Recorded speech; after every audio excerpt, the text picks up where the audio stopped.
Well, it says I'm live. Hey, folks. How you doing? Oh, my God. Got Rocky Horror stuck in my head. How you doing? See, I've met my faithful handyman. Hello, folks. Whoa, hello. I didn't realize I had that on. Okay, we're going to drop that. Mute that. Get that off of there. Move that. Hello. Came in early, sorry. We had some laughing on the other show. Anyhow, just got done with the S4 bunker where we were talking about cults. So,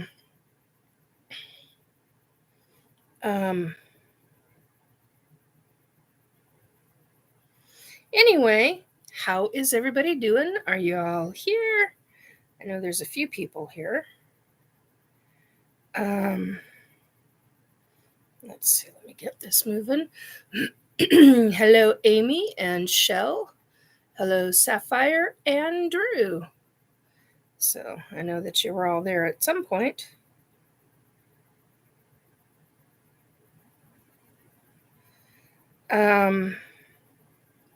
Anyway, how y'all doing? Trying to remember who the heck I was supposed to send this to.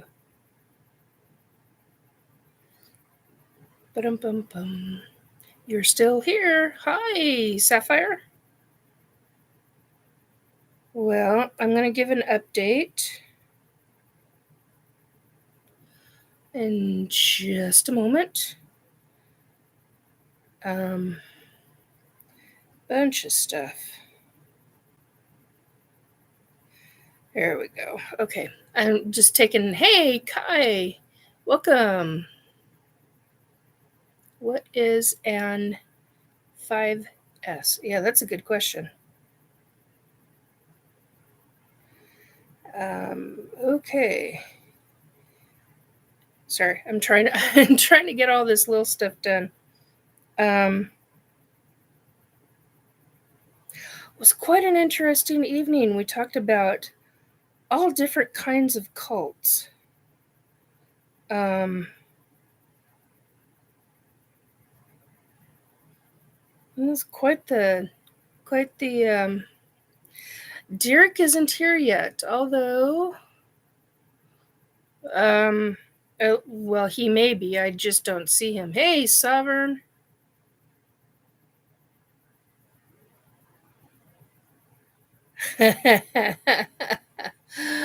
Yeah, everybody into these topics are also into BDSM. Yes, they are.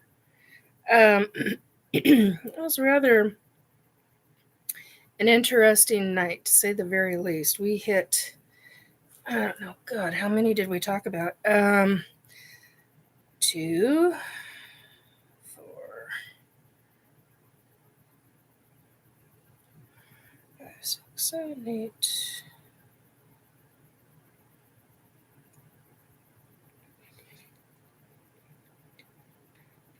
20, 21, about 23 cults. So, yeah,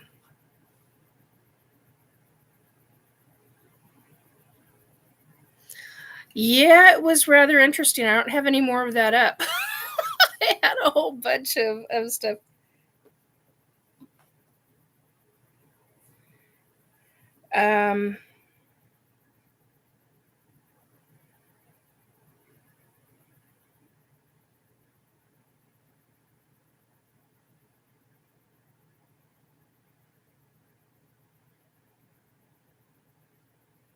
Anyhow, 1 second, and I can give you that definition.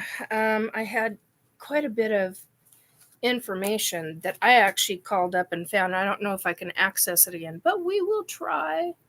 I think I cleared it out. And then I had, wasn't the Wikipedia, here it is. Okay, so I will read it again. So this is what Britannica says. Cult is usually a small group devoted to a person, idea, or philosophy. The term cult is often applied to a religious movement that exists in some degree of tension with the dominant religious or cultural inclination of a society. In recent years, the word cult has been most commonly used as a pejorative term for a religious group that falls outside the mainstream and, by implication, engages in questionable activities. Many new religions are controversially labeled as cults. Um, and then get off my screen. And then there was a fascinating. I gotta write this in. Gotta see if I can find him again. There was an article written by a psychiatrist or psychologist. Yeah, here it is, done by Psychology Today.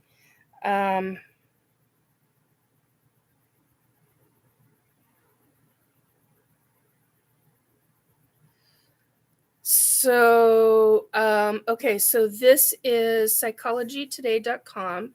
The article was done in 2021 by a gentleman with a PhD, Stephen Hassan. And he states no one joins a cult. They are recruited by systematic social influence processes. Destructive individuals and cults use deception and undue influence to make people dependent and obedient. Not all influence is bad. There's a difference between due and undue influence. Cult leaders are typically malignant narcissists and want people who will be obedient to them. And the article is, I find the article really worth your read. So you've got other risks, he says, consists of learning and communication disorders, drug or alcohol problems, trauma, unresolved sexual issues, phobias, fears. And of course, there are recent 21st century contributors such as COVID pandemic, severe economic disruption, isolation, lack of touch, social distancing, social political polarization, increased time online, internet addiction, recruitment into extreme conspiracy theories, and cults and scams.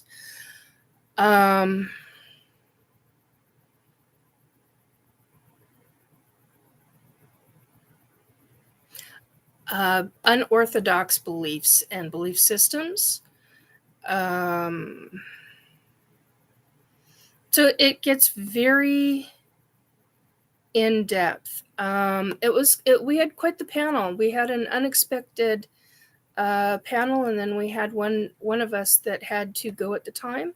Okay, so I haven't been back in my chat room, so let me see. What do we have here?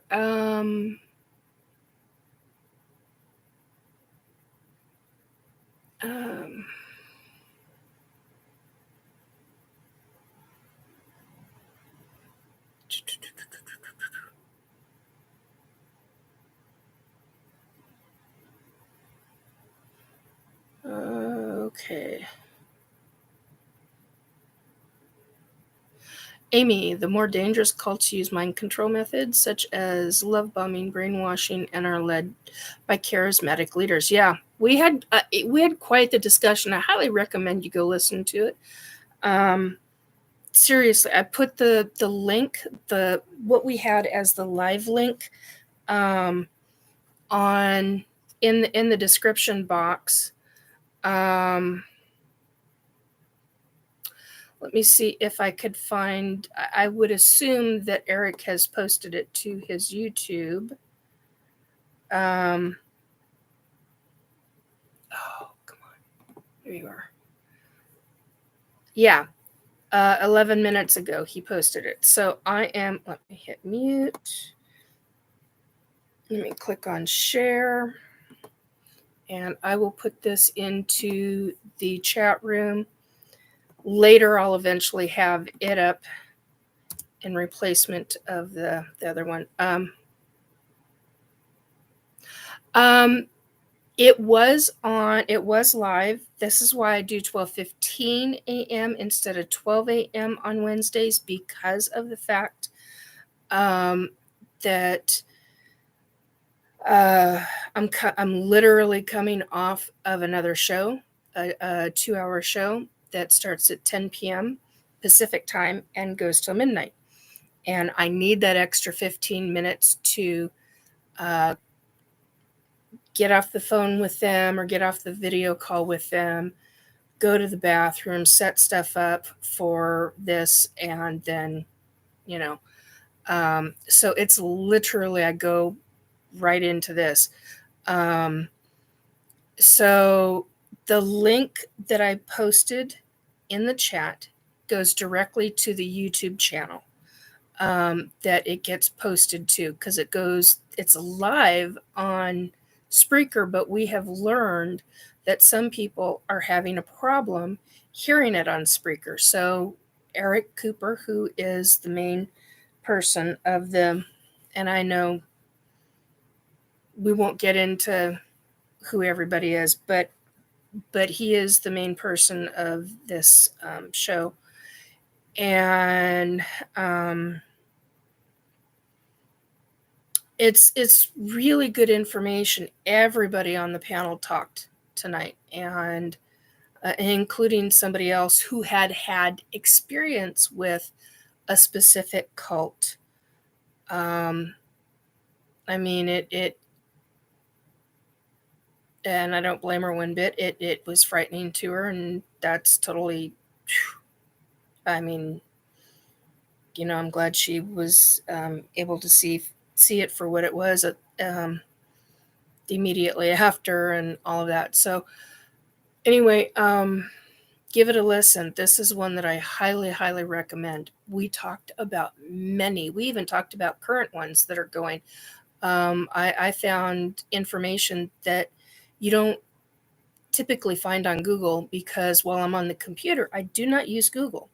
I use other sites to do my research. And but when I'm on my phone, everything is Google, because that's how the phone system sets it up, and it's a bit of an issue. No. So anyhow, that's kind of where that stands. Those 2 hours, and there's some comments in there that are probably going to get people riled up, which is, for a reason. But that's okay. It's specifically done to make people think. And then there were a couple of spots that just had me laughing. I was like, wow. So anyway, give it a listen, see what you think. And give the what's the title of this? The Psychology Today .com. The title, let's see, this was posted June 5th, 2021. It's called Identity, Understanding Cults, the Basics. To help others, it is important to understand mind control and undue influence. And Stephen Hassan is, let me go down and read his bio. It says he's a mental health professional, cult and undue influence expert who has been working in the field of relationship, group, and political cults for over 40 years. Anyway, it is brief, it gives an excellent summary, and a lot is talked about. So, click on that, and there were cults I didn't even know about. I mean, I was like, whoa. We went down the Manson family, Heaven's Gate, NXIVM, which is NXIVM,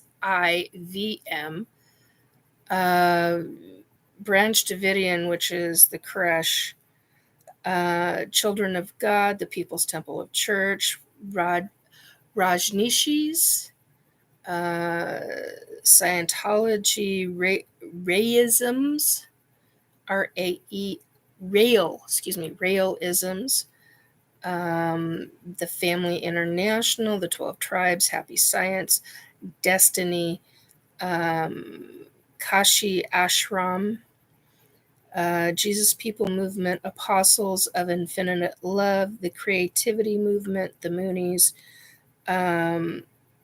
Nations of Islam, and there was a specific church mentioned. That was rather shocking to me. And then the Nuwaubian Nation, and then the Brethren.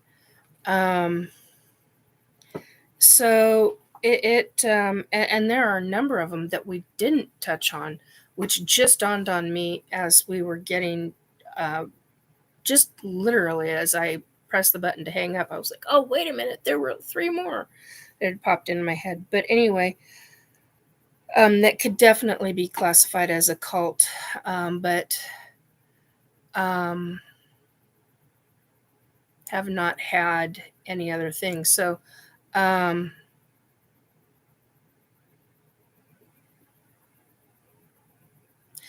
yeah, no, Rayism, R-A-E, Rael, Raelism. It's a UFO religion that was started in 1974. And I know Robert's making, hi, Robert. Robert's making a joke. He says, Rayisms, quote, he's looking at me, Ray. So if you know what that one's from, that's from Ghostbusters. That's a movie quote. Anyway, yeah. Yeah, Amy says the 12 tribes were under investigation for starting a fire that burned down 1,000 homes, burning trash because they were too cheap to buy trash pickup. Yeah. So give it a listen. Next week, we're going to be talking about emergency disasters and the East Skagit County Disaster Fair that's coming up on that following weekend, which is the 9th. So anyway, but cults deal with religious beliefs, ufology, ET, scientific reasons, health and or personal beliefs, and enlightenment. And it's systematically influenced. So, anyway,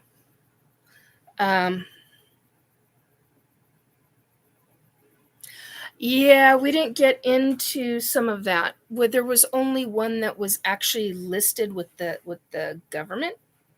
And that's the one that actually really rather surprised me. But anyway, listen to the show because just astounded by what was read. I don't have that information. Somebody else read the info. So yeah, there's different aspects of religion. Give it a listen and see what we missed and make a comment, or just create more of a list, write a comment. Anyhow, so I know folks have wanted to know, I've been asked how I've been doing. Not many, but I have been asked how I'm doing because I got hit with the energy weapon. I'm doing okay. I'm dealing with it differently than I think they want me dealing with it. I'm not freaking out. I'm not panicking. I'm not in a rage. I'm not, oh my God, they did this. My attitude is fuck you to them. But I'm dealing with it in a very specific manner and with very specific ways. Things that I'm not going to talk about publicly. And health-wise, I'm doing good. having other issues that have nothing to do with that. So, but that's life. So anyway, we'll see where this goes and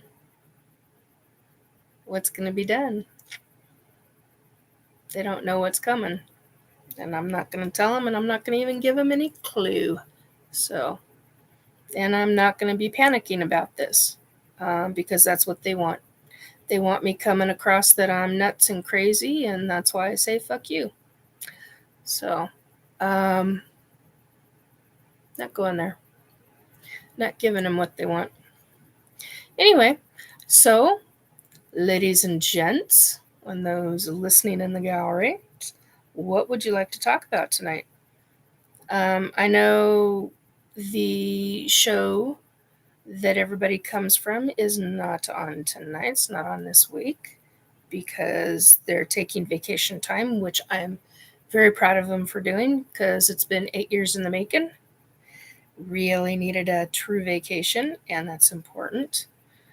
To reboost and replenish and all of that. I honestly think they should do that a couple times a year. But,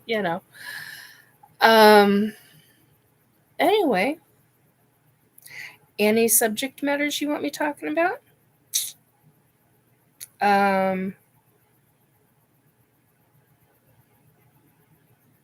Been having more memories of my ET abductions. Not yet ready to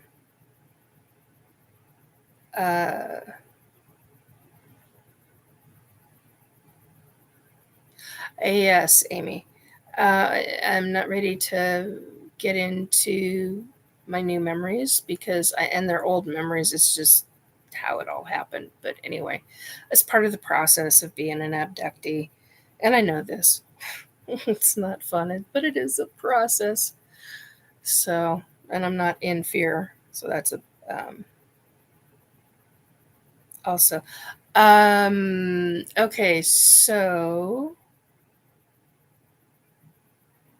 yeah, they should. Okay, Amy, Raelians. They are an ET sex cult that promotes genetic engineering. Yes, they are. Sovereign. Don't they also get into cloning? I don't remember. Because we didn't delve that deeply into it. It's very possible because I remember reading about them. I didn't think I had, but after the show, I was like, wait a minute. Why do those sound so familiar? Yeah, Amy says I think they advocate for it. Yes.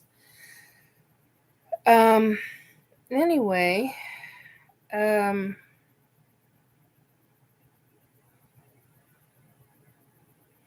so cults, going back into that, the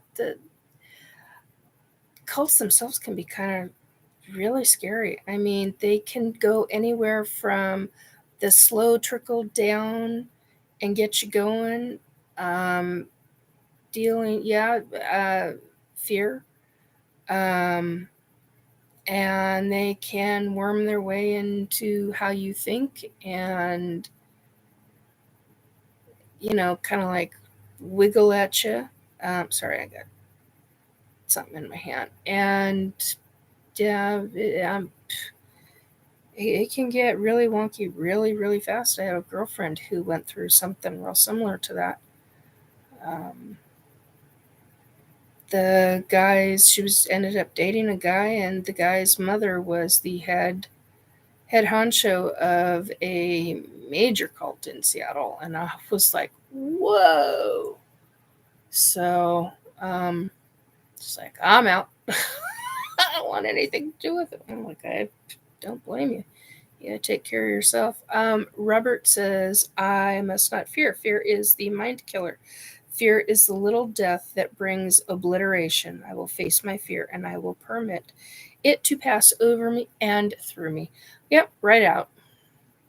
Completely right out of the system, right out of every aspect. So pretty important to get rid of that fear. Release it. Learn to walk through the fear and get to the other side. And yeah, it takes time. It's a process. I know about cloning. I don't know about human science cloning, but I know about ET clones. They create human clones. I know that. Not all ET races. There are certain ET races that do that. There are also certain, they do that for themselves. There are also certain, for themselves. They do that with abductees, is what I'm trying to say. They also, the ones that work with the humans, I know that they also do cloning. So that gets kind of wonky. What else? What else? What else?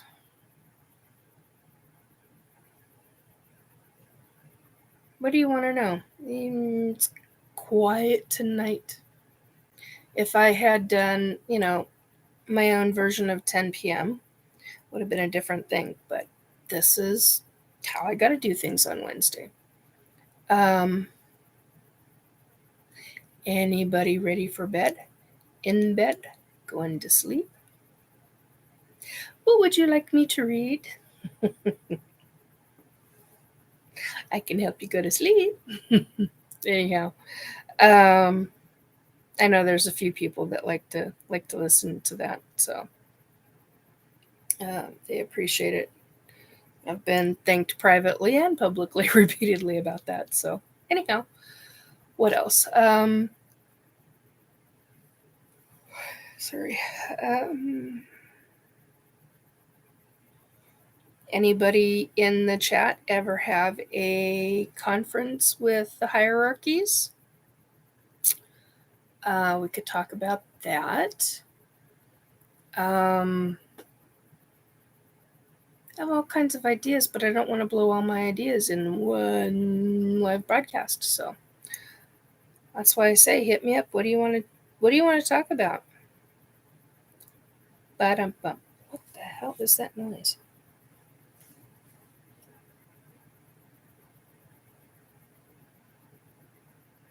Someone's got a very large fan going somewhere.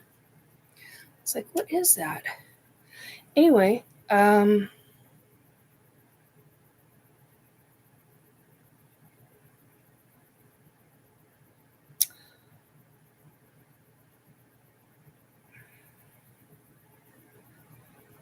Savern.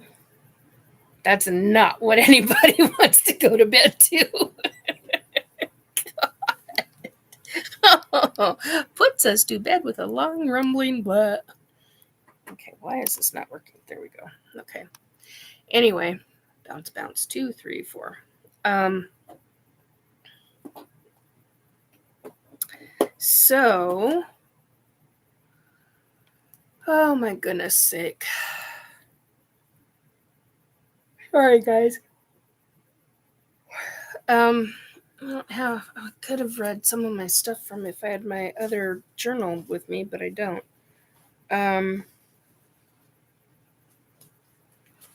Boom. Does anybody know what a Rife, R-I-F-E, machine is? I heard that word today.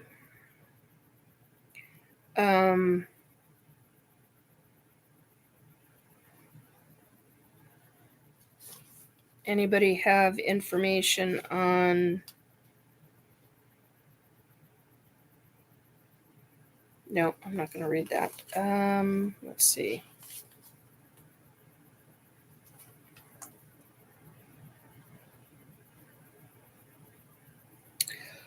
Well, I guess I was done. Okay, ba-dum-bum. Looking at my most current notes. You guys got to give me a subject.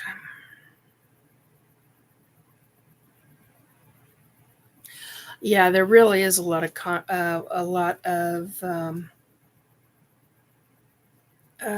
content to consume right now. There truly, truly is. There's a lot going on in ufology, and I haven't done a great deal of talking about some of the stuff. I'm rather appalled by certain shows that are using and having individuals on who are known disinformation people, who are known to be documented liars. It's astounding to me.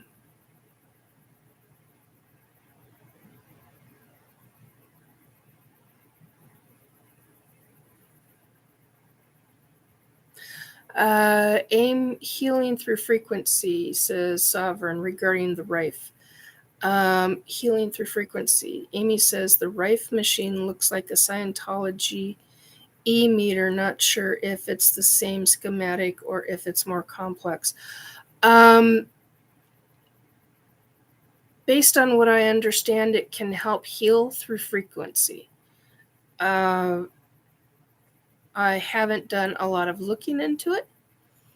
But I was curious if anybody has heard of it. Sorry. There used to be something in the 90s that was a frequency energy emitter when it was put on the hands. I don't remember what that's called. I've experienced that one. And that's a whole nother subject. So painful subject, but a whole nother subject. But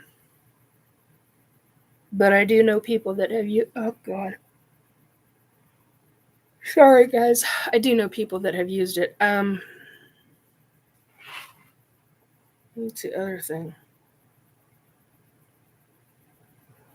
Oh yeah, so there's been quite a lot going on in ufology. It's a bit on the concerning side, shall we say.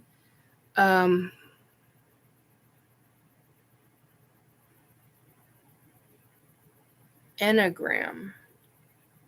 I've heard of it, but I don't know about it. Sovereign says, does anyone know more about Scientology's Enneagram concepts? Nope, I don't. Anyway, be careful when you're doing your research.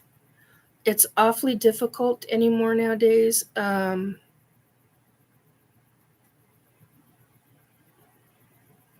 been surrounded by, what is a wog? Wogs all day? Can someone give me an assist? I don't know what the hell a wog is. What is a wog? Not a freaking clue. Do you mean frogs? Well, that's a bit of a different subject.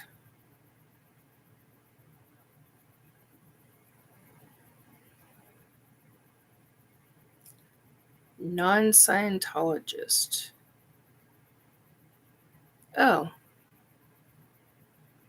Okay.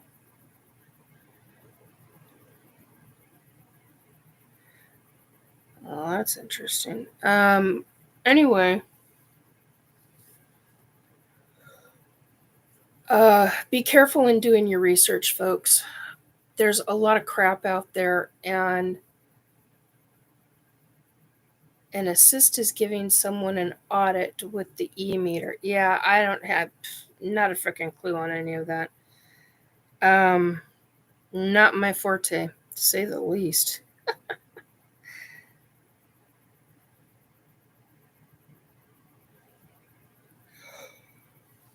Anyway. Oh God, sorry guys. I just don't have a lot to talk about, mostly because I refuse to give the asshats what they're looking for. You know, I refuse to come across as a crazy fucking nut job that everybody gets classified as when they get nailed with a one of their high frequency weapons. And I'm not going to give them what they're looking for. So anyway,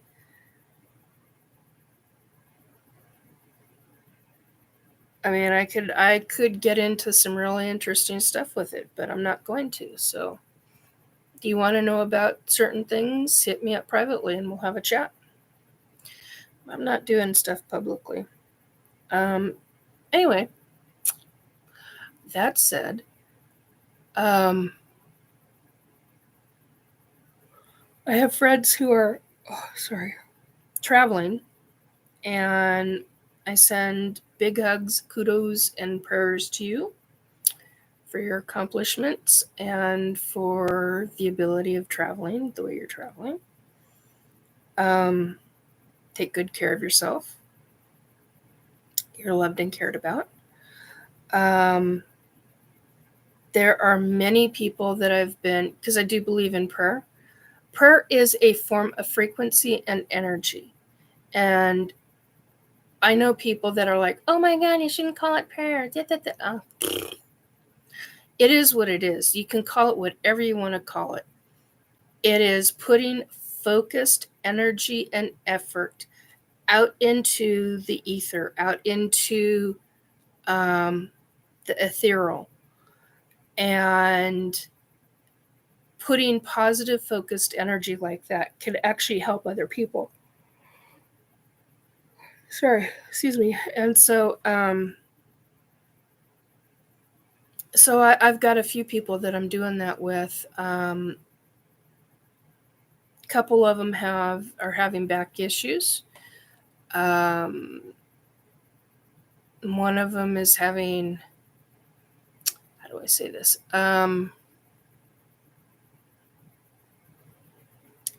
How do I say this? Other life issues, shall we say. Others are having romantic issues, while still others are searching for jobs. So, whatever it is, put focused energy out to your loved ones, whatever you want to freaking call it. But put out focused, positive energy, and make sure that when you're wording things, even in your own head, that you're wording things towards the positive, because that makes a difference. I don't think you really realize how big of a deal that is, how big of a deal it is in how we use our words. It's a gigantic deal. Even self-talk.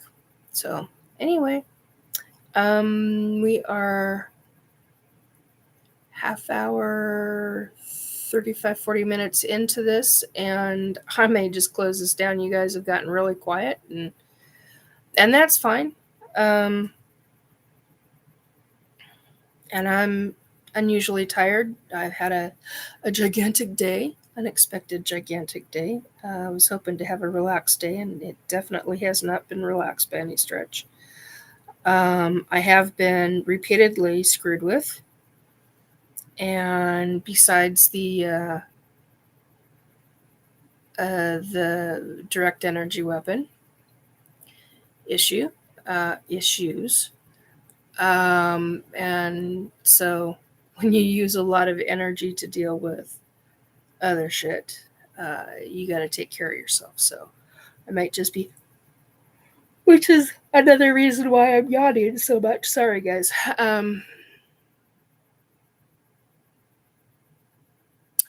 Yeah, see, that's why I'm done with talking about the cult topic. Sapphire is saying, yeah, the cult topic is a bit heavy for me. Had anxiety and feeling weird all day. Yeah, and that can happen. We're literally in a new shift of the moon right now. We're in a blue moon phase. We've got 3 days, or rather 3 nights of blue moon. Robert, if you're still around, are you going to be doing your pictures of the blue moon? I know you got some pictures and you put them on Facebook. Robert, if you're still in chat, let us know if you're going to be doing more of those pictures, because he usually does some excellent pictures of the moon. but I don't know if he's able to tonight because of his foot. So anyway, and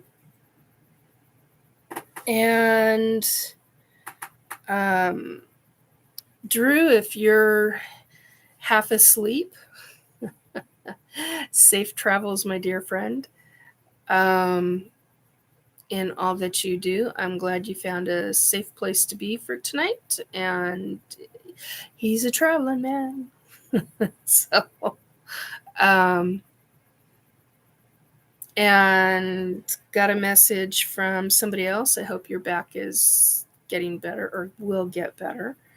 Actually, I got messages, plural, from 2 different people about back issues. So anyway, I hope both both individuals who don't know each other, I hope you both do okay. I know what back issues are. So take very good care of yourself and do little stretches and do your ice packs and your heat packs. And remember, if you've got somebody in your life that can use arnica gel, arniflora gel. I don't even have an old tube of it. Otherwise I'd show it to you. It's a homeopathic ointment, and that can be put on. Oh, the other thing is check out magnesium and calcium supplements, specifically the magnesium, but magnesium calcium supplements. Check those out. Research, because that can sometimes help for some people, not everybody. Anti-inflammatories are what I use, and if I choose not to use anti-inflammatories, then I choose to go the food route, which are anti-inflammatories, which are things for me. I know a lot of people talk about using turmeric. I don't use turmeric because it's never strong enough for me, no matter what dosage I use it at, no matter how much I use it at. And then I have all kinds of taste issues with that and stomach issues with that. And so I personally that's why I eat a lot of raw ginger, because it helps with inflammation. For me personally, it helps with inflammation. So I will go through, if I go through a major inflammation week, then I have a bag of ginger, and I'm not joking. It's usually about that tall, about that. And it's organic ginger. So you got to be really fussy about it. And the younger the ginger, the stronger it is. Watch out. Very, very, very spicy. So it's like eating raw jalapeno peppers.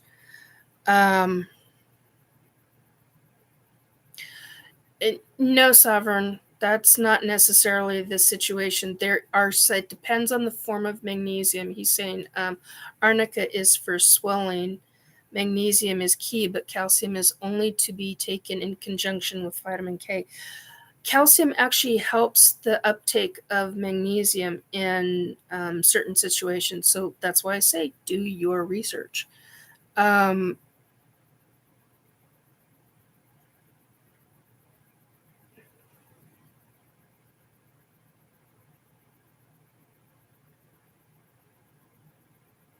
Sovereign, it's fine if you want to close out. I'm just blasting ass on the job. Have tons of tabs open, tons of notifications to plow through, and tons of emails to delete. Yeah, been there, done that. I did that earlier today. Then I was having all kinds of internet issues, which I find fascinating because it worked for the TV, but it wouldn't work for the computer. And I went, It was working all day. And just before I do my live, we're starting to do this. So yeah, it's a little questionable. Anyway, yeah, Sovereign says there are a good selection of vitamin K and calcium combinations. Yeah, there are. What was I going to say?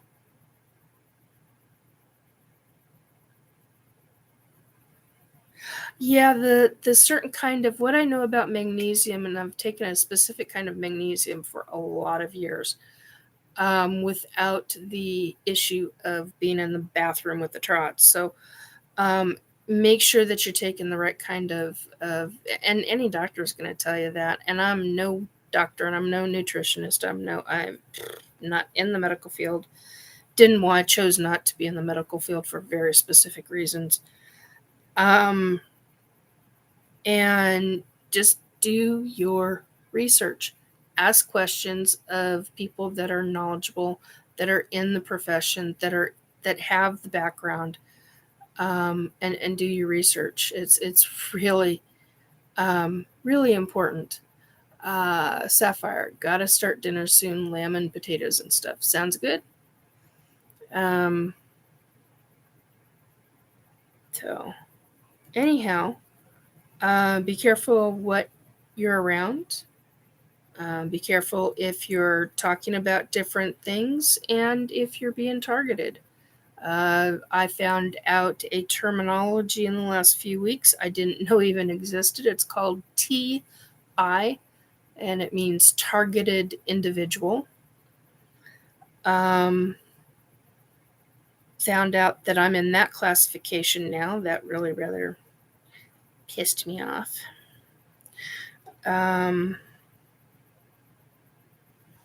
But, live and learn. It's life.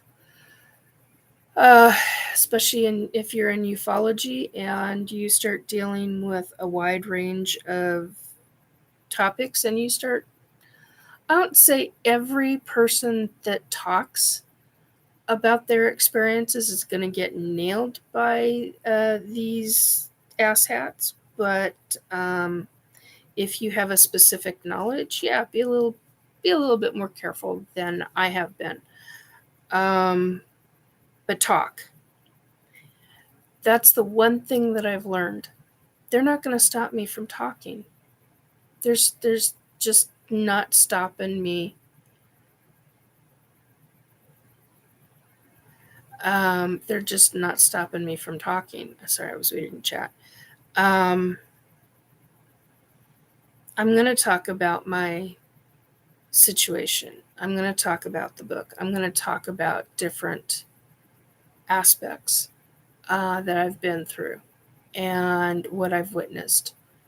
And it's not going to be liked by some folks, and that's just too damn bad. They're my experiences, and to fuck. If you don't like it, walk out. That's fine. You don't have to like it. Everyone's got their own stuff. Some people can handle it, some people can't. I get it. But I would appreciate the support. I mean, this is going to get to be some wonky shit for a while. So if you can provide support, and I'm not talking financial, I'm talking listening, hit the like button, leave comments, share the information out, hit subscribe, ask others to subscribe. If you think it's pertinent information, do that. I give out a lot of different information.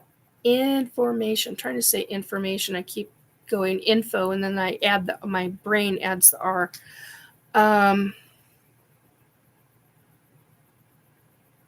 Sapphire, haven't had lamb for about 6 months since having a lot of dinner work, so I was pretty excited for crispy lamb. Yeah, I brought that up to you, Nikki. Gang stopping topic is complex. Yes, it is. Amy, if everyone would talk more, it would be more difficult for them. They can't target everyone. Exactly, Amy. That is exactly it in a nutshell right there. If we all, as experiencers, start talking about what we have been through, what we have really been through, more of the public would be appalled, and it's going to take them a while. It'll take them a number of years, but the fact that so many people are talking and not keeping it hidden and secret anymore. This is resemblance of what cults do. This is resemblance of what abusers and stalkers do. This is resemblance of what narcissistic behavior shit does. Talk. You take their power away by talking. When I was a child, I had a perpetrator. I talked. I finally talked as an adult. I got my power back when I talked. I'm talking now. They're pulling bullshit. I'm going to keep talking. Fuck them. You know? I've already seen what else they're going to do or try to do. Not a lot is going to try and surprise me. Not a lot of it. So, and they've got consequences coming, and not for me. I could go on a vengeance tirade. Why would I do that to my soul? Seriously. Why would I mean, is it going to make me feel better in the end? It could potentially, but that's not real justice. I mean, it doesn't give you a sense of peace. I've been on a tirade. I'd been on a vengeance tirade when a number of lifetimes ago. I remember it very well. Thank you. It causes consequences on your soul. It causes consequences on your lifetime. So why would I choose to do that this lifetime? So, I'm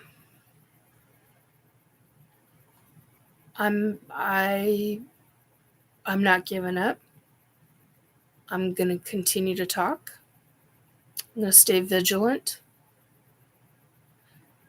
And you're not going to take my power away from me. And I highly, highly suggest you do the same. If you are an ET abductee or an experiencer, take your power back. If you got issues with specific deep government, and you're hey Julia, good to see you too. Wow, thank you, appreciate that. Boy got called gorgeous. I appreciate that, thank you. Especially as tired as I am. Anyway, it's just take your power back. Talk.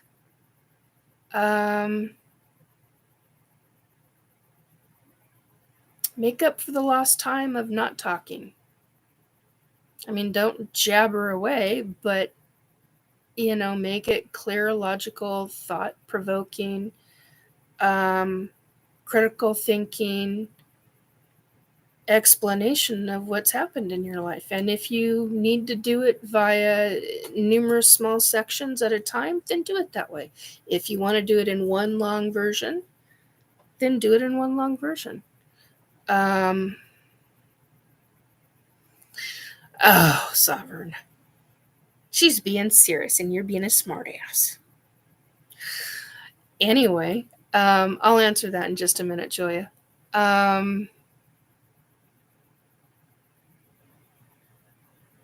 Amy, if everyone would talk more, it would be more difficult for them. They can't target everyone. I know I read that before, but it's an important note. She makes a valid and a really valid point. If you're an ET abductee, if you are an experiencer of my labs, if you are a SSP, super soldier, in the super soldier program, if you are, lack of better words, a 20 and back, if you are a TI, a targeted individual, if you have deep government coming after you, and it's safe for you to talk right now, do so. key word in that is staying safe, or key phrase, whatever. You got to stay safe.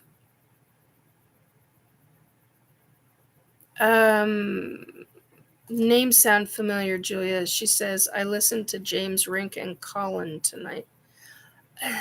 Those sound really familiar, and I can't place them. So anyway, so taking your power back.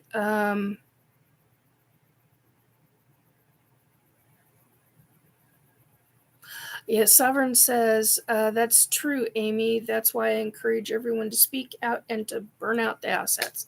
You better freaking believe it. I don't know about burnout, but, talking.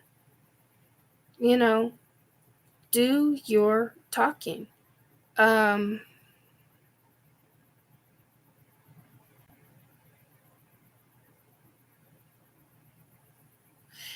you, okay, Julius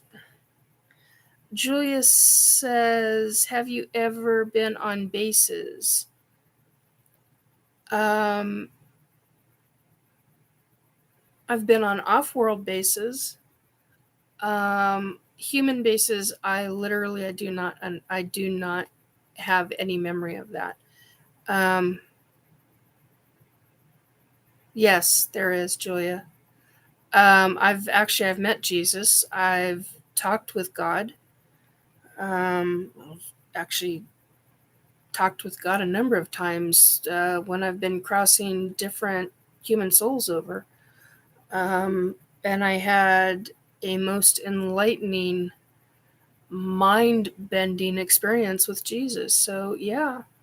I was just going to say, you kind of beat me to the punch there, Sovereign.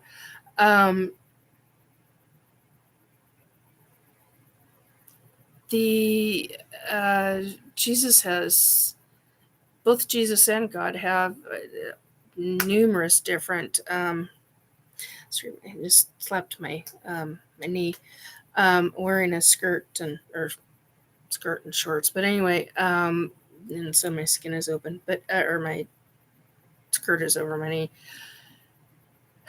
Anyway, and I'm getting sidetracked. But they both have very different or numerous different names they go by. Yahweh is one. Yahshua, yeah. There's a lot of different names for those beings.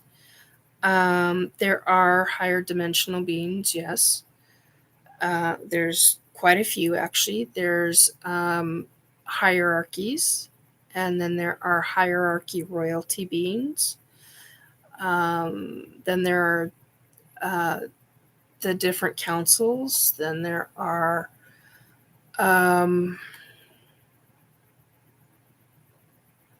different levels regarding frequencies with beings. There are vast dimensional situations. There are different realms. Dimension is different than a realm, by the way. Although I know some people that would disagree with me on that, but that would be totally freaking fine. What else?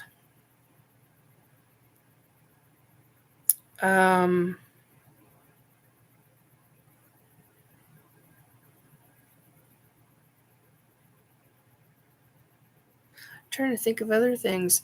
Yeah, it's just there's a lot to it, but yet it's simplistic at the same time. When you are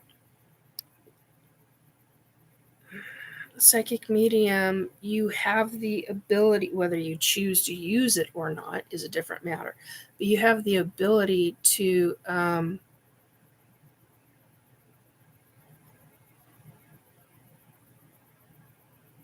okay, that we're not going down that road. I'm not getting into, because that's a whole, that gets into a political debate. But no, I'm not doing that on this channel. We can have a talk over that privately, but I'm not doing that on this channel. I'm not having that conversation. Matter of fact, I don't even think Keith would. Sorry, my eye is bugging me. I don't even think Keith would. I was gonna say you might ask Keith what he would think on that, but I don't even think he would. I don't even think he'd respond to that one publicly. Anyway, but it's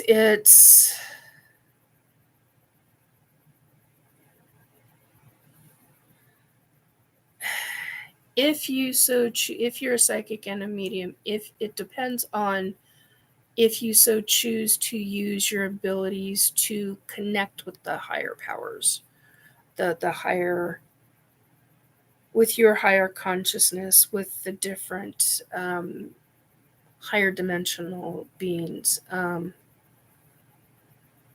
So yeah, do I believe in God? Yes. Do I believe in Jesus? Yes. And I've been called a heretic. I've been called every name there is under the sun in most of my lifetimes. I've been Jewish in lifetimes. I've been Christian in lifetimes. I've been Catholic in lifetimes. I've been Muslim in lifetimes. I've been I'm trying to think of what the Bedouin tribe that I was part of. I can't remember it's a very specific ancient religion, and I cannot think of the name of it right off the top of my head. I've been in so I was a witch. I was a necromancer. I've done a lot of different lifetimes. I've done a lot of different things. I've so many different lifetimes. I've had lifetimes as different races of ETs. I've had lifetimes as not in a physical body. So yeah, it's just things get interesting when you start remembering your lifetimes. And you start remembering not only who you were, but who you were in contact with and who your God was, or who you believed your deity was, or the religion. It's like, wow. I mean, it's quite the eye opener.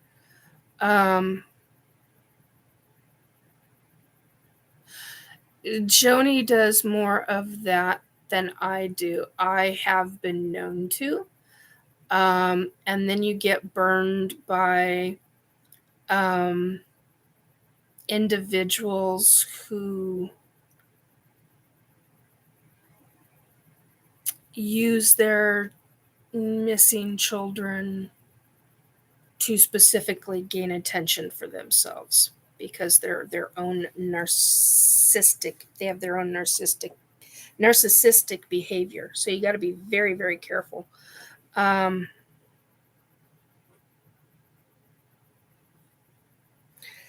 Yeah. Okay. So here's the thing about trauma.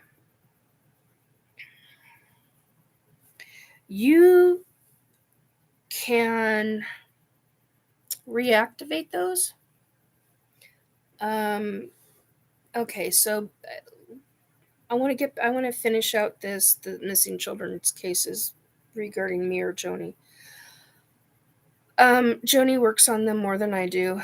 I've been known to work on them. The issue for me, that I have learned and found is that authorities think psychics and mediums are full of shit, and they will not listen to them. Unless you have an in with a detective, police detective, or FBI, or a caseworker, so police detective, whoever it is. Yeah, I have a tendency to do that as well. And the problem is you really have to have an in with somebody. I don't have an in with anybody, and they will not listen to what I've got to say. And I've known retired police detectives, and I've known others and in authority, and they're like, yeah, I can't get other people to listen. So it's a process. It's a gigantic process. And especially if the case is going one way and you have information that will take the case in a completely different direction, and you know it's right, and other people have verified the information that you've got, but the police will not verify it. So it becomes a real travesty, and to me, a part of injustice. So I've had a lot of, something that I have talked about, Julia, is I've had a lot of serial killer victims, crime victims come talk to me, and I'm known on the other side for talking to these victims who are like, justice is far beyond them at this point because it's been 20 or more years. Their family already knows in their heart that the victim is dead. They've told me that, and then they've also given me. I usually end up with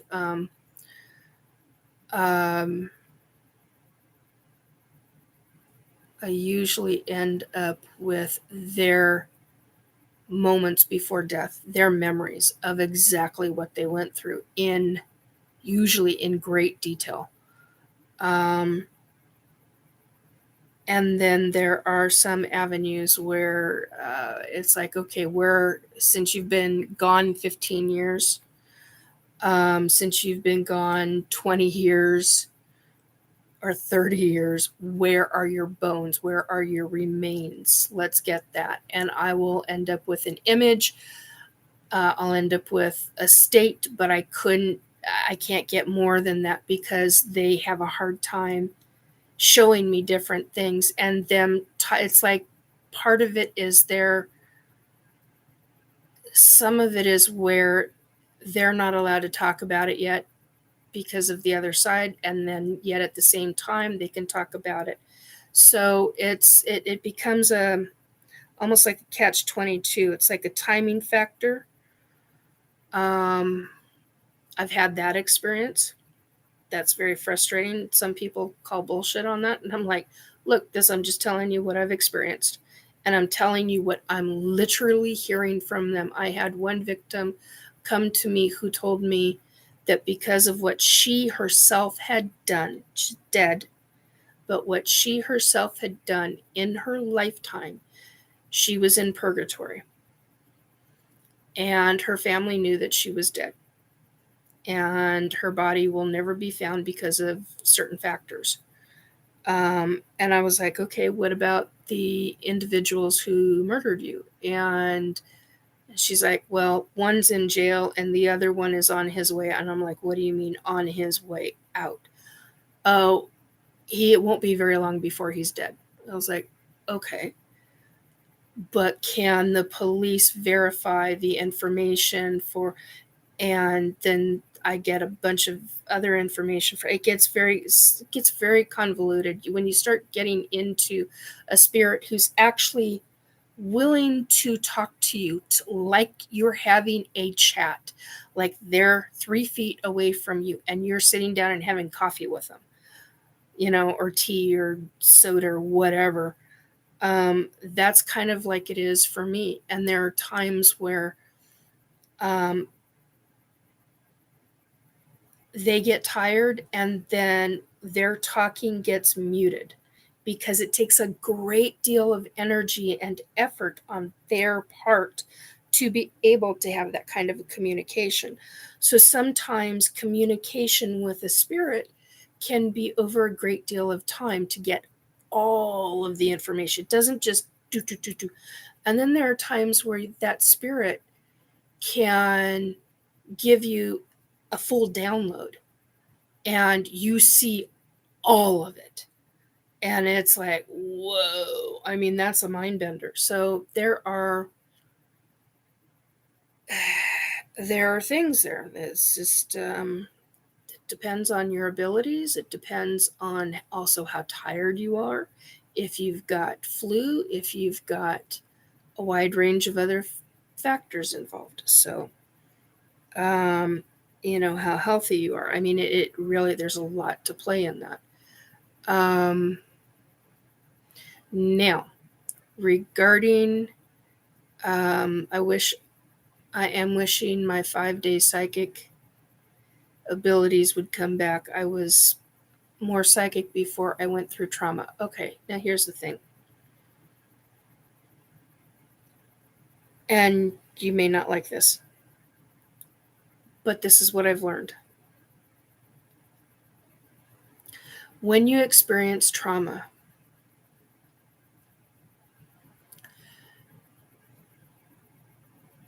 you're at a frequency to where it is difficult for that psychic energy to come back in you.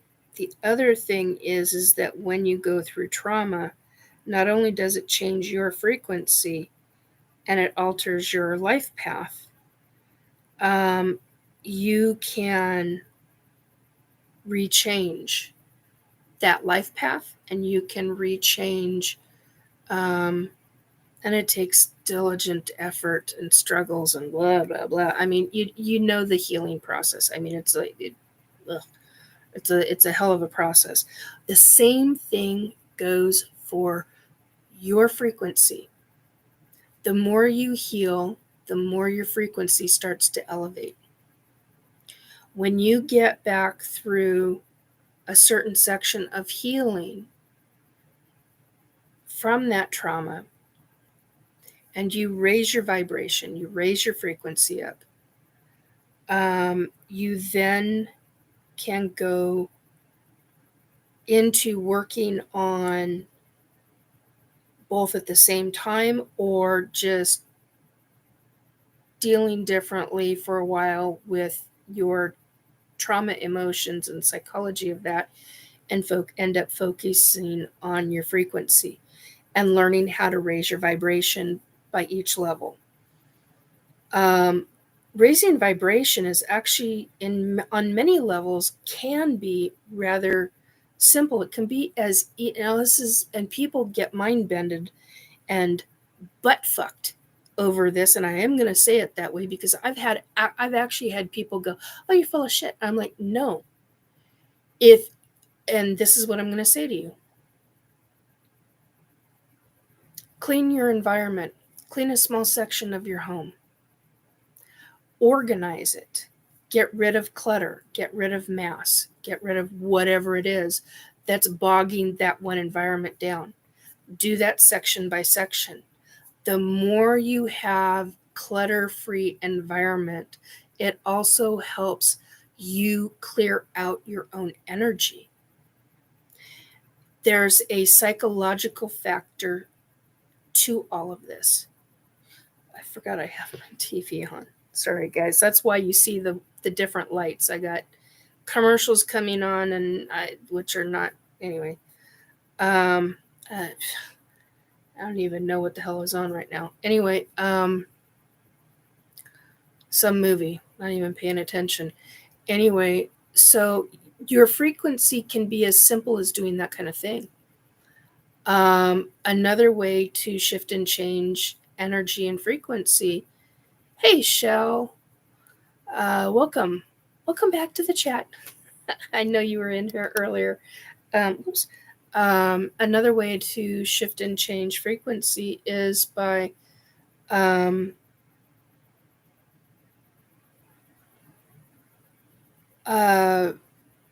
even doing clearings, energy clearings. You can do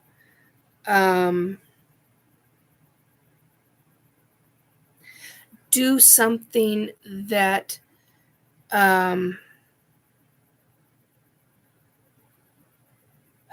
creates creativity in you. For example, art or a craft, or working in your garden, building something, making something, putting something away. I mean, you're doing an active thing. And I'm going to lose my voice in a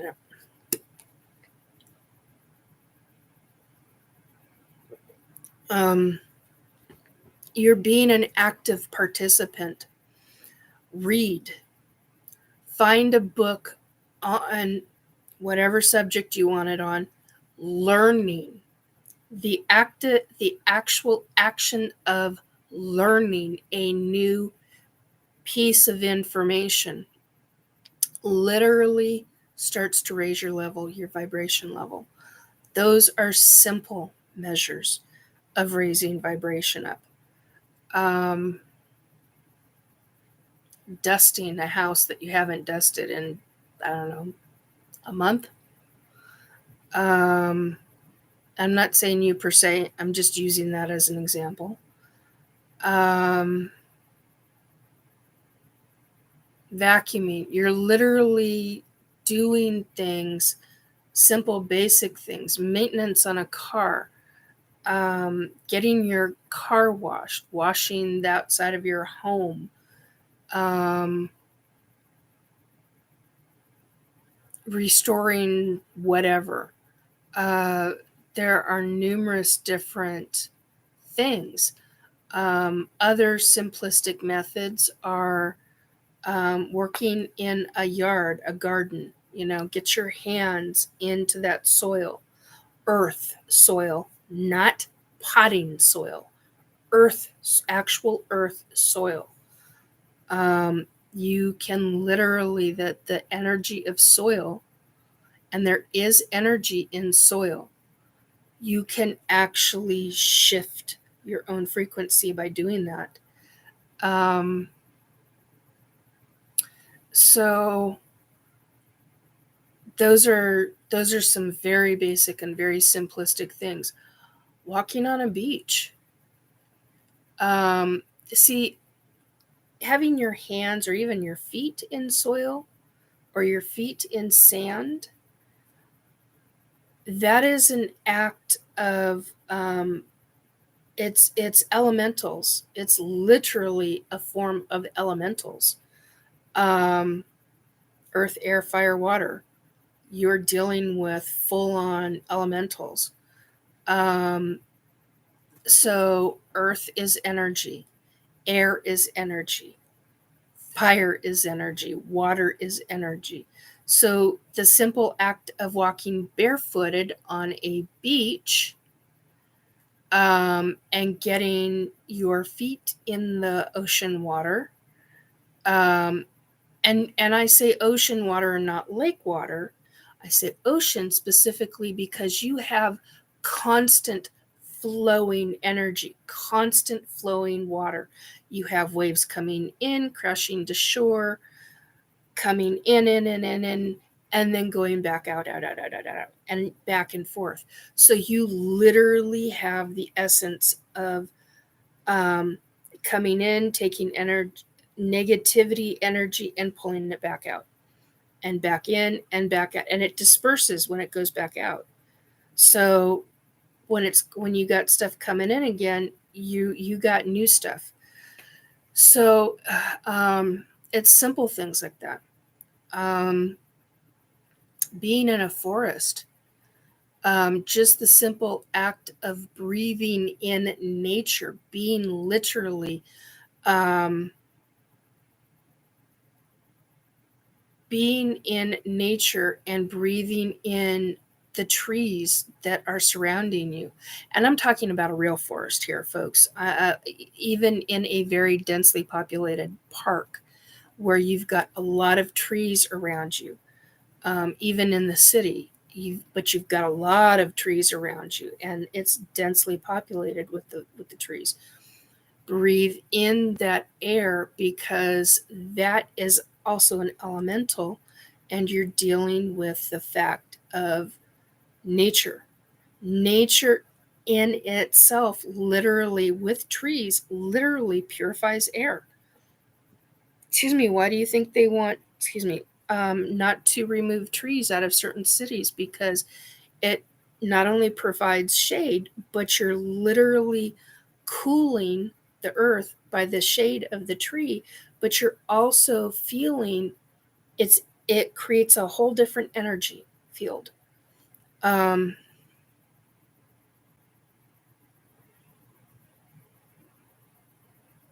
Yeah, I'm kind of the same way.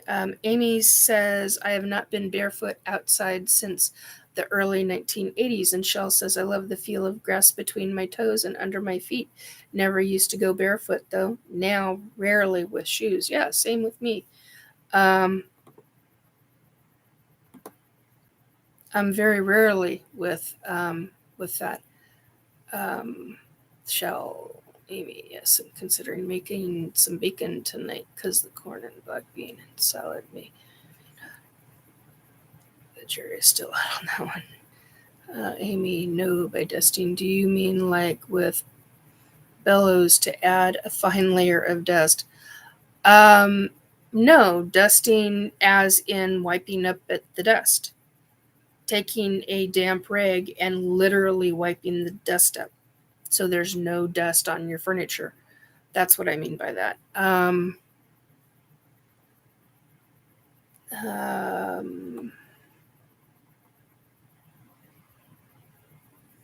Tender fiddles. That's awesome. Yeah, I haven't. There we go. Finally, I've been waiting for that knuckle to pop.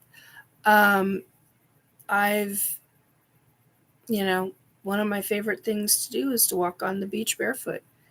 Of course, nowadays you got to be really careful doing that because you got glass and you got, depending upon what city you're in, you've got to be extremely careful with glass or needles or whatever bullshit somebody's leaving in the sand. So that's why I'll do that at the ocean. And the salt water and the sand is a phenomenal pedicure for the feet. So, free. Anyway, and it's an energy grabber. It's a good and positive energy grabber and release. So, hope that answered your question, Shell and Julia.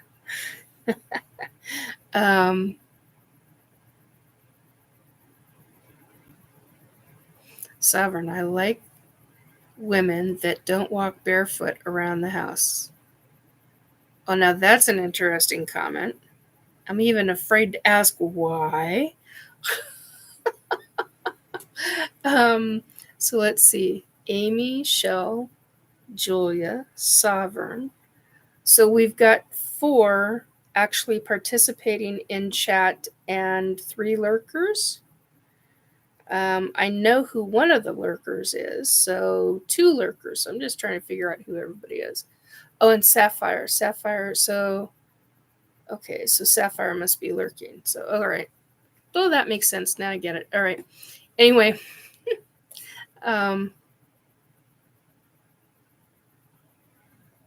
we've got a few more minutes.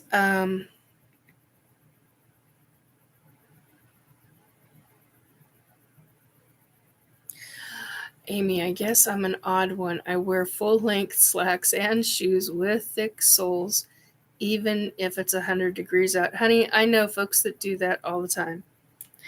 That's just their way. And it's a comfort thing. For them. I don't know about for you, but for them, from what I've been told, it's a skin sensitivity issue.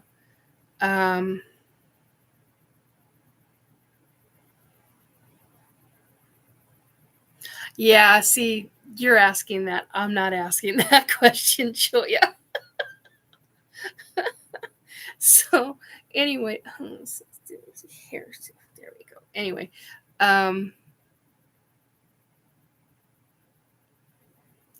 yeah, if you've got issues with your feet, I know people that have different levels of diabetes, and the older they get, the more issues they have.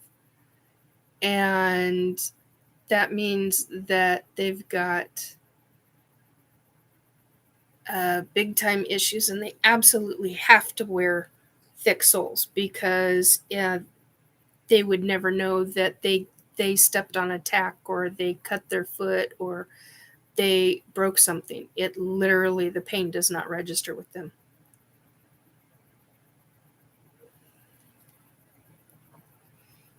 I was afraid you were going to go there, Sovereign. Sovereign, do you have a foot fetish? I don't want to know. I really don't want to know. There are people I know that have foot fetishes.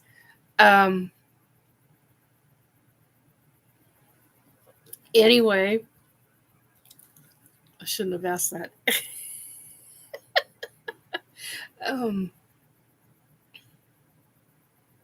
Yeah, unfortunately, I can't. This is the first year that I have, and it's significantly cost me going barefoot. So I have to wear a pair of socks. So otherwise, my feet shred, literally like shredded cheese. It's really gross. And it's because my feet are so sensitive. They never used to be. I used to be able to walk on rocks like it was going out of style, on sharp rocks, and people used to go, "How can you do that?" Oh, used to walk across cement streets all the time. Bare feet didn't do anything for me, and it wasn't until I worked in my garden and ended up creating a very acidic soil one year. And after that, it really screwed things up. So,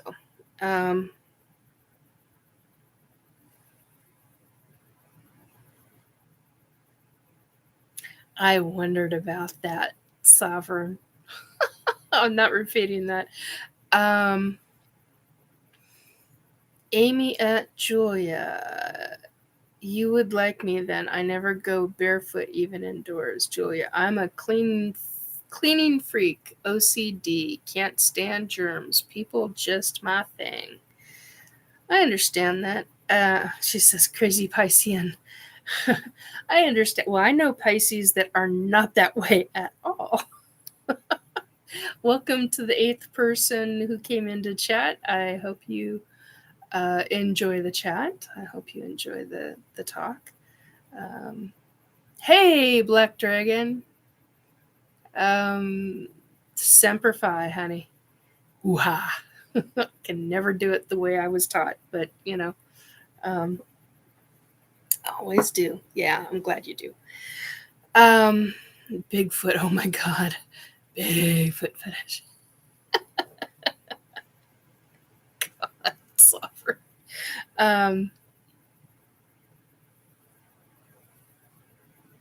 If you dust with the bellows, you can make sure it's clean dirt. Yeah, I'm sure you could. I'm sure you could. I've learned that I dearly love those. Oh no, I can't think of what they're called. The dust finders. I can't think what it's called. You slip. Oh, I'm not going to do that. It's a long-handled, thin plastic thing, and you slide over a duster and a little fluffy duster, microfiber. Yeah. You should come on earlier tomorrow night, fun group. I don't know if I'm going to be able to tonight. See, Wednesday nights, Julia, I'm on a different show. Swiffer, yes, that's the one. I love my Swiffer. It's the one where you can get in all the grooves and everything.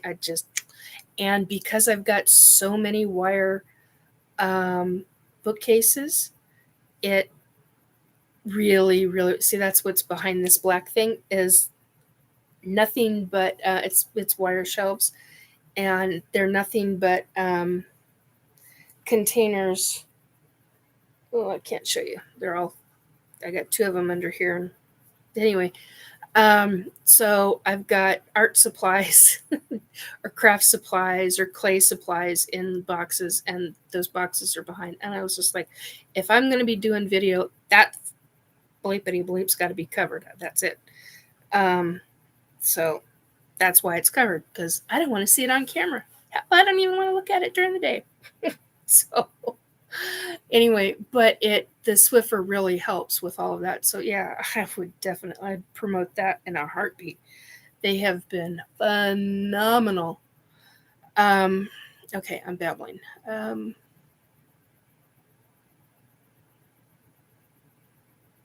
It's random on any night. Well, okay, so Sovereign, here's the thing with that. And Julia, Wednesday nights are my thing. That's a given right now. I've stopped doing my afternoon lives, Wednesday afternoon lives, because that would mean I've got 3 shows. I can't handle doing 3 shows. It's too much in one day for me.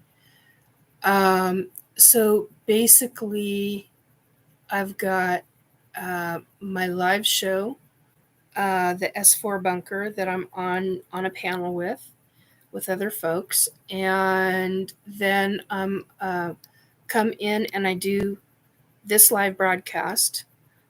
Since I'm up anyway and I need to come down, and this is not me coming down by any stretch. I don't come down until I'm off of the laptop altogether, computer, laptop, whichever I'm using, at the given moment in time. And so then I may come on Thursday, or I may come on Friday. I decided I'm not doing a Saturday or Sunday unless it calls for it. And this past Sunday, it definitely called for it. So that was another 5-hour show. Or 5-hour broadcast, I should say. Because I'm not calling these shows. These are broadcasts. So anyway.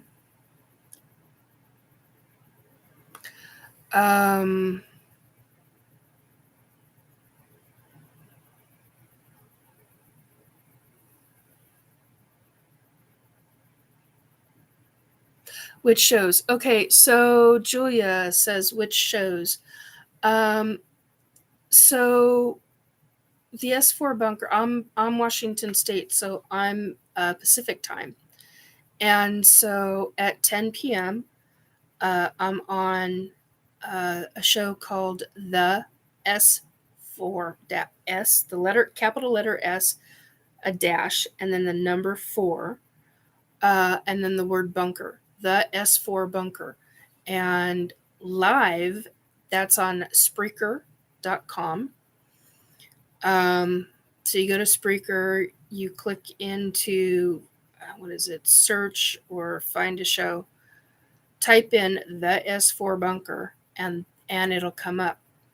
It'll be, I think, the second one down.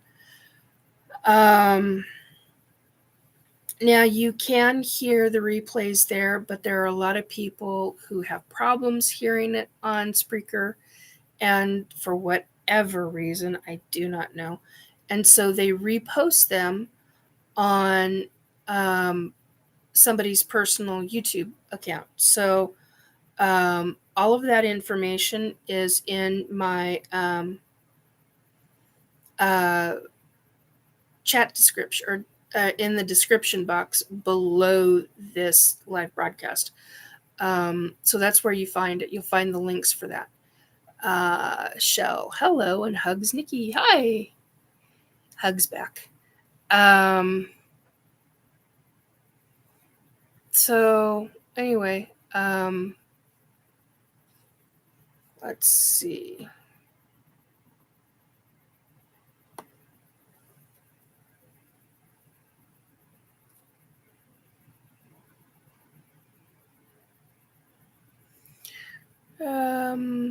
So that's why I don't typically do other nights. Sunday night was mandatory, and oddly enough, so was Friday night into Saturday night, and unfortunately, I got nailed by a super high frequency direct energy weapon. So, because I've been talking about things the government doesn't want me talking about, and I say to the government asshats. So, just my little. Then they're not going to deter me from, nor stop me from talking. So, anyway, Black Dragon, I hope you are feeling better, Nikki. I am, yes. I'm getting there. I'm getting there. Had some problems, but it's getting quite a bit better. Might take a little bit more time, but that's quite all right. I mean, financially it's not, but that's just kind of part and parcel. So we'll see how this weekend comes around and the following week. I anticipate going, and I am going to make this public. I wasn't going to say it publicly last week, and I said, screw it. I'm going to see if I can do this. And I can. So I will be at the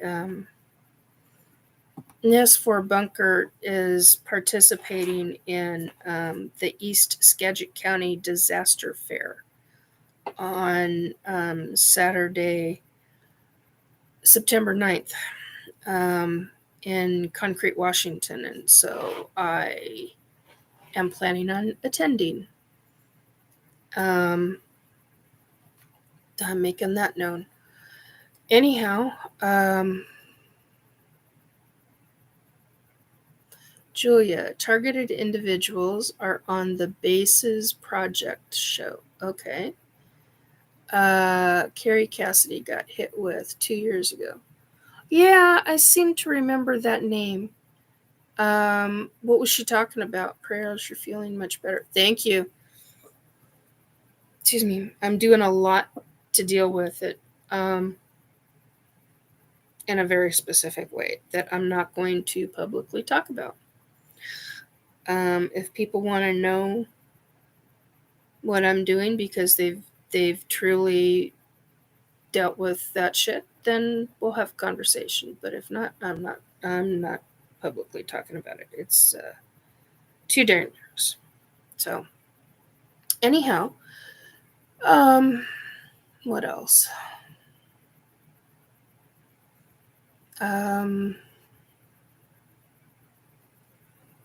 Well, it's nice to know that she's still alive. Carrie Cassidy got hit 2 years ago. That's good to know that she's still alive and there's no cancers and there's no nothing. So hopefully, because I've known.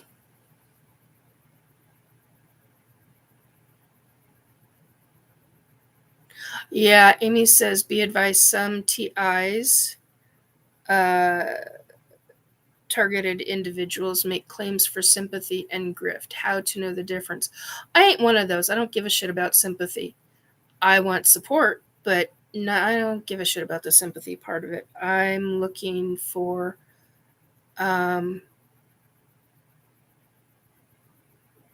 let's talk stuff out type of thing. So that I can work my own shit out, find different contacts that could possibly help me in the sense of medical or that kind of thing. I don't believe in doing the sympathy route bullshit routine. To me, that is bullshit. That's I'm not up for that. That just doesn't fly. Doesn't fly with me.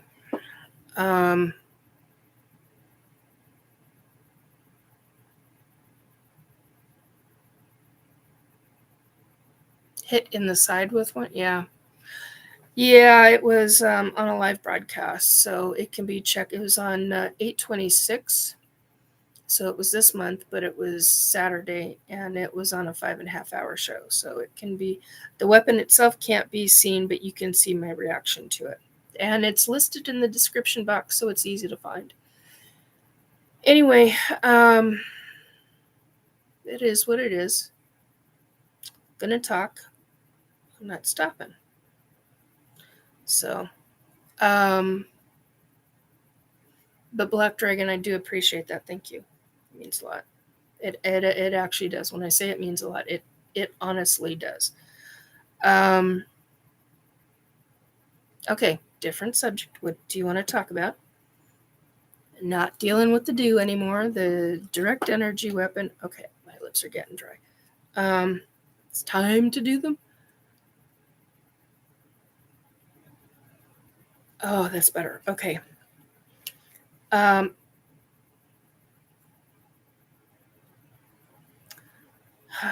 don't need to hear that.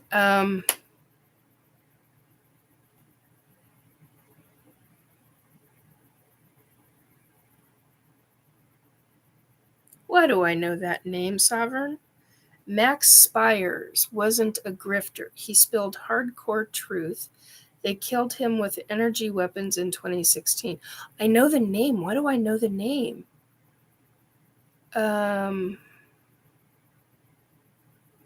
Yes, compassion. Thank you. That I appreciate immensely. Oh.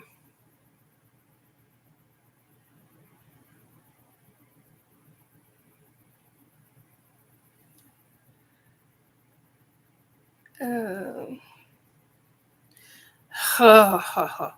Now there's a name. Be careful regarding Corey. Be very careful.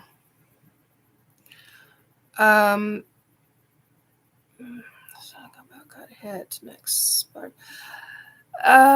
Sovereign, send me something on him because I literally I know the name. I cannot place him. Wasn't he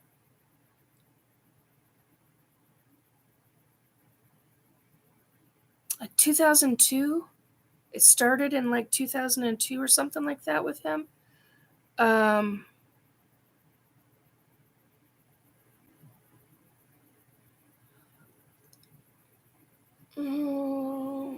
bummed that I haven't kept up with Project Camelot since she left YouTube. I tried it first and actually glad for the reminder. Last time went there was seeking Corey's initial interview. Seems scrubbed though.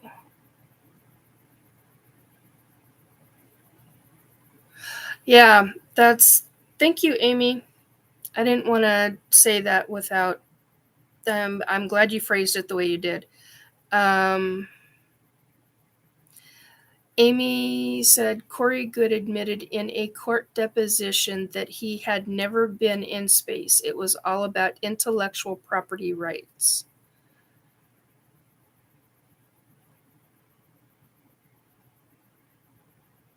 Ooh! I'm not repeating that one on out loud, Amy. Ooh, okay.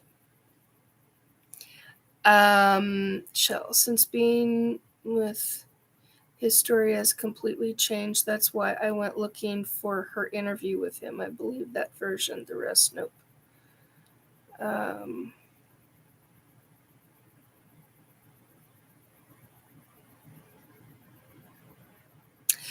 Yeah, there's a lot of reasons why you got to be careful. And Amy is right. You watch the documentation, the live broadcasts that were done regarding what Corey has done in court depositions. It's appalling. Absolutely appallingly bad. And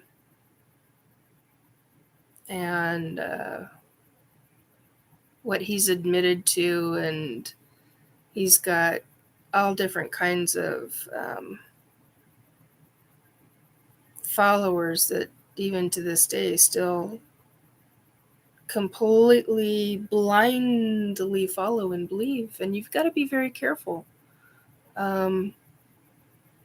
Always ask questions, always use critical thinking.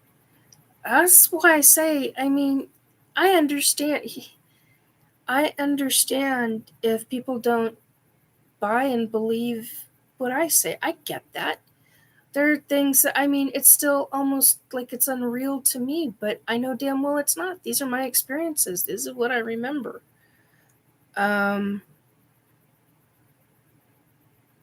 And some of it is frightening to me of what I remember.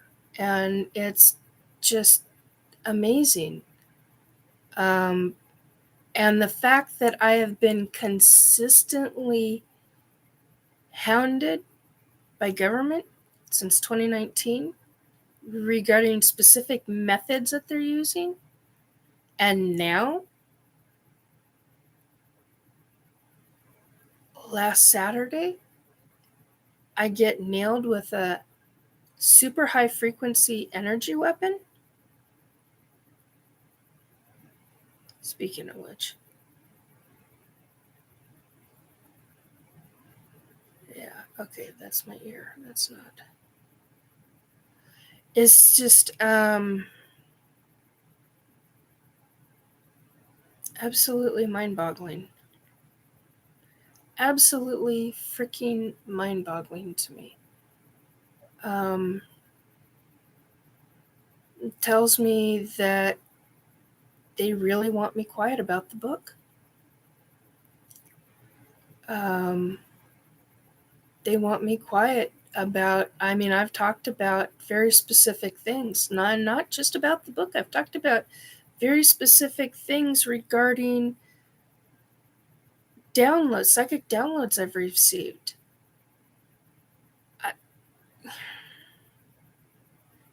I tell people to literally, quote unquote, pay attention, and I'll post a link to something. There's a reason why I'm telling you to pay attention.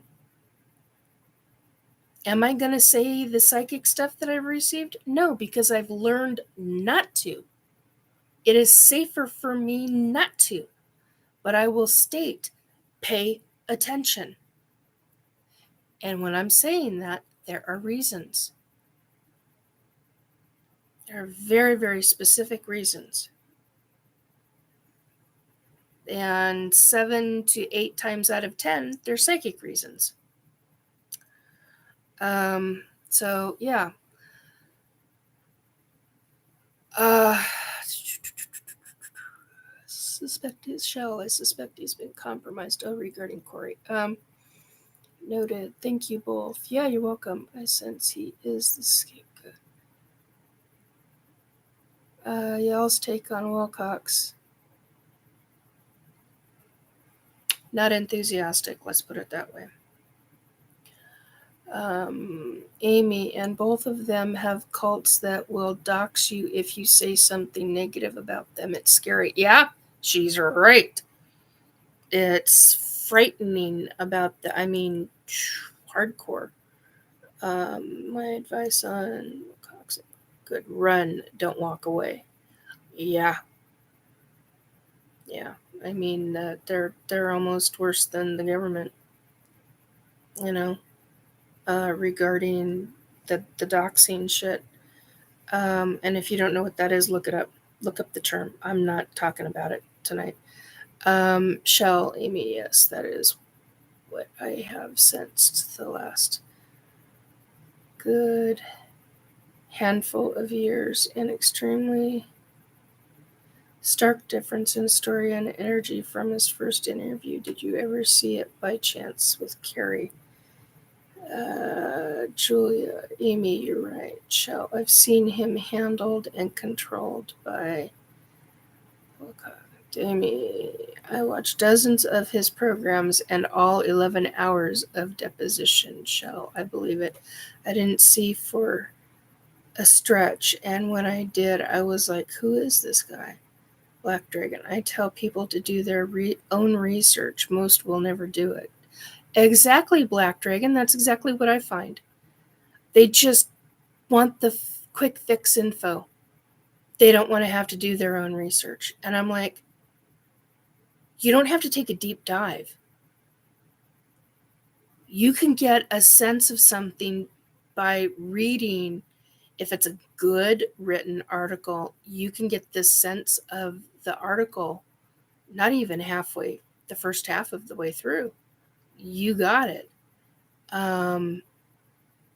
So it's wicked. And someone's trying to shut me down right now. I can feel it. And I got somebody here. And yeah, all right. Ouch.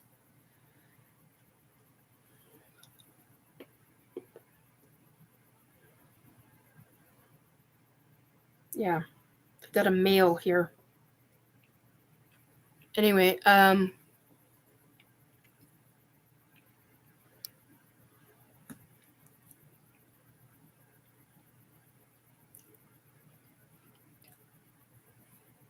yeah.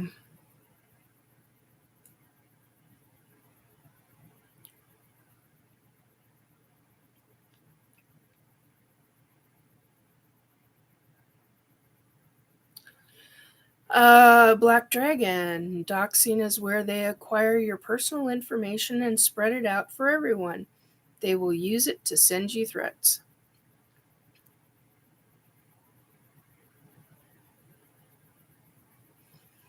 Amy, paid for mostly by donations from his charities, quote unquote charities. Why the IRS has not intervened, who knows? Julia, I love researching critical thinking, old school. Yeah, I agree. That's how I've always been. Um,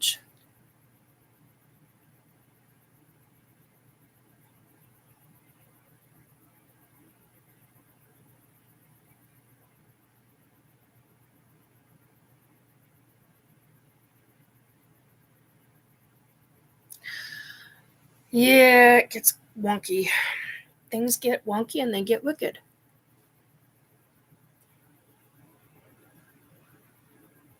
Which is why I've been consistently told, oh, that was nasty. Which is why I've been consistently told to write a book. Get it out there before other people. Um,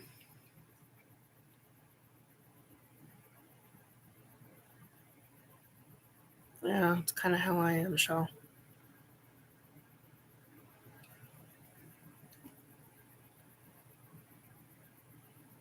Like that, I rarely get dressed until I leave the house.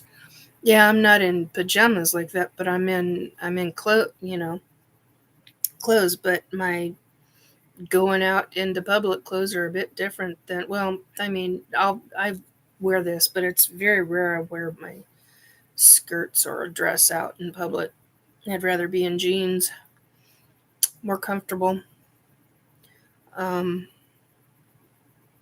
Black Dragon on Twitter. Many tried to dox me. I got banned because I doxed one of them and they threw a fit. Yeah, makes it tough. Makes it tough dealing with. Hey, whoever came in, welcome. Um, have a seat. Grab a cuppa.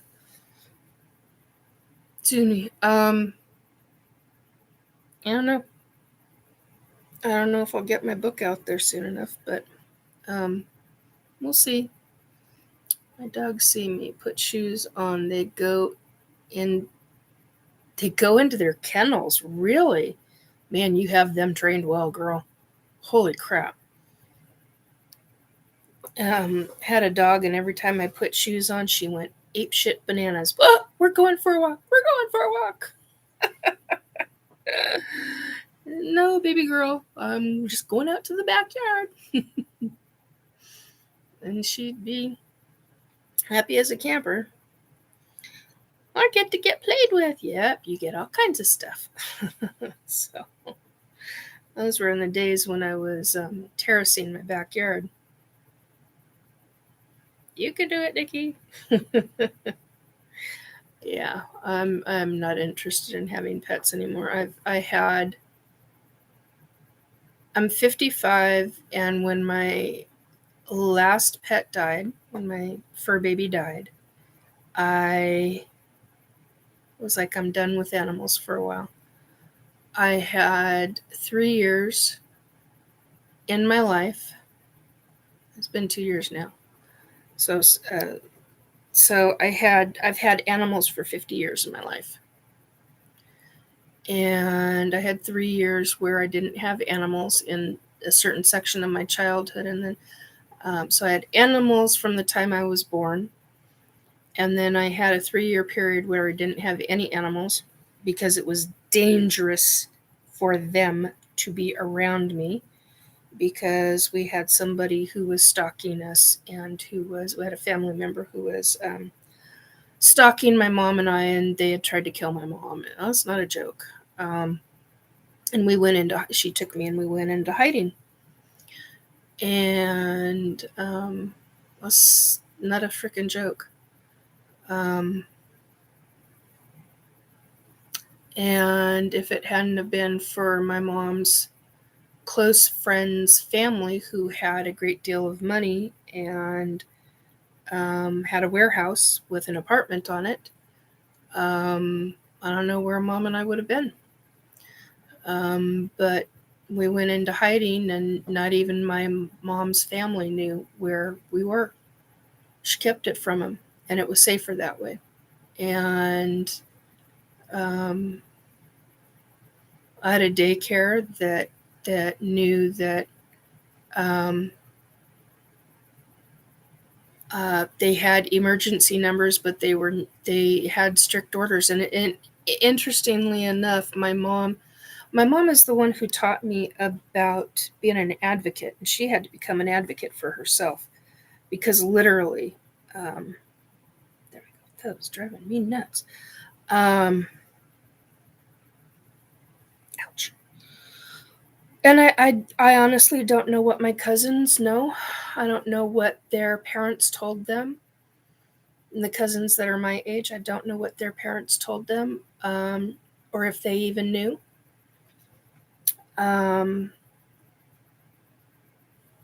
There was a time when Mom and I just kind of disappeared from the family for a while, and we were very well hidden.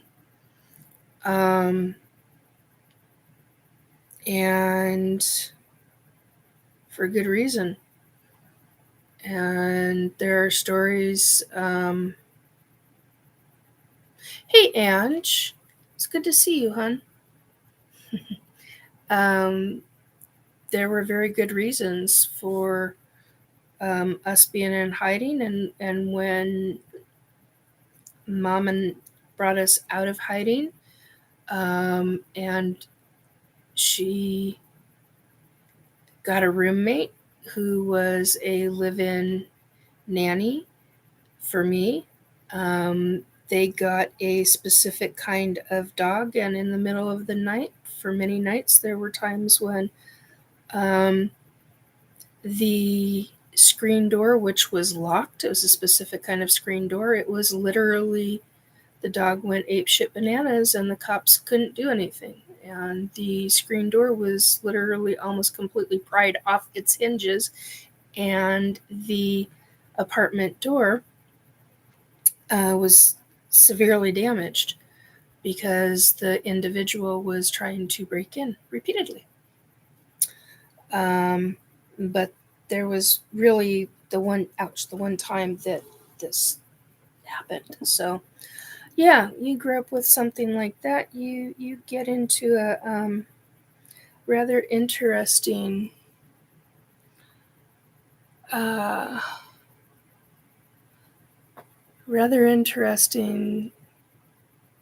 way of life, and that way of life lasted with me.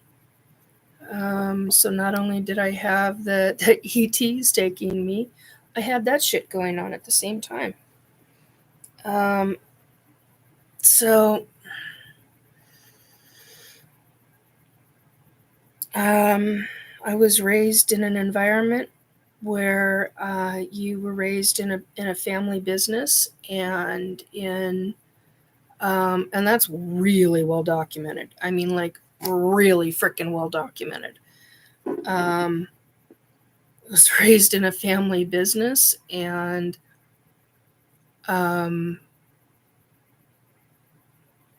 people knew me.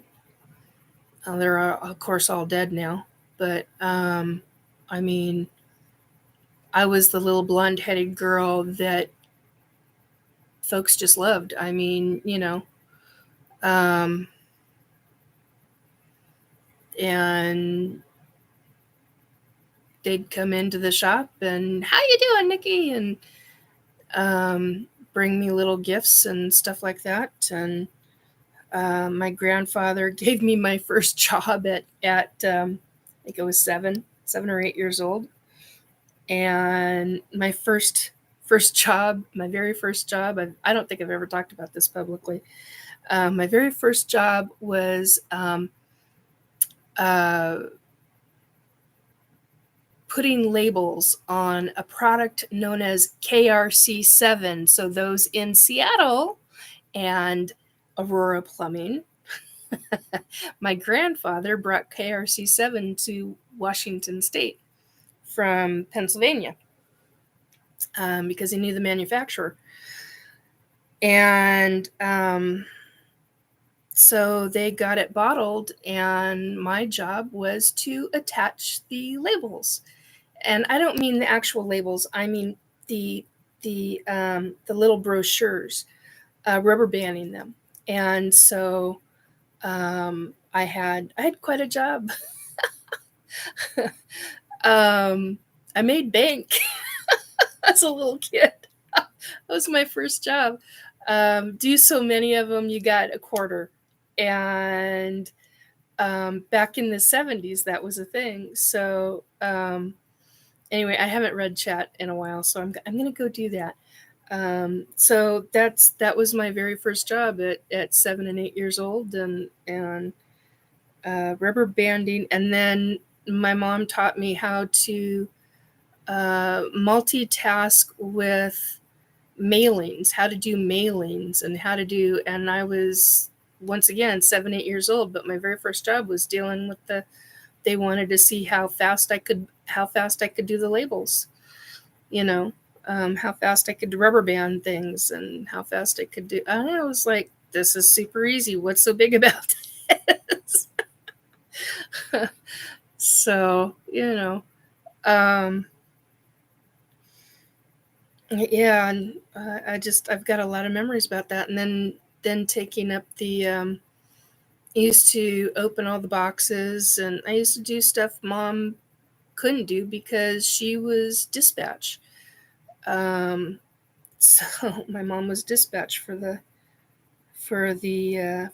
my grandfather's business. So anyway, what do we got here? Let me see.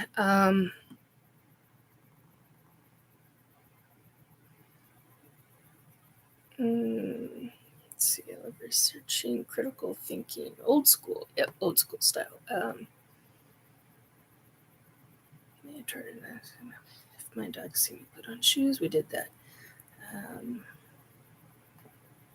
They knew the drill is all, but they definitely did the pre-walk zoomies and such. Oh my god, I forgot about the zoomies.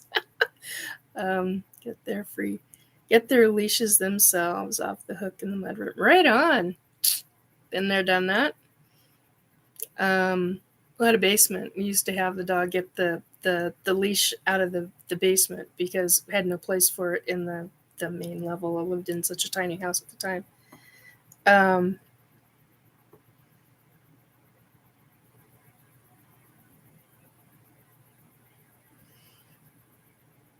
Yeah. I can't imagine life without them. Yeah, she's talking about her babies, her puppies.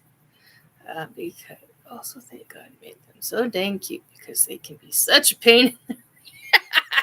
No kidding.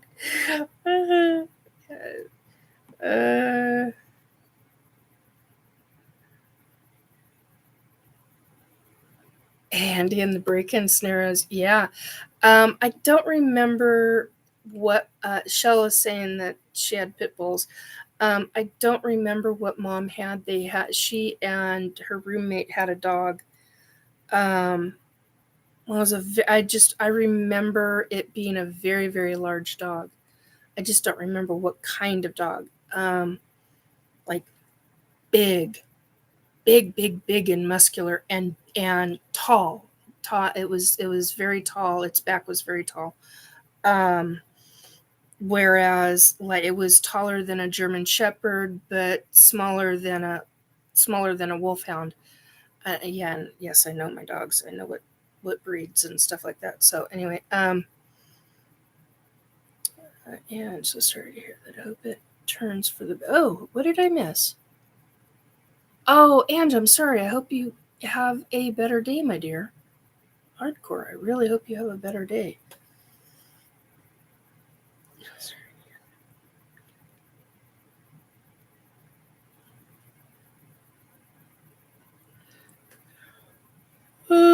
Okay, let's see what we got.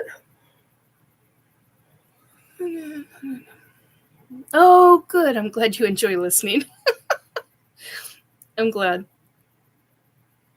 I misread bacon on the brain. Yes, I understand that. Bacon. Bacon. I had a Houdini dog. Oh my god, I had a couple of Houdini dogs. Holy crap, could they get out of underneath a fence fast? What the heck is up with those creative dogs? Wow, their minds, how they figure out how. Oh man. Yeah, only deadbolt. Yeah, huh? I thought it was a laptop. Honey, talk to me when you have not a wolfhound. Oh my god. I can't think of what it was. Gigantic dog. Gigantic breed. Giant black dog. I can't even remember his name. He used to sit his ass. This was one of my mom's friends' dogs, and he was so big. He used to go in, lift the toilet seat with his nose, drink from the toilet, and then go into the living room, sit his ass. And he was so big that literally he sat his ass on the couch. His legs were down, touching on the floor, and he was sitting there like this. And I was like, you're a human, but you're a dog. This is interesting. Why are you drinking out of the toilet? Mastiff. No. Oh God, that's gonna drive me nuts. I can't think of what it wasn't. A mastiff. Slightly smaller than a. Not by much. I keep wanting to say bulldog. That's not it either. Great Dane. Great Dane. Yes, Great Dane. He was a Great Dane. I had to think about that. Oh my God. So, Julia, love your stories. Time for me to go to sleep. Love you all. Thanks so much for putting up with. I'm glad you came by, Julia. I hope you have beautiful dreams. Get some good sleep, dear. Lots of good rest. Take very good care. And all my dogs were beautiful, but my German Shepherd police dog was the best. I understand that. I had a Shepherd one time. Oh my God, they're wonderful, aren't they? Oh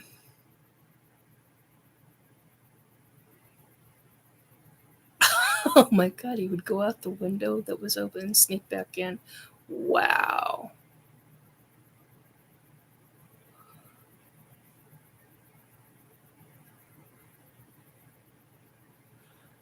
Escapist, yeah. I had a friend with a friend and her family. Well, all of them were friends, but they had Russian Ovcharkas, or a Russian Ovcharka. Oh my God, that dog! I love that dog. He used to pin me, literally. Their little girl, who was little at the time, she lived up the street from me. The family lived up the street from me. They were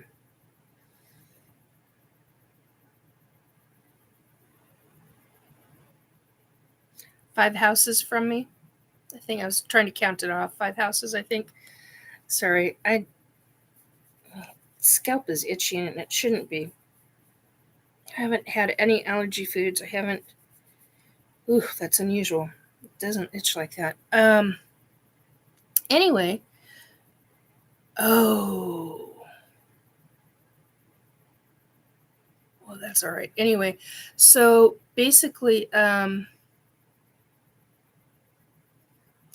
yes, Shell, they are. They are serious personality right there, the Ovcharka. Yes, they are. Oh my God, but I love them. I fell in love with the breed just because of this one dog. And they used to I believe they bred when they lived in a different state. I believe they bred them. And wow, they the stories they had. I mean, you've really got to do some serious training with those dogs. And they are huge. Oh my God, this one was just he was I think one of the biggest dogs I'd ever come across in my entire life by that point, or even afterwards. Um, and I've got my son's got stories about that dog, and wow, incredible stories. My favorite was my favorite personal well, I've got two actually. My two of my favorite personal stories is one, um, this dog could hear me 2 doors down walking up the street on the pavement, and I didn't go slap, slap, slap, slap with my shoes, tennis shoes. I wasn't one of those people. When they walk, you can hear their feet because they're slapping their feet. I'm not one of those people. Their front door would be closed. That dog knew I was coming 2 houses down. And I'm like, how does he do that? Really excellent hearing, man. No freaking joke. With the door closed, knew it was me, and just house and a half down. I had to say 2 houses down, not quite right, but oh my God. Oh, and he'd do this woof, and anybody else that would come up, he would go, he'd go apeshit bananas. He'd hear me and he'd do this woof, woof. She'd open the door. He knows you're coming, Nick. I'm like, yes. I keep trying to surprise him. So that's one of my favorite stories of him. My other one is their daughter would actually, the dog would walk the daughter down the street. Not a joke either. The dog would walk the daughter down the street, not the owner walking the dog walking the kid. And he'd come up, and I'd watch her down the street and coming down to meet me, and the dog's just trotting away, and she's walking down, and the daughter would walk into my home, and the dog would walk with me up to my front porch, and literally one hand, and I was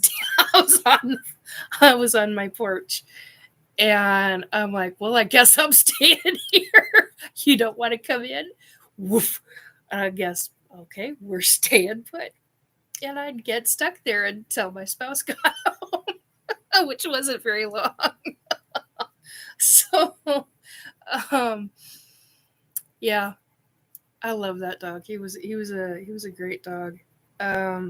Very protective, and man, I mean, he'd sit your ass down whether you wanted to be seated or not. I was like, okay, I guess we're going down. And one paw, one leg over my lap, and you don't get up. You just don't get up. So, and it wasn't like he was aggressive or anything. It was just like, you got a dog that is very heavy. Very, very heavy. One leg, one paw, muscle galore. I mean, they are like solid muscle, these dogs. And I love how she trained them. I loved how this family trained this dog. It was really well, and I learned a lot from this family. They were great with this dog. So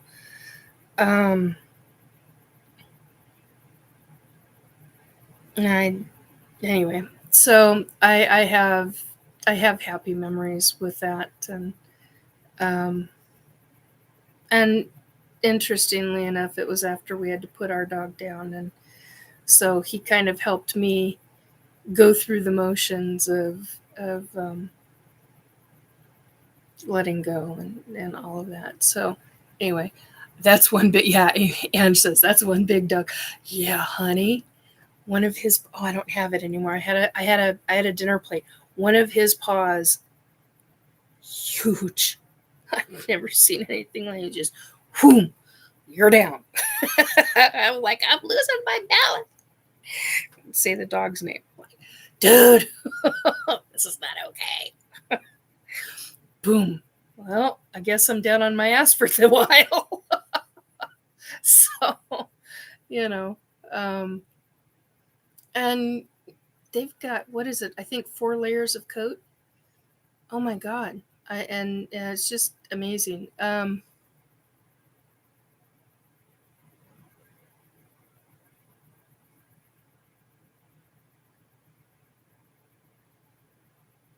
Yeah, Shell says, Nikki, that for sure makes all the difference in the world, even with less dangerous breeds.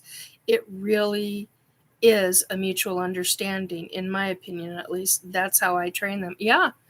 I mean, I love the way that she dealt with the dogs that they had. They had a dog before that, and I won't get into that. The dog was very sweet, very, very super thin, because that was what the breed was.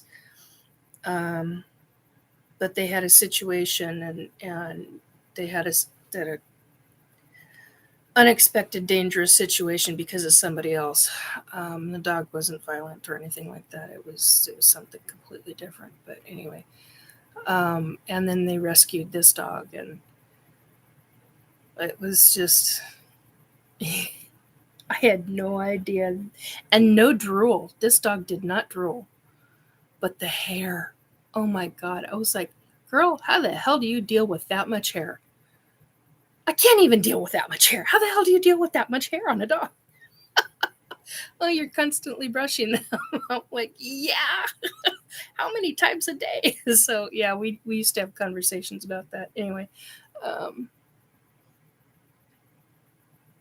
they are too unpredictable, impulsive, and can be dangerous. Which dogs are we talking about? I need to scroll up. It reminds me of Caucasian Shepherd, Tiberian Mastiff. It had, wowzer. Oh, Amy, dogs make me uneasy. Yeah, I can understand that. Some dogs do that with me too. I witnessed my mom, well, I heard my mom being attacked by a dog once, and there's hospital records to prove that story. There's a lot of records in my life that can prove a lot of the stories that I talk about. A major amount of them, and there's pictures and all sorts of stuff. So I mean, I can prove a lot of what I talk about. And what pisses me off, because I love pictures, but what pisses me off is I cannot prove my ET stuff. I can prove different medical things, but I can't prove the actual abductions. I can't prove the. Anyway, sorry, that's a pet peeve of mine, because I'm all about documenting stuff throughout my life. I knew that I had to document stuff even when I was 8 and 9 years old. I knew I had to document stuff. I knew I had to keep things, but I didn't understand why. Figure that one out. And I was like that all the way through my when my son was born and everything. It got even much more predominant then. Okay, so I do understand that, Amy. I understand why dogs can do that. Too unpredictable, impulsive, and can be dangerous. Yeah, it depends on a number of factors with that one. Yeah, German Shepherds are the best security dogs. I'd train for hours, and she would be by my side. Yeah, and different dogs are really excellent for those with disabilities. I can't think of what it's called right now. It literally, I had it in my head, and now it's completely gone. For support animals, those with disabilities, those with emotional needs and things like that they can be very, or those with oh my God, brain fart again. Seizures and stuff. Emotional support dogs, there's seizure dogs, there's all kinds of, and that boils down to extensive, lengthy training.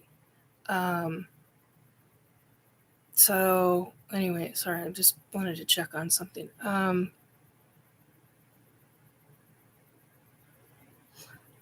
And to rescue sick mental shepherd, and from the second I unloaded him from my truck, he zoned in on a neighbor that had been harassing me and bit another neighbor that came in my house. I was snapping and cool, even though he was returned.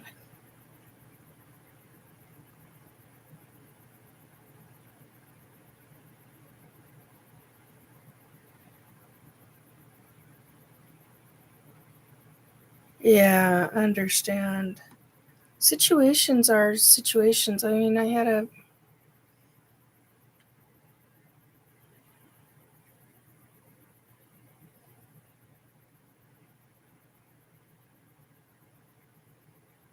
and oh my god, they're very territorial. German Shepherds need a lot of training. My dog would be outside without the lead and wouldn't touch anyone. Only on command would my dog protect. Yeah, that's how it should be.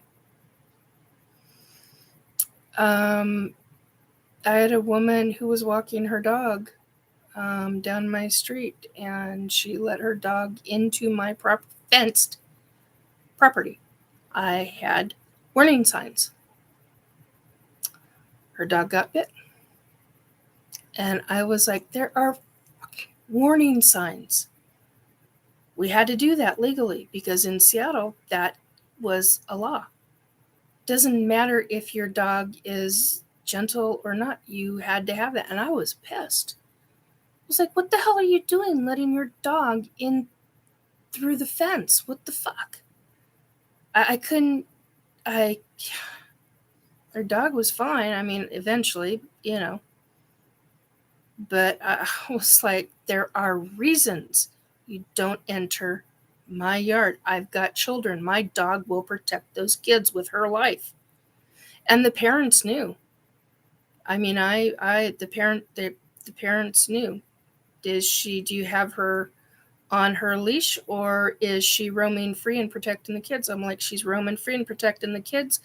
Give me a holler and I'll come in. We'll do an exchange, or I'll grab her leash and have you come in.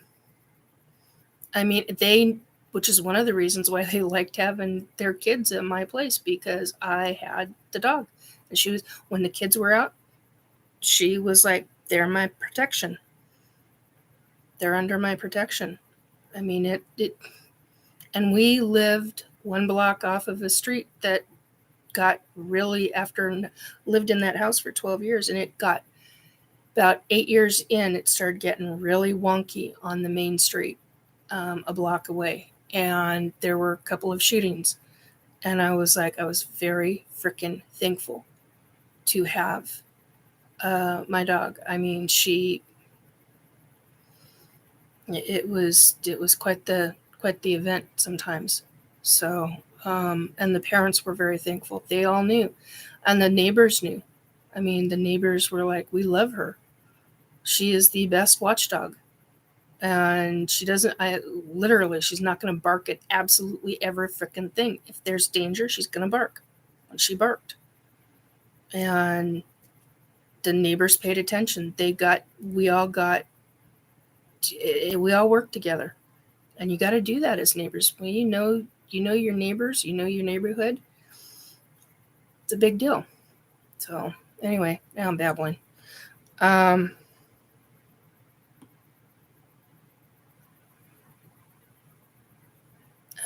Indeed, Ange, my pets, I have basic obedience done.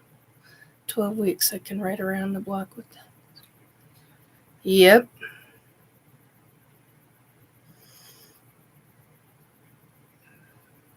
Yeah. And so we're talking more about dogs in the chat. And if I had heard something like that, Nikki, wow, I can't imagine. Oh, I'm assuming that you're talking about, yeah. Service dogs, service animals, they sniff out cancer too. Yeah, I had a girlfriend who had a small dog who, actually, I take that back. I had one who had a dog and one friend who had a dog and one friend who had a cat. The cat sniffed out the cancer. The dog sniffed out the cancer. Cats can do it too.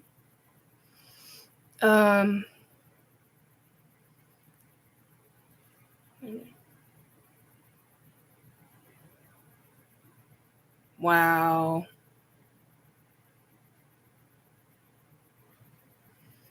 Awesome, Ange. My King Charles Cavalier, 2 times diagnosed cancer in 2 different places, saved my life. Bravo, frickin' oh. Bravo. Bravo, bravo. Right on. Sorry, somebody's doing a Star Trek. Bravo, bravo, Charlie, Charlie. Oh my God. Somebody's being a smartass on the other side.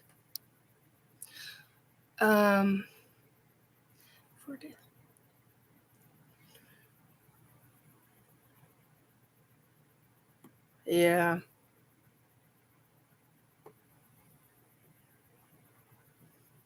Yep. Yep.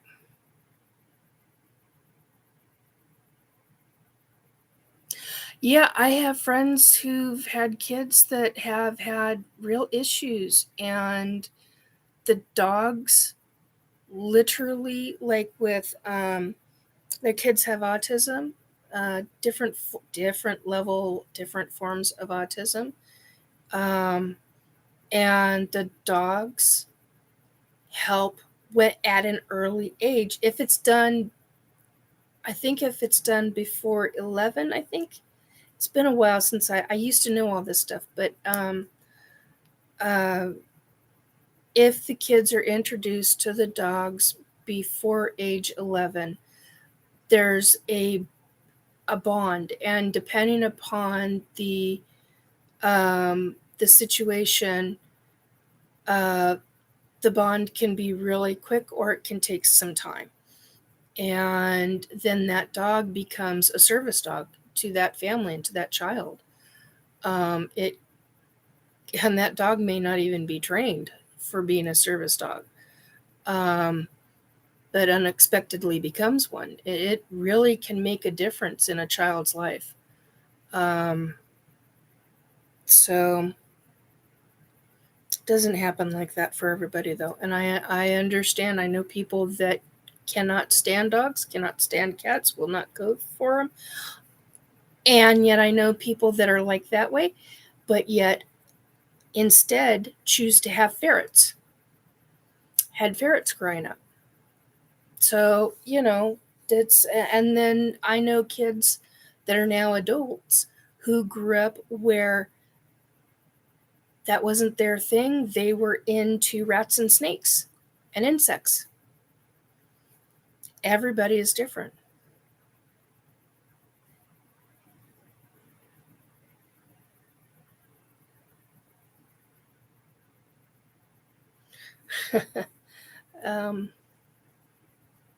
Yeah, and they sent seizures ahead of time. I had a girlfriend who's now passed. She's on the other side. They got a dog. Oh God, I can't think of what kind of dog it was. Small. No, it's a version of a small poodle. I just can't think of what kind. I think it was a cockapoo. Anyway, Cocker Spaniel poodle mix. They're small dogs, but they look like a small poodle, very small poodle.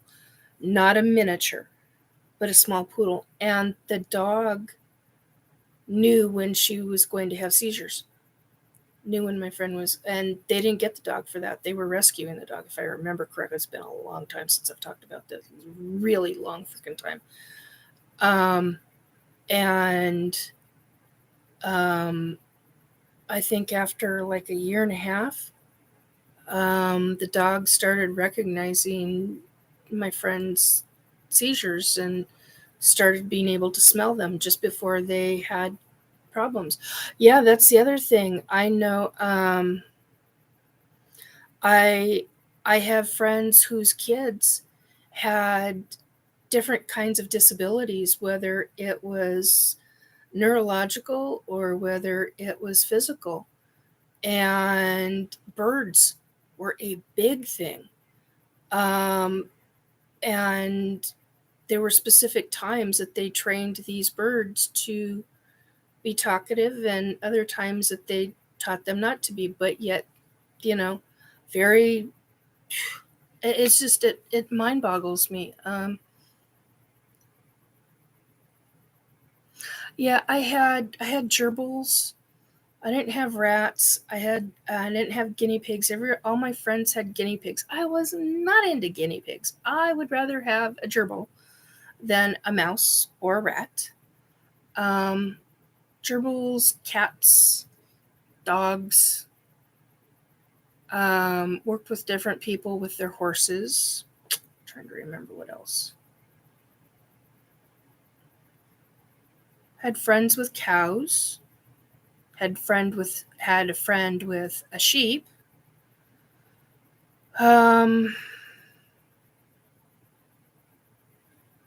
Had friends that I didn't know that their family was into farming. I didn't know that until I was in high school. Junior year, I found that. I was like, oh my God, I've known you all this. I've known you since, oh God, years and years before that. And come to find out, I only had found out that their entire family, they lived on a farm and were up at the crack of dawn every morning and had all these chores to do before school and had school and went home and did homework and back out in the farm and worked until their mother did dinner, and that was their life every single day. And that's what they ended up doing.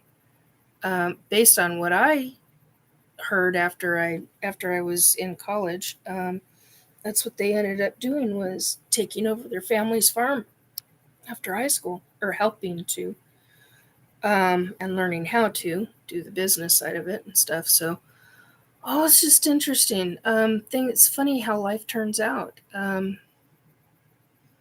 Had no idea that they had a farm.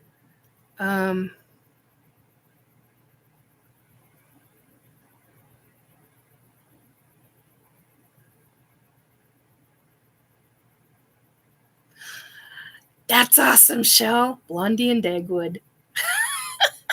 That's awesome.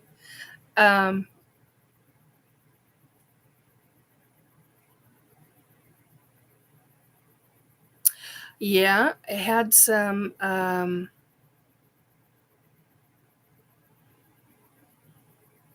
some budding raccoons there for a while.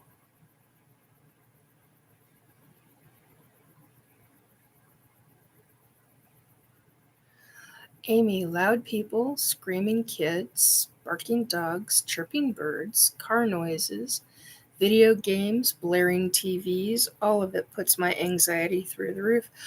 Hey, I know people that are so sound sensitive that they have to live in a extremely quiet neighborhood.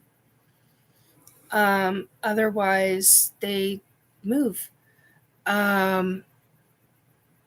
It's a specific form of sound sensitivity, and it's hard.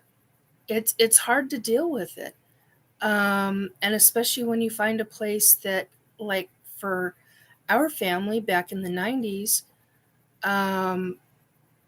we had a relatively quiet neighborhood, except for the 4th of July, usually on a weekend, and for like 3 days out of every summer, it was relatively a quiet place, quiet neighborhood. And the only reason why I say 3 days is because one of the neighbors would they would literally, very small backyard, but they would literally build every summer a stage for a band, and they would get music or noise permits. I can't think of what it's a specific kind of permit. And they'd have their friends from different bands come and play for the neighborhood, which was interesting. It's a lot of drinking going on at those parties, man. And that was before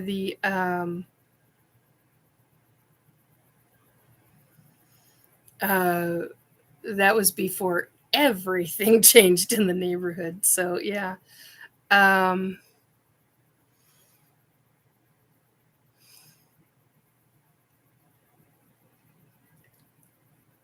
Yeah, I agree, Shall. Imagine how cold the world would be for kids if there were no pets except AI pets. Mockingbirds. So sorry to hear that, Black Dragon. They better not move by me. My family was called the Loud Bunch. Oh, honey. The family that lived in the house that I and my family ended up living in, they had 12 people living, coming and going in that, was it? It was an 800 and,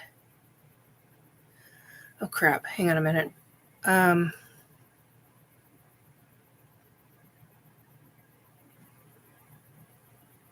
Crap.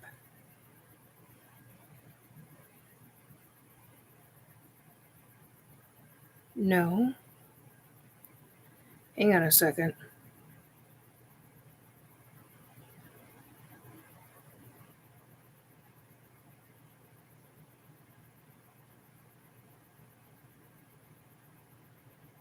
Yeah, 964 square foot house that we lived in for 3 people, and only 482 square feet of it was livable.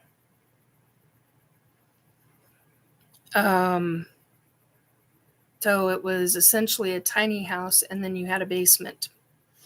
And they had 12 people living, coming, and going out of that house.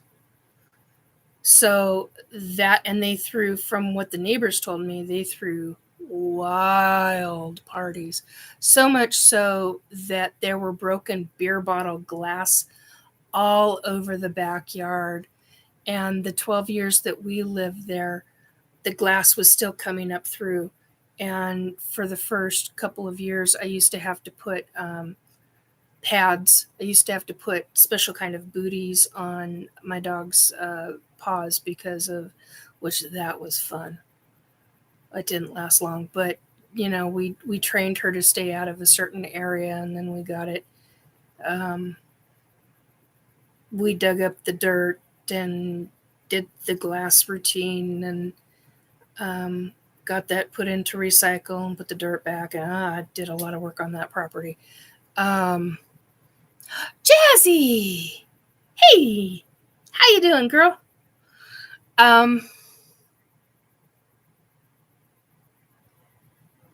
Anyway, my dear, I hope you're feeling better.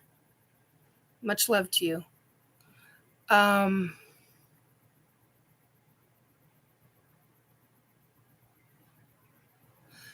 Muted lights, candles. I'm glad you came by. Cause good to talk. We were just going over different memories. Jazz knows the house I'm talking about. Anyway, so yeah, they had. I remember that house. I'm better. Owls woke me. Oh my god. Well, I still say those owls are up to something. But that's beside the point. Anyway, still haven't figured out what. I haven't really delved really super deep into it. Really glad you're doing better. Remember that house? Anyway, little itty bitty white house.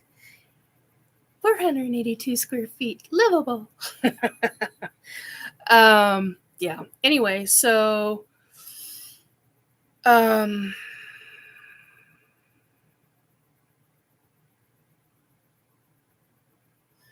okay, what did I miss? Hang on a minute. I gotta go back and chat. Neighbors are okay when they are at least 200 feet away. Yeah, I've kind of gotten that way. Living outside of Seattle now has been a huge blessing. This sound is so much better.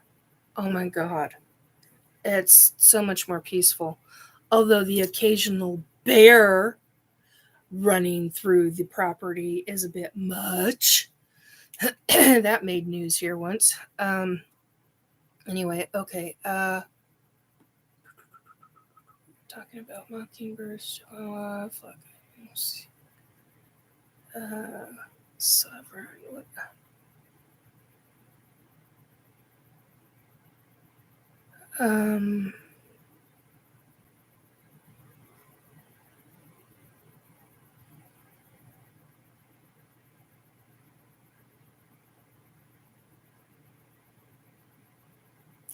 Wow, Shell. Sounds like a great place to live.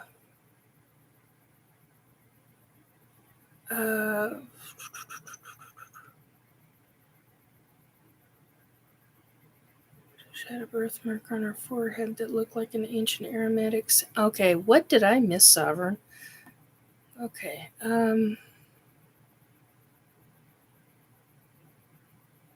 Oh, got it. You're talking about the dog. Got it. Okay. Grew up down the road and playing on the street, killing time on it to avoid home, and didn't know this house was here. I mean, I explored everywhere, rode people's horses, slept in. Oh my God, Dynamite, are you? Dynamite? What did I miss? Mad monkey noises, the owls. House was Brent's. Oh! Yes. I love Bryn. I was just talking about Bryn. That I had friends that had it. Bryn would pin me on my front porch. Those are my stories of Bryn. Love that dog. And I love how you trained him. That's the other thing. Kudos.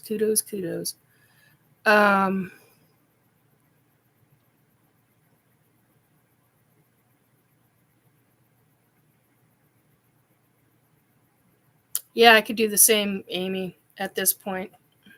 Couldn't have done it before. Honey, he was not tiny. Oh my God, he was not tiny, girl. Though I know I know where you're coming from. Anyway, very blessed, and a 6-foot block wall around my main. Really? It'll be like duck hunt. Ooh, yeah, interesting. Compare, and see, that's what I didn't want to talk about, because I remember you talking about those. I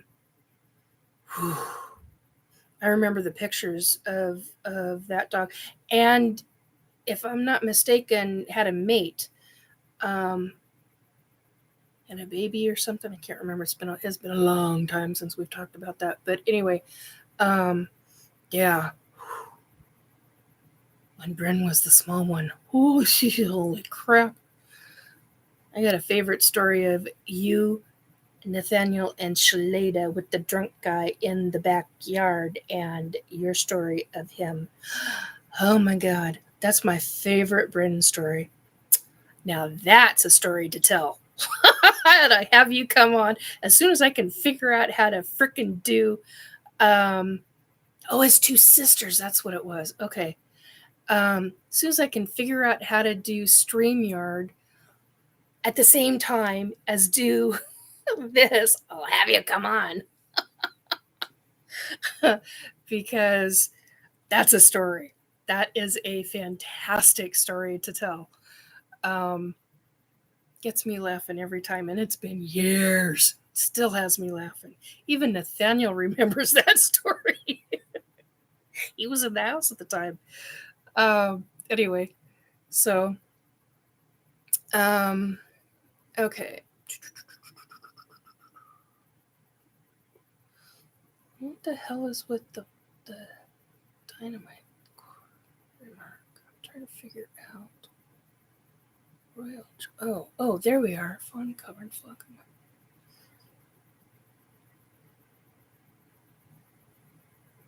Oh, wow. I didn't know they could do that. Okay, so you were talking about the chihuahuas you had. Okay. Well, I'm not a fan of chihuahuas, but I know people who have them, and they love them. Yeah, the dark guy kind of backed up, huh? Backed up. Honey, backed up. Oh my God.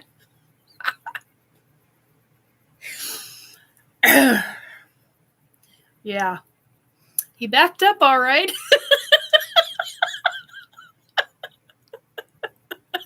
Exactly. Oh my God. You guys have got to hear this story at some point. It's really, really fucking good. Pardon the language. But it's worth it.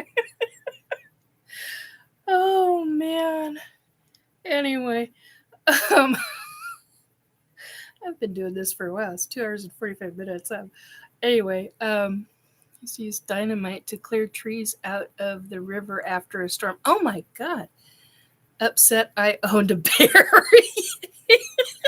Well, yes, he was a tad bit upset that you owned a bear. Of course, the bear was standing on top of the fence, wasn't he? Up against it. Oh, God. Anyway, I'm really glad you're feeling better. I understand that kind of stuff. So,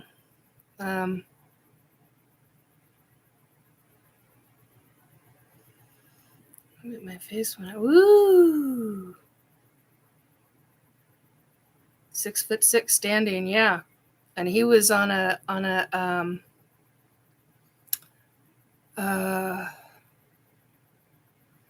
I was going to say enlarged backyard. That's not what I'm trying to say. The backyard was a raised backyard, and then you had, what was it, a 6-foot chain link fence or an 8-foot? Yeah, I remember you talking about you'd measured, but I couldn't remember how tall he was. So by the time he's standing upright, folks, and he's standing leaning on the fence, looking down, and you got the strict guy coming across. Yeah, makes it very interesting. On a neighbor that would.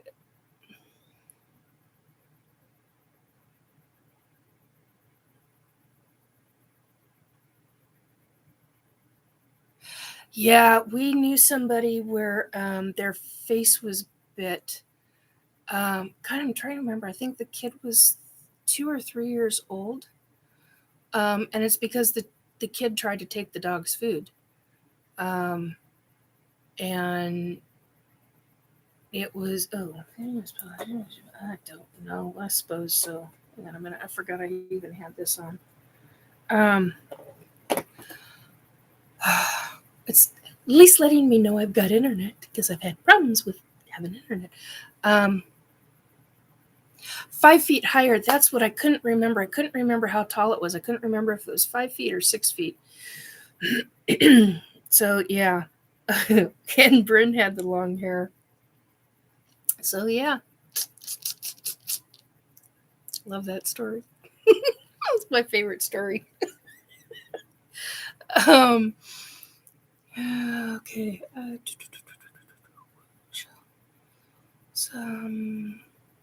I'm not joking when I say I'm the reigning queen of Hermitville. I just had casual wings out with a friend. That was first time out since 2 New Years ago, except I understand that, Shell. I've been pretty much hermited because of, yeah, I know you do, Jazz. Well, I didn't realize it was that often, though.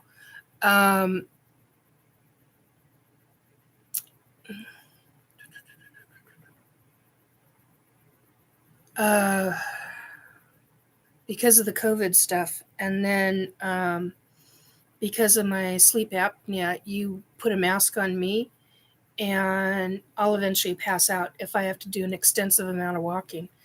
And so it became literally a medical danger for me to be wearing a mask while I was in a grocery store or it became a very dangerous situation.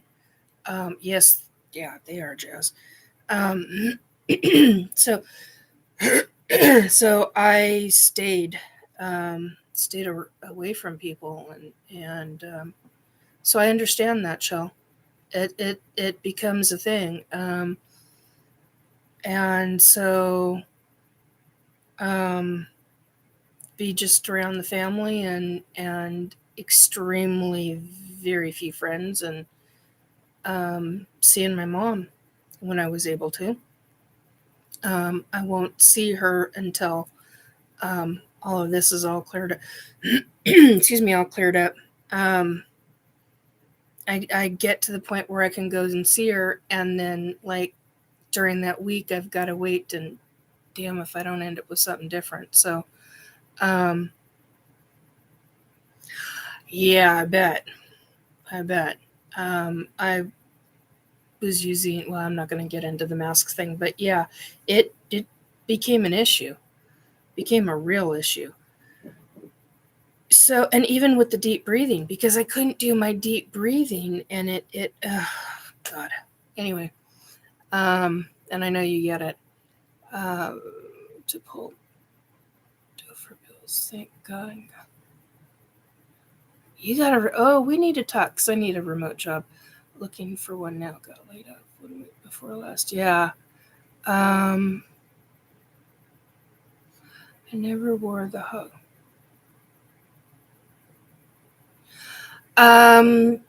Sovereign, here we had situations to where you were not allowed into grocery stores. In my area, you could not, they would not let you walk around without one, being in a grocery store. And that became an issue. And I had really close family and friends who were, they aren't first responders. They are first, I can't remember what they called them, but grocery workers. I had close friends and close family who were, and so that then and they were wearing it damn near 24/7, and I was like, whoa. So yeah, it's very interesting, and I've got friends that are teachers that you cannot be in a school teaching unless you have so yeah, it's I take issue with all of that. I get it, but I take issue with all of it. It made things a whole nightmare. And now there are different levels of discussion of talking about it for the end of the year all over again. That's a whole nother subject. So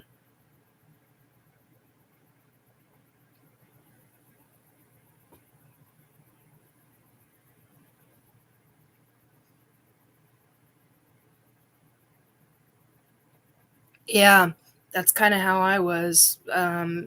Jazz is I was doing a wide different variety of things, but um,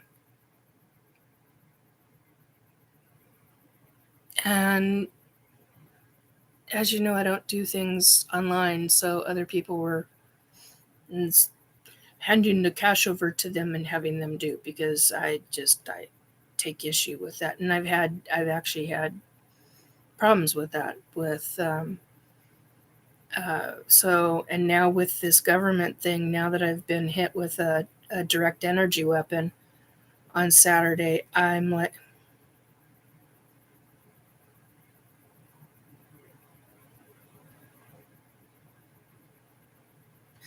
yeah, I hear you, Shell. Um,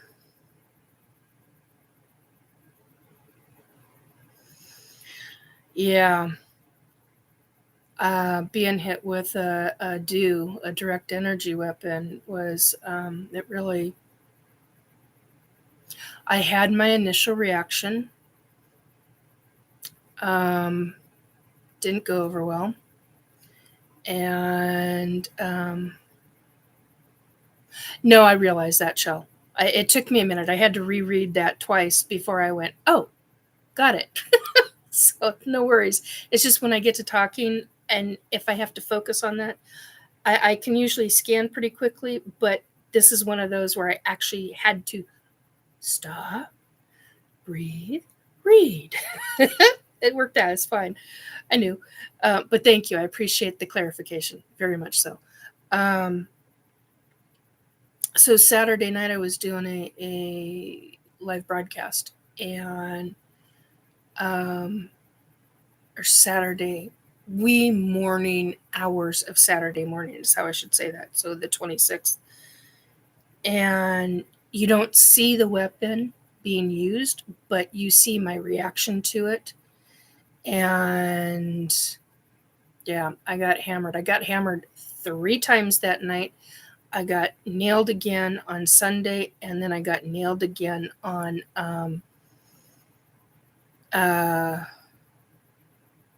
yeah, I bet it does. I got nailed again on Tuesday night. And that was when I said, okay, dealing with this in a different way. So they have consequences coming. And I'm like, okay, whatever. It's more than whatever. I mean, you know me. You've known me a long time. My rage hit, and I had to calm my rage down. And yeah, but I'm not going to stop talking. I'm going to continue talking. I'm going to talk about the book when I want, when I can, when I think it's safe enough.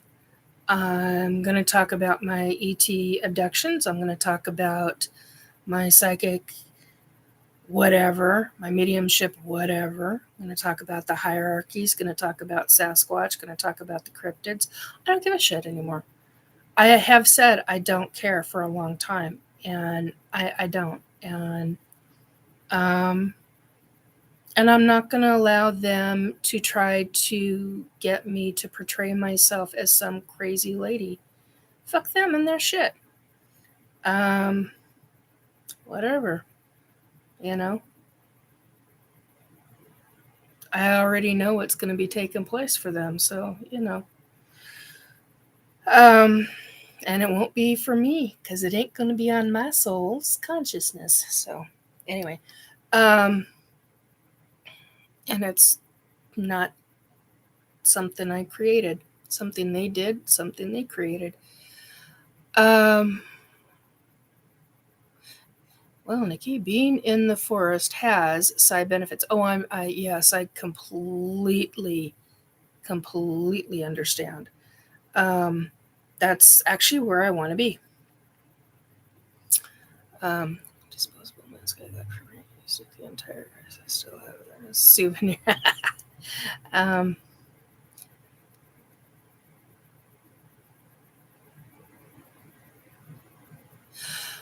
Yeah, I hear you, Sovereign.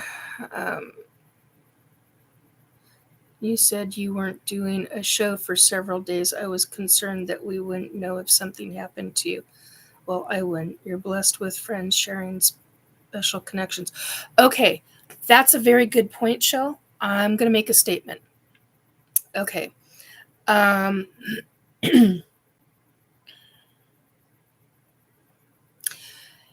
If you do not see me online here, and I have not done a live, or I have not posted a video, because ever since I figured out how to do the lives, because I used to do computers and all that stuff, and then after my back injury, I got out of that, and Jazz knows.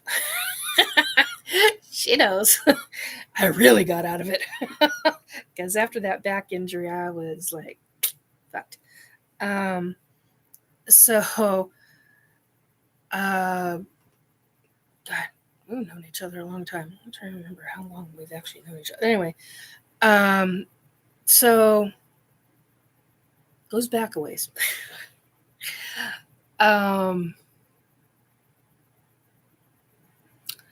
Things went to hell in a handbasket, and I couldn't think because of the kind of pain I was in and dealing with. And meds I was on, and I had somebody coming in to help me with doing computer stuff. And I mean, I still knew certain things, but I couldn't keep up with all the new stuff that was coming out during that time frame. And I got out of it because my focus became my health and getting better.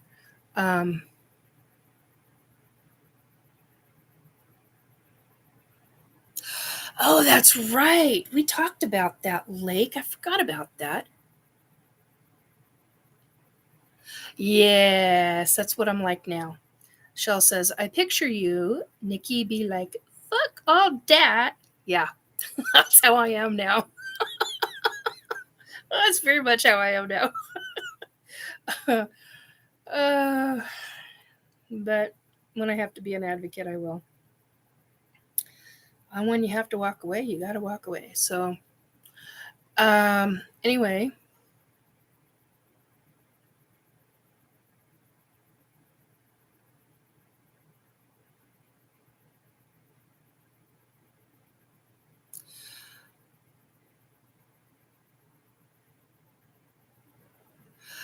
That is another tactic to try to frame, Amy, that is another tactic to try and frame you as bat crap crazy. Yep.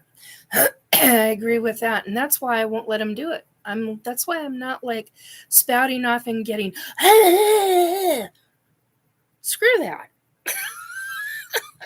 I'm like, no, that's just, I'm not going to be up in arms about it. I'm not going to go off the mouth and spout. Yeah, I'm just not. I already know what's going to take place. I already know what I've been working on. I know how to deal with it. And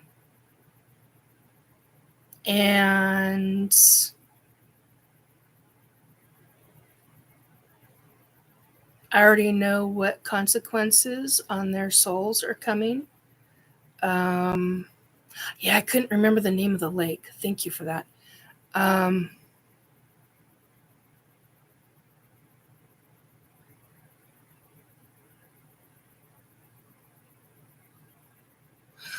Yeah. Yeah, be you. Exactly. I mean, I completely freaking agree with that. Be you. Be who you are. I mean, AK hunted, like, yeah, exactly. It took me until 2017 to start to go, I'm not doing this anymore. I need to quit hiding who I am, what I've experienced, and screw it. And screw what anybody else thinks. And it took a few years before I could finally go, yeah, this is to hell with whoever believes that I need to kowtow and be down and do the thumb screws on me for talking. F that. I'm not doing it. No, that's in Washington State. Is that on the iron? Oh, iron. Okay. You're making a joke. Got it. So, yeah, it's just you got to be who you are.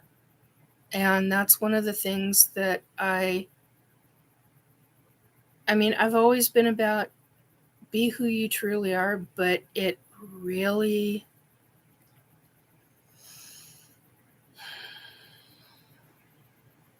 2018 was really not a joke. Northern Minnesota. Really? Oh, I thought Iron Range was a joke. Okay, my apologies. Sincere apology, Amy. Northern Minnesota. Really? Wow, okay. Breaking glass in the bathroom. He barked. I sidearm and demanded to announce themselves. Oh, and nobody was freaking there. No broken glass. Oh, that's always fun. Yeah, which kind of spook do you got?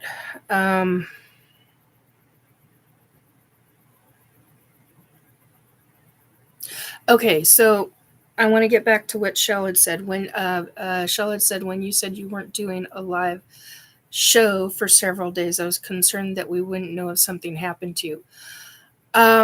Okay, so this is what I wanted to get back to. You can check my Facebook page. If I make a statement like that, and you can email me. My email account or my email address is at the bottom of the description box. Every single live broadcast, every single every single video I post, at the bottom of the description page, there is my email address. Okay, you can email me. I check it usually twice a week. The other thing you can do is I've linked my Facebook page, my personal Facebook page, to this YouTube account. Click on the blue link that says Facebook. It'll take you right to Facebook, and it'll show you the public side of it. I'm extremely fussy about who is on my Facebook page. And rightly so. I mean, I could have easily over 500 people on my Facebook page, but I'm choosing not to do that. And I'm dealing with Facebook algorithms in a different way than a lot of people know as well. But you can check, because I will post a public notice if I'm scheduled to be live or if I've had a health problem. And excuse me, boy, it's because I was laughing.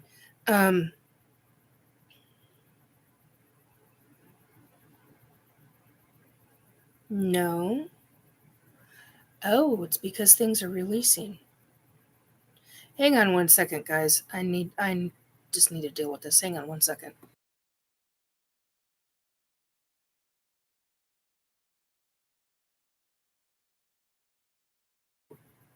There we go. Well, let's see. 3 hours. So I've done basically a 5-hour broadcast. So 3 hours on here and coming off of a 2-hour show. Well, that might have something to do with the throat. Anyway, and the congestion. Anyway, so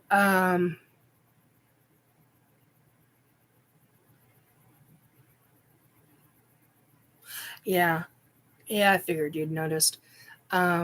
Not being you is harder. Yeah, and my mouth is really, I mean, when Jazz knew me back when our kids were little together, I didn't say the F word hardly at all. I got my sailor's mouth back then, baby. It's like, holy shit balls. Anyway.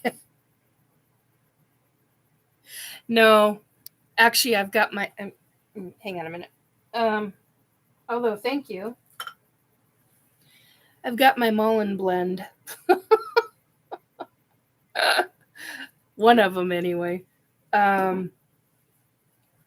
Although, thank you. I do appreciate that. And actually, I don't even know if I'm allergic to cedar anymore. So that would be something. I would have to test that one out. And right now, after having a high frequency energy weapon directed at me, there are things that I am doing right now for my health. I know I can take the Mullein, so I'm going to have to be, I have dried Mullein. Yeah, see, I used to put Mullein in, and you know this because you used to see me make the teas and the herbal glycerites and the, I don't think you ever saw me make the alcoholic glycerites, but yeah. Or maybe you did, I don't remember. But all the different herbal stuff. I mean, Jazz knew about my yard, and I used to grow a lot of herbs and the 22 to 25 foot tall fennel plants in front of the house. Oh yeah. Kids love that. God, I miss those. I miss those plants, Jazz. I kid you freaking not. I miss not having fresh fennel and the fennel fronds and all of that. This bulb fennel is so different. You get that even if as an organic, it is so freaking different. Anyway, delicious. Don't get me wrong, but it's. I'm just so not used to it. I'm used to the stuff that grows straight down and doesn't create a bulb. Anyway, but yeah, I've got to be. I'm boosting certain aspects of my immune system and doing very specific things. And bottom feeder.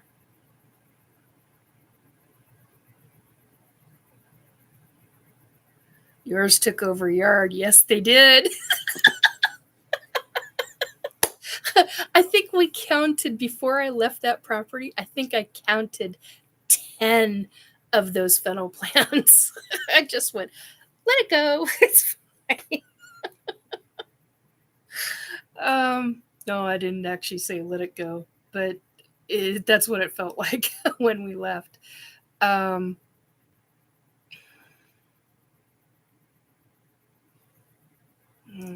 I'm going to be. I did find that. Oh, hang on a minute. I did find that amazing that in northern Minnesota that you can walk into one and never walk out or even end up in. Oh, holy crap! Really? I didn't realize that, Amy. Good grief. That's kind of. Excuse me. That's kind of like how it is in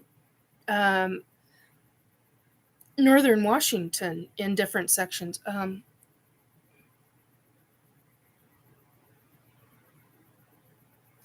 Planet Jazzy. Well, the Pacific Northwest Paranormal Group went back there. Oh, went back where, honey? Hang on a second. I missed this. I think you might know Chelsea. Yeah, I think I know Chelsea too. I can't picture her.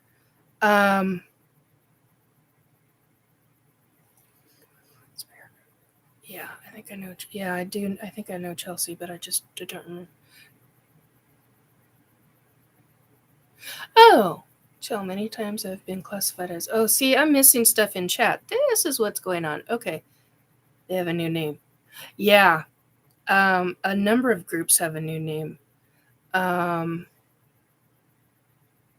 like the S4 bunker. They had changed their name a couple of years back from something else. And before that, it was something else. So, of course, they'd been, I think, like 8 years running or something. They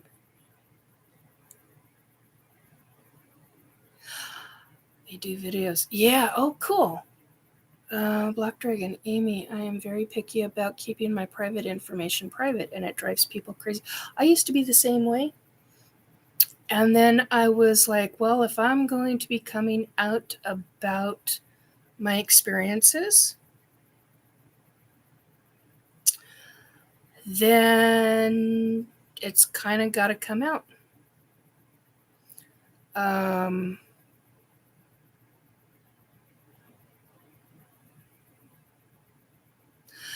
Sovereign, I have a tincture bottle of mullein leaf I haven't used yet. We'll incorporate it soon.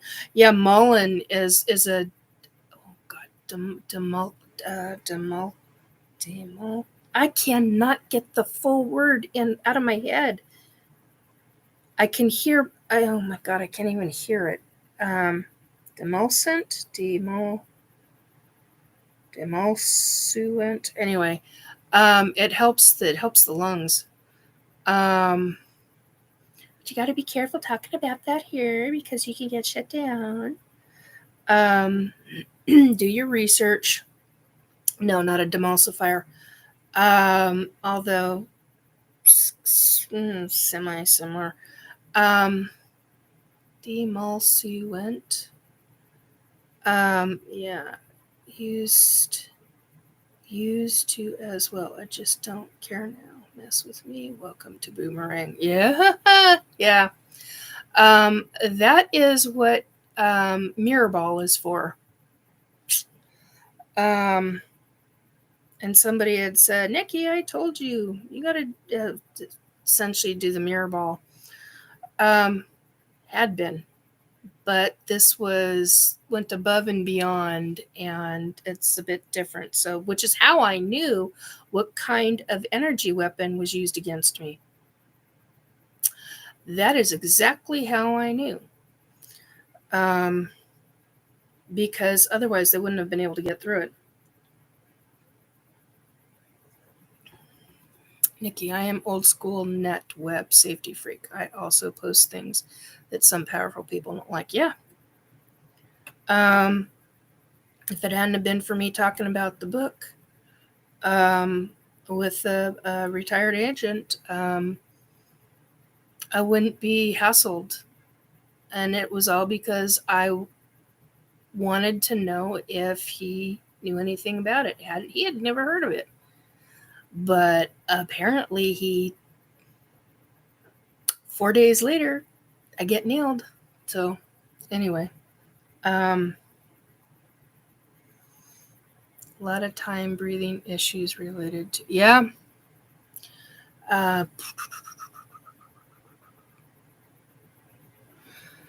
Anyway, but research Mullein, research pine bark, research, Jazz, the one that you just talked about. Cedar, couldn't think of the name of it. Do your research on herbs, folks. Do your research on bark and on roots. It really comes into play. Yeah, cedar. Not a doctor. Get medical advice if you have any issues, of course. Yeah, definitely. See, another one, Sovereign just said pine pollen is solid as F.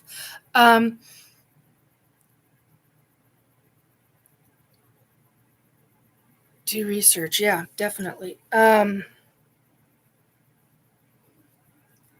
There was a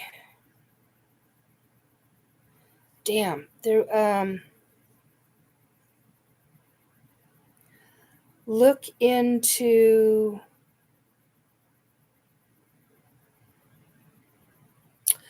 I'm gonna one of these days, yeah, that's also really good. Sassafras tea. Yeah, you got to be kind of careful with that one though. For specific reasons, I can't remember if it's the kidneys or the gallbladder or the liver. I don't remember.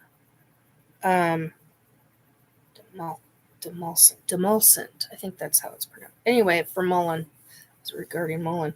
Anyway,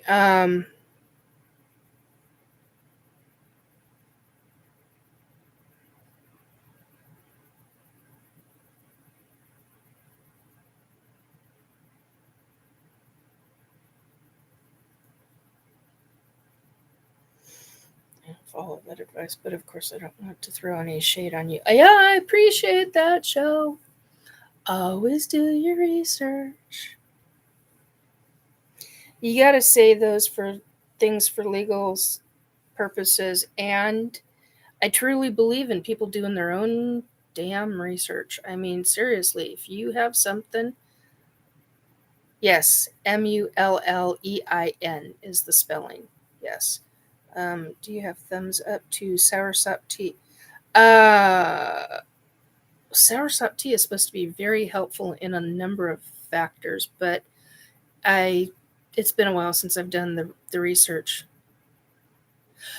Yeah, and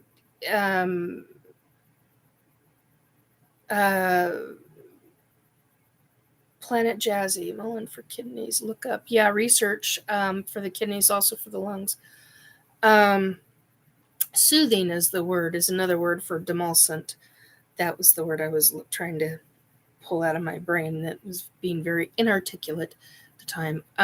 Black Dragon, same here. Yeah. Yeah, do your own research. No,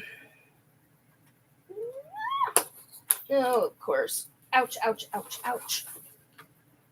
Oh, couldn't have done that back in the day. Would have been screaming. Okay, so here's a book. I know somebody in here will recognize this. This is the updated version. The old one is packed away with all my notes in it. I used this as a herbal Bible. I didn't like anything else out there. This is done by a naturopath whose name is Michael Tiara. I highly, highly recommend this book, even 30 years later. It's an excellent book. I would get it. I would get the prescription for nutritional healing. And there's a few other books, but those are books that what I would start with. I got this one at a used bookstore. And I was just absolutely stunned to see it. I used to buy a lot of used books after I moved up here, and I'm really glad I did. I mean, it helped with having to have a book when your mom is in the hospital a lot. So anyhow, do your research, read your books. Yes, you can get these things online. You can do the internet thing, have it all in one fell swoop. But if you don't have a charger, it might be an issue. But anyway, yeah. You still have your Dr. Christopher one? Holy, good for you. Yeah, there are things that I highly recommend. And do your own research. Grow your own herbs. Grow your own food. Use food and herbs in a medicinal way. Talk to doctors. Talk to medical staff. Talk to nurses. Talk to naturopath doctors. Do, like I said, round robin of research, of talking to people. You got to have that. Yeah, I remember we had a conversation about that. Oh, God, well, it was a long time ago for that conversation. But yeah,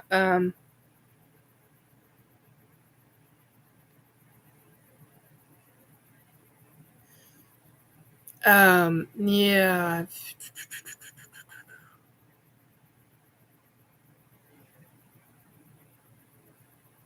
I'm aware. Drink no more than 2. Yeah.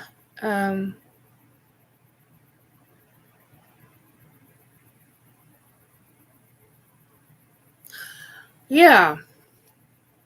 That. Nope. Can't say that out loud, because then that gives different things away, and I'm not going to do that. That's none of anybody's business. I was about to say something, but that would not be cool. So yeah, I understand. So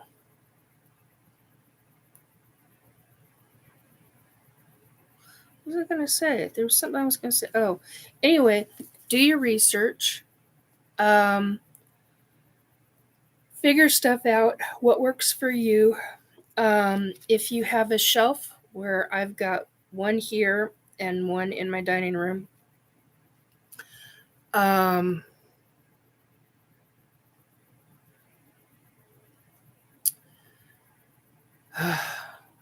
been thinking about downsizing that dining room table. Anyway, got 2 windows and use the light. Or get grow lights and grow your own herbs. You know,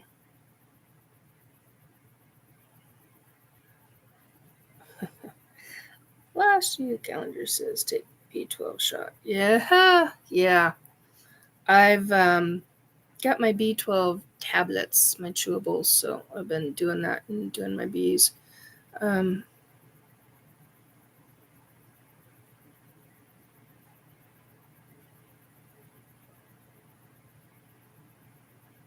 That is pretty high praises, Shell.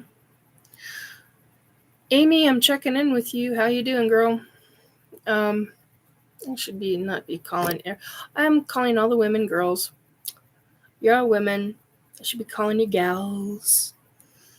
But that's a little bit older of a term than I want to use. What's a term I should be using?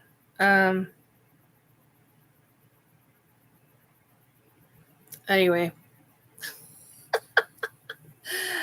Oh, God. Anybody else have internet issues earlier tonight? Like about 4 or 5 hours ago? I've got a grow light from my herb garden. Yeah.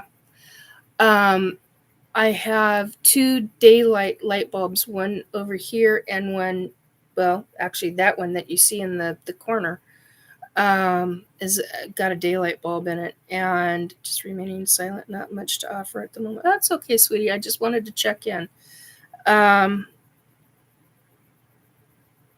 Anyone at least one day younger than me is officially a kid. Yeah, I hear that. I do that quite frequently, actually. Yeah, especially the ones that are in their 30s. How you doing, kid? Oh, God. Why are you calling me kid? You're the same age as I am. No. Well, aren't you 35, 36? No. Kind of freaks them out. Oh, my God. Anyway.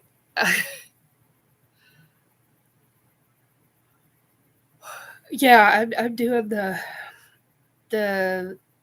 vitamin D's, amongst other things right now. Wasn't doing that. I was doing a little bit of that. Funny kid, stupid kid. Yeah, good kid. Yeah. Oh, man. Yeah, I started using terminology like dear and darling, and I don't call everyone darling, but I've only got one friend that absolutely hates it, and I'm like, okay, you tell me you don't like it, I won't use it. So,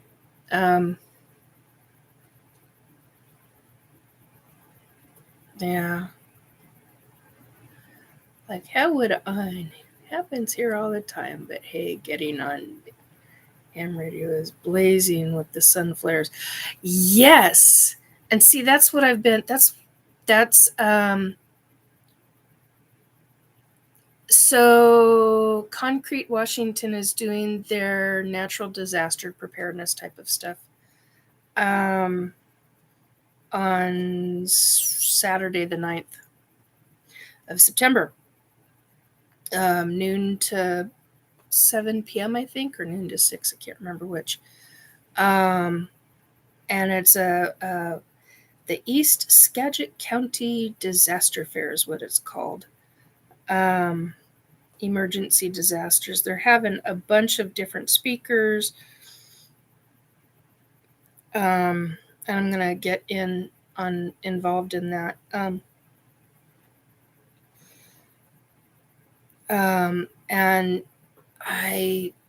that was what I wanted to do earlier, was do the ham radio stuff, and they might have, because the sun flares have been wicked bad. It's been screwing with a lot of different things. So I want to get my ham radio license, but that's, I don't know, that takes priority. And it hasn't been a priority, although I know it needs to be a priority before the end of the year. And that's all I'm going to say on that. And yes, B12 shots are fantastic. They can be, yes.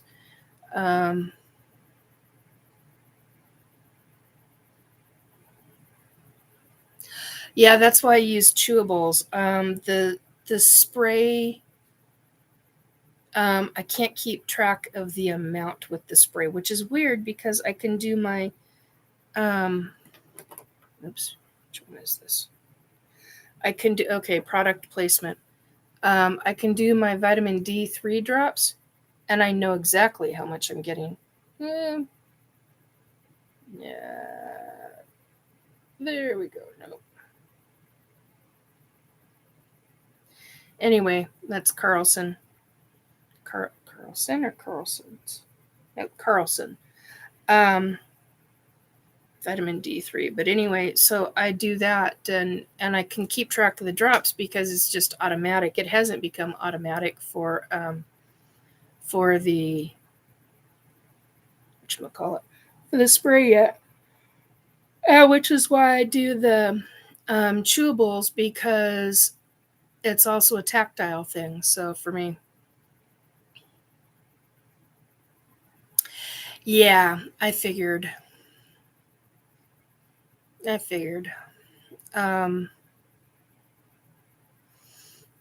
says, Jazzy says, Planet Jazzy says, the B12 drop spray pills do not work with me. I've tried, yeah, which means you've got to do other method. So, and it makes it difficult. Health makes it difficult sometimes. We just got to do what we find, what works best for us, and what the doctors agree to, and all of that. So,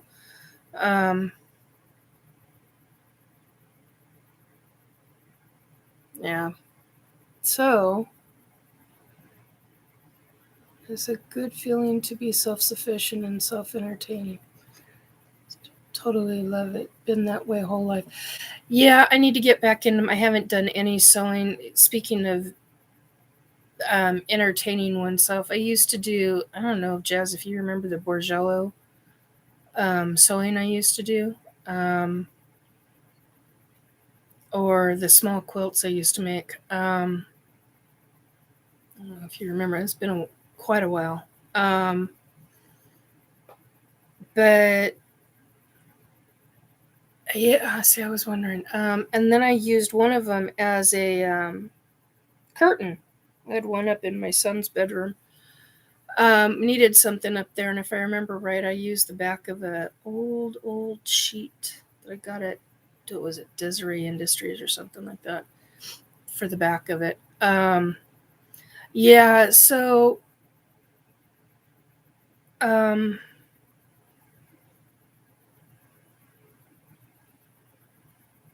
okay, who's got the frogs?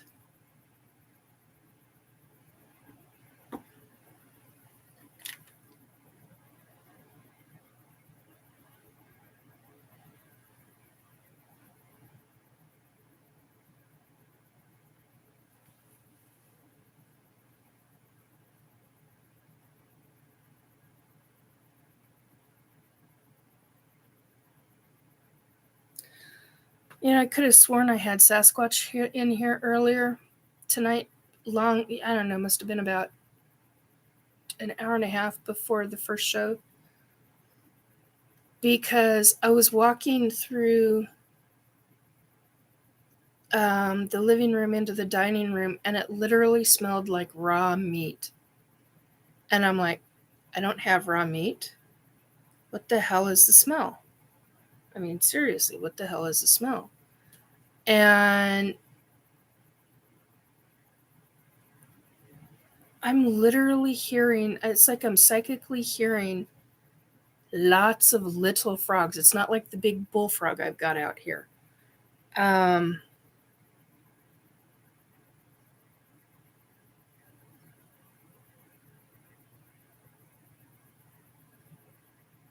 on your cell and TV. Yeah. It's like I'm hearing lots of little frogs right now, like a chorus of them. And I don't have any frogs out here. But I'm also not smelling like what I smell with the Sasquatch when they open a portal and walk through. That's why I was trying to figure out where the scent of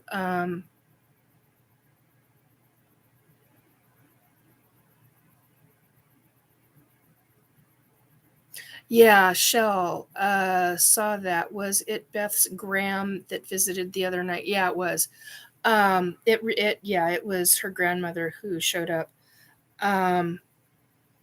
But the Sasquatch will open a portal and they'll literally come walking right through like it's nothing.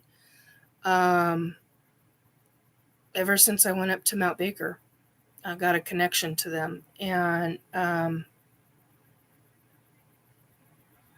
yeah, I'm sure it's not my side. It's like I'm hearing it from somebody else and I can't figure out where. I'm connected and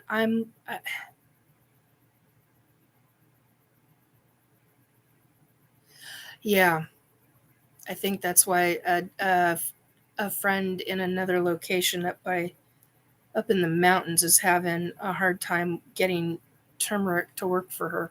She needs the black pepper. Um,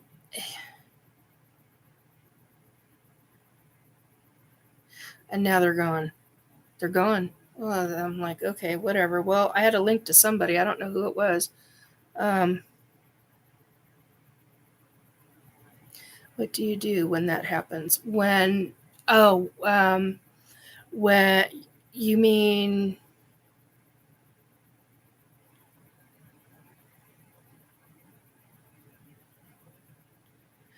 yeah, same here, Black Dragon. Well, not from the south, but I had a dear friend, male friend, who was um, he called everyone sweetie, but he's from Alabama, so it was just very.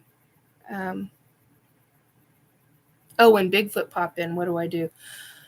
Uh, say hello. I usually bitch about their stench. Not all of them smell bad. Um, there's only been one time where one of them has walked through and they stay completely cloaked. These are the Sasquatch that have their own energy. Hang on a minute. My leg has got to. Oh, that's better. There we go. There's only. Okay, but that may not be better for you. How about if I. There we go. Okay. Um, so, oh God, no. Bigfoot fart. No, no, no, no. Oh my God, I can't even fathom that. Oh, sovereign. That is not something I want to think about, dude. Oh, seriously, no. Jesus. God. Okay, so I've only had one time when Bigfoot has come through and he smelled like ass. Like you had a bowel movement and you haven't wiped your ass right and you smelled like ass a specific way. Yeah, that was not fun. Stayed for a while and I was like, I think the only time I've ever asked a Bigfoot to leave. I didn't want to be disgusting. I didn't want to. I was like, sweetheart, yeah, I don't want to do this. But otherwise, I couldn't smell him. Um, I mean, I could smell the hair, the dry hair. It didn't smell like wet dog. Didn't smell like even dry dog hair. It just smelled like wild hair, but dry. I don't know how else to explain it. So he was a clean one, except for his. The others, I've smelled one where when they've been sleeping in a cave and near um, rusted iron. Then that specific one actually showed me where they were at. I will never ever freaking reveal that, not ever. Um, and so they smelled like a dry night. Everyone have a fantastic rest of the day wherever you are around the world. Good night, Ange. I'm really glad you got to come in. Thank you. Dingleberries. Yeah. You don't just smell the dingleberries, you smelled the ash. Yeah, it wasn't pleasant. But the ones that have been before that one, um, most of them have been men. There have been a couple of women, but most of them are men. and they are males. Well, to me, they're men. Male, female. It's all the. I mean, they're partially human. I mean, hello. And they're big. I can feel their presence. I can smell them. It's interesting. I usually feel the air before I sense and scent them. Because right now I've got a fan going, 2 fans going, and I usually in the wintertime, that's usually when they show up, is in the wintertime for me. So it's unusual for them to show up around this time of the year. Although I have had them, they're seasonal for me. So sometimes they'll show up, anywhere between October and say the first week of June, beginning of June. But between that and August, September, they don't show up. So that's what I was trying to figure out. Wait a minute, is this a Sasquatch? What the hell am I smelling? But I literally smelled raw flesh with blood. I mean, that's what I was smelling. And I was like, okay, did a Sasquatch come here right after he or she ate? And I was asking, and I kept getting no response, which is typical. They don't typically talk to me. They just come in, they open the portal, they walk through, or sometimes they leave the portal open as they stand there watching me.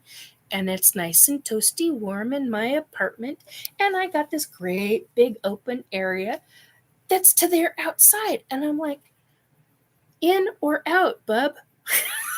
That's cold air coming in. I'd love to have you come in.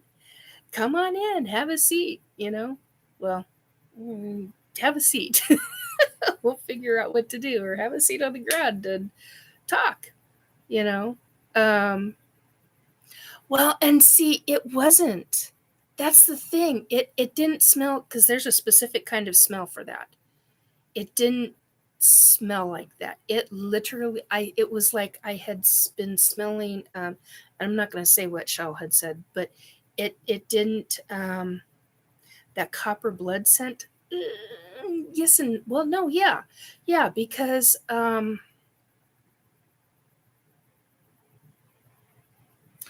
you've got a piece of like roast, like a rump roast on the counter, and you're getting it prepared and ready, not rotten flesh. No.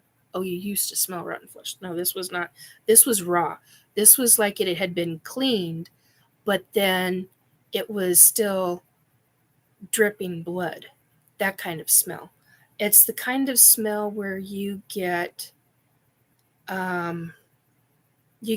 fresh meat from the butcher, and it's been left out for like an hour. It's winter time, but it's been left out on your counter for like an hour. And you're it's been left out because you're in the process of preparing all your other stuff and getting ready to do the browning and getting ready to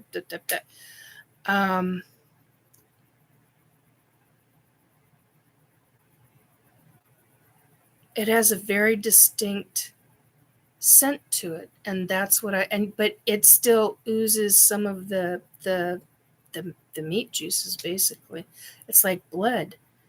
But this was a combination of when I'd walk from here through the living room or through the dining room.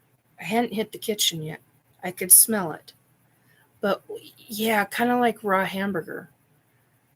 But not hamburger, but that's the smell I was smelling. And I'd open up my refrigerator and I'm like, okay, I have a packet of hamburger. Is it that? I pick it up. That's not that. There's nothing in my refrigerator that would smell that way. Nothing. Not like,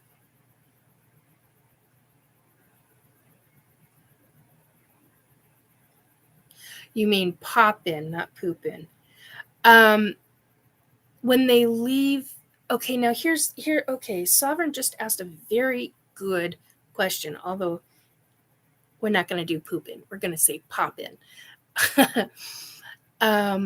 Nikki, when the Sasquatch pop in, does your ear ring or feel pressure? Yeah, I know, I'm being a smartass. Okay, here's the thing between the Sasquatch and the hierarchies, or the Sasquatch and the Sasquatch and the hierarchies. So the Sasquatch, when they open and close the portal, I don't feel the air pressure.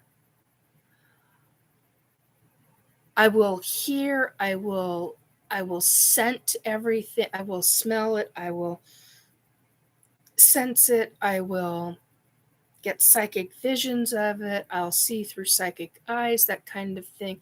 I can actually see what color each Sasquatch is through my psychic eyes. When the hierarchies show up, they're here like that. When they leave, it's just as fast. If they leave as slow as the Sasquatch do, open and close, it's not a big deal.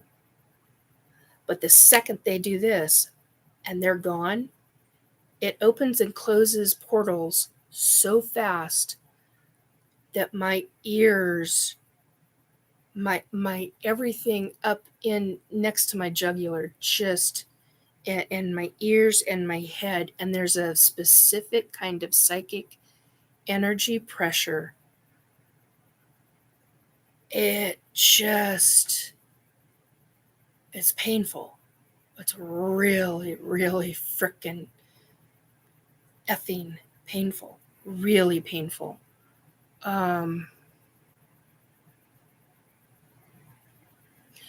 Black Dragon, I get a ringing in my right ear that sounds like the old style modems.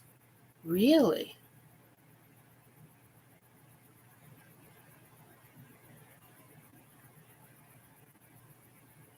Yeah, it's similar to the barometric pressure. Barometric pressure. Oh, I'm going to sneeze. Hang on. Damn, sorry. I couldn't get it fast enough. Sorry, folks. Ooh, you think? Okay. Sorry, right at a sneeze, too, Jazz.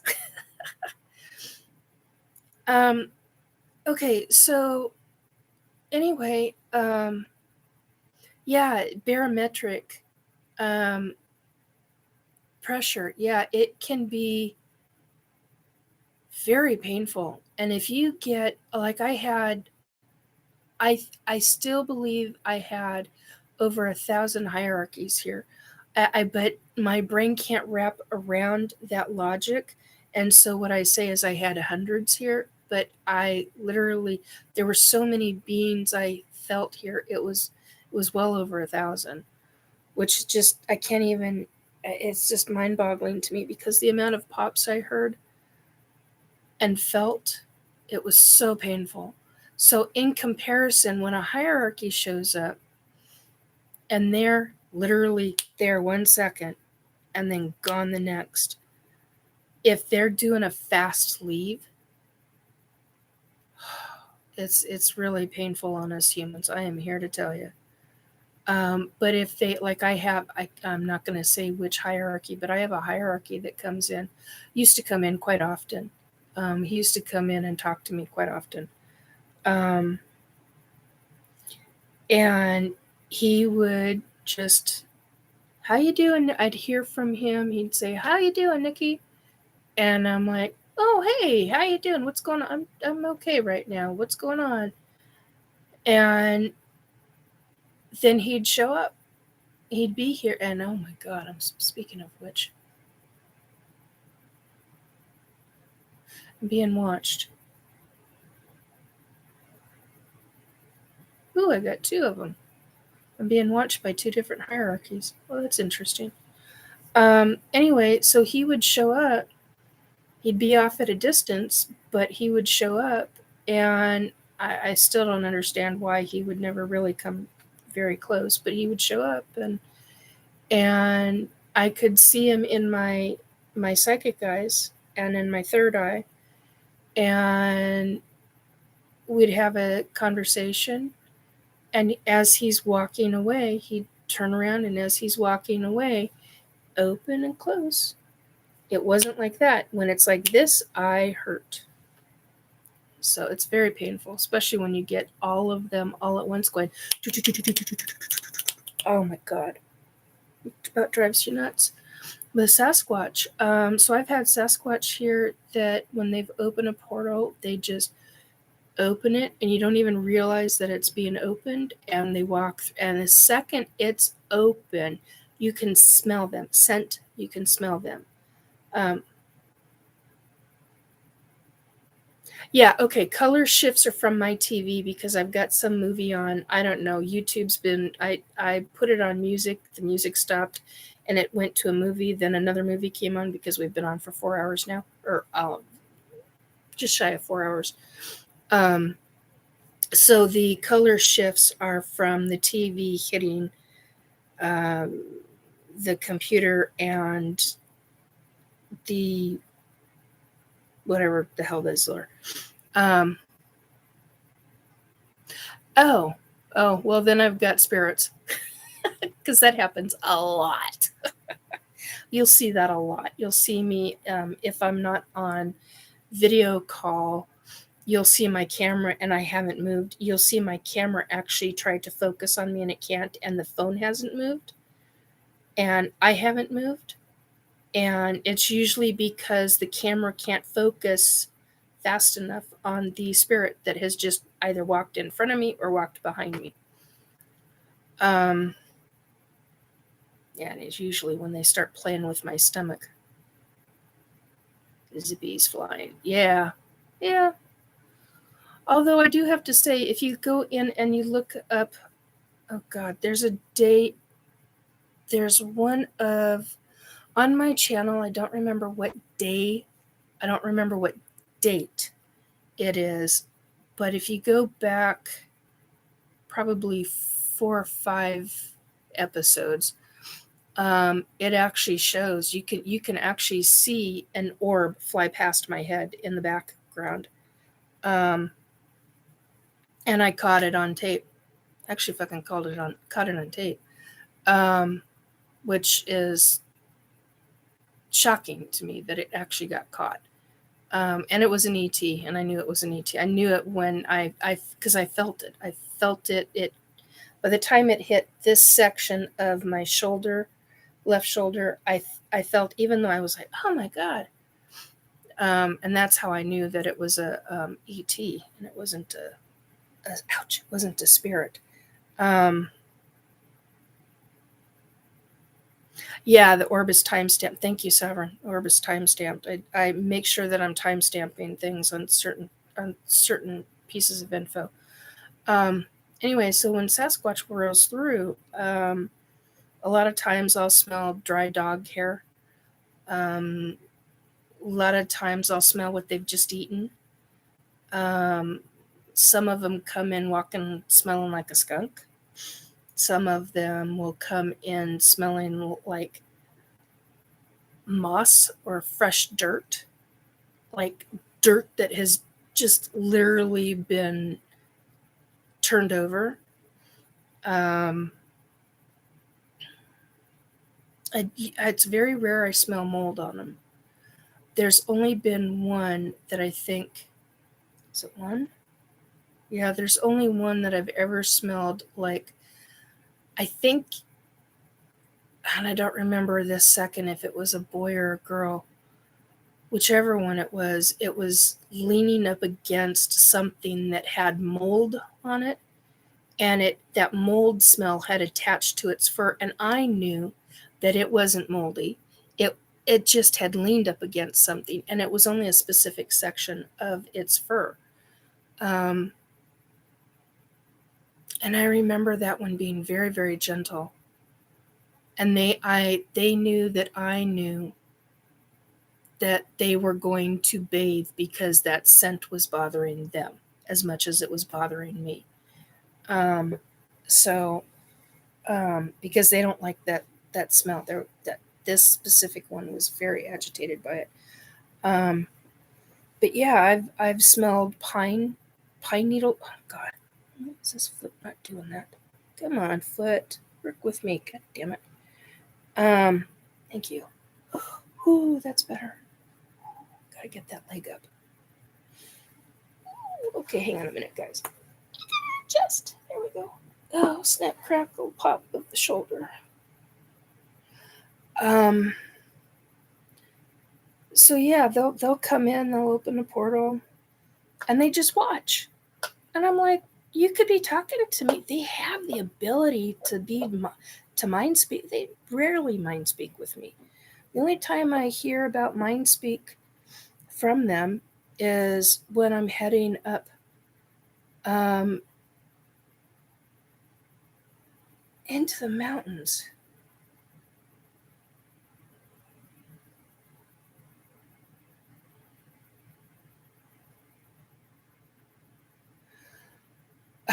I'm hearing things tonight. I'm hearing what sounds like a frickin' train. And I know I'm not hearing a train, although we do have, I can't say it now. I just realized that would ID where I'm at. Anyway, I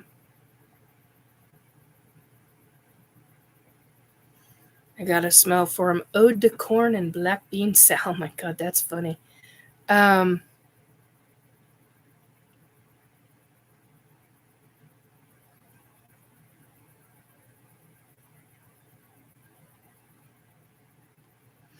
Yeah, different colors can mean different things, Shell. She was saying her dad's, my dad's orb was so big and bright compared to that royal blue. My place was swimming with them for many months. Yeah. So the ETs have very different colors. For me, it's white, red, or even blue. Not red, white, and blue, but usually they show up as white. And the littler ones that follow are usually red and blue. If they come with, and see, okay, this is what I know. ETs, when they're in that, they can, it's like not a time dilation, it is a size dilation. I was trying to think of how to phrase that. It's like a size dilation. So there's an ET driving that ship. It is a specific kind of energy ship, and they can decrease the size and increase the size. And so by the time they're outside, and they literally can go through walls. So, I mean, which just freaks people out. I mean, I can understand that. Hello, I've been through a freaking wall before, well, more than once. That's always fun. It's very frustrating. Tarai remembering being butt ass naked and going through it, and then boom.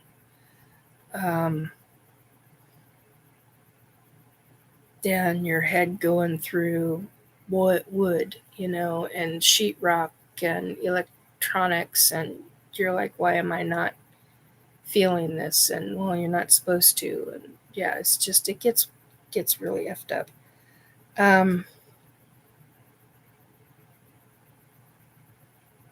So yeah, they just,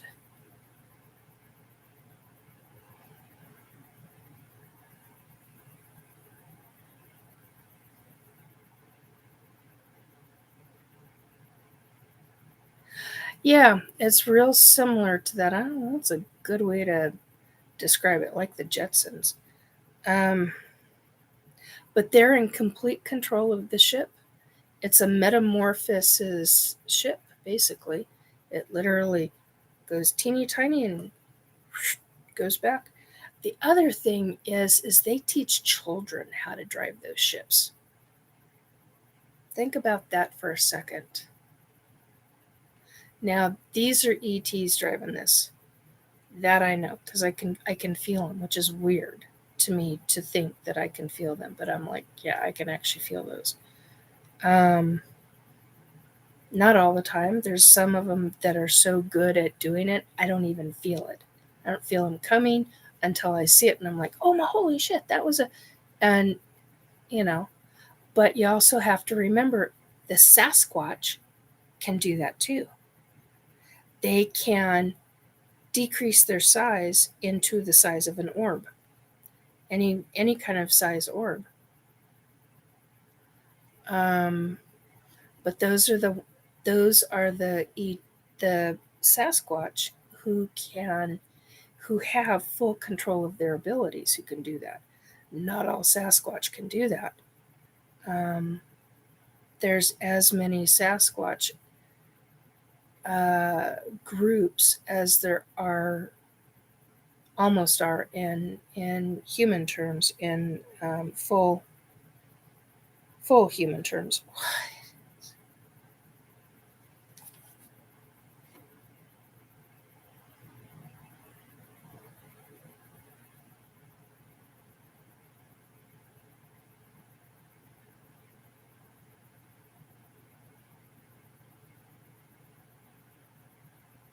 Huh. That is bizarre to me. Okay.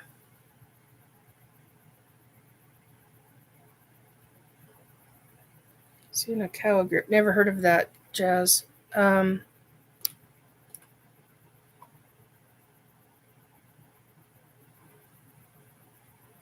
See faces in at least one. I got that image of little flying vehicle, but look like a convertible. Kind of think of them with a lot of power, like shaman type. Yo, ho, ho. Okay, Shell. My first, well, it wasn't my first mind speak, but it was my first adult mind speak. I had a Sasquatch. I was up at Mount Baker, and I kid you not, she told me to call her Mama, so she's known as Mama.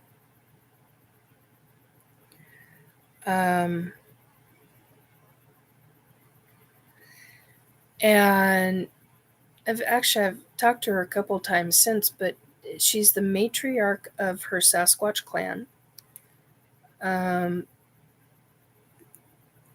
I know that there's more than one Sasquatch clan up there, but Baker. I also know that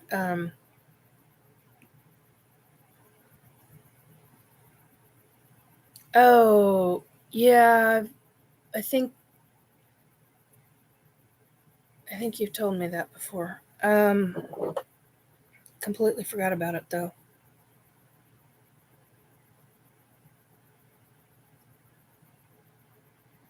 Hey, Derek. How you doing, dear? Help me a phone and I can't seem to get out.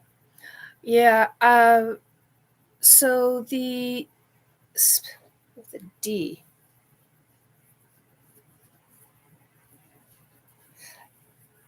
Yeah, I can't remember what she had told me. Otherwise I would have said it. Yeah, it's a native name for it. I just don't remember what she told me. Honey, are you getting tired? You must be getting tired. Anyway, so I've been doing a deep dive into Dennis Carroll. Oh, good to know. Anyway, so my mind speak when I was up at Mount Baker was really intense. Really, really intense. And Mama had so much power that she felt like she was giving me a heart attack. And I had somebody in the group at the time, because we had one group up at Mount Baker and one group at not Mount Shasta, not Mount Hood. Oh, crap, I can't think of the name of it. It's down by Assetti Ranch. They were at Assetti Ranch, but they were at, oh, come on. Thank you. I'm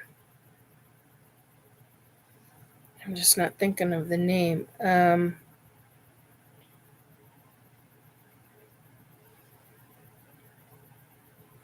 Assetti. Trout Lake.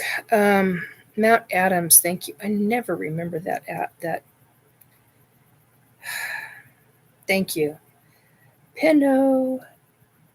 No, Pinot. Mount Adams. Trying to get the name of the. Okay, Gifford Pinot. Pinoche. Gifford Pinoche National Forest. Anyway, so they were at Mount Adams, and we were at Mount Baker.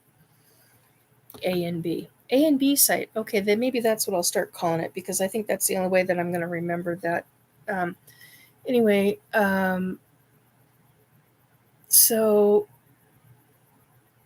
Mama was speaking to me, and it literally felt like she was causing me a heart attack. And there was a medical guy there who said, "Are you sure you're actually not having a heart attack?" And I'm like, no, because as soon as I said something to her, she decreased her power quite a bit. And she didn't actually get it. It was her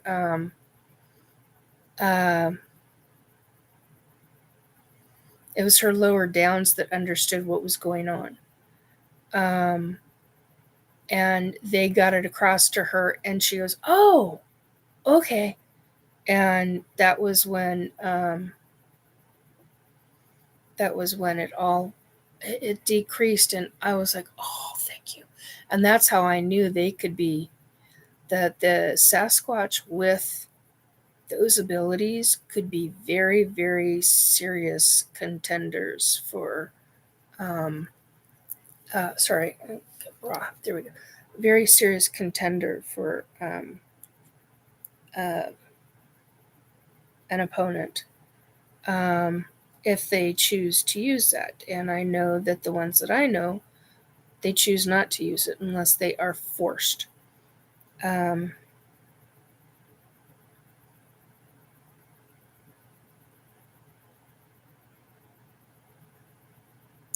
Oh, yeah. Yeah, folks need to go check out Jessica Jones, the Cryptid Huntress. I didn't know. I was wondering why that name sounded familiar. So that's who. Okay. Good to know, Derek. I appreciate the info.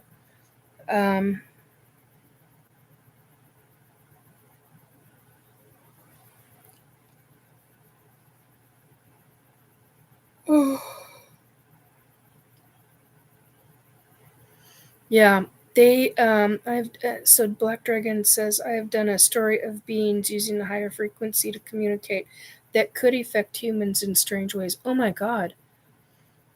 Black Dragon, it was mind-boggling what she could do. The kind of energy. I mean, all she had to do was think about it, and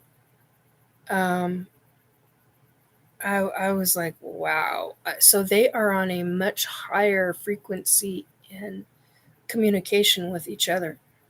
They don't have to speak. They don't have to verbalize. So, I mean, obviously they do at times, but they're the great mimicker. They can mimic anything. But I learned so much from her and her two lower downs. Oh my God. It's just phenomenal. And it meant so much to me, my communication with her. And somebody was in the process of driving. We were headed up to was it Paradise Point? I gotta look. I gotta look because I can't remember the name of it. Wrong way, right way. There we go.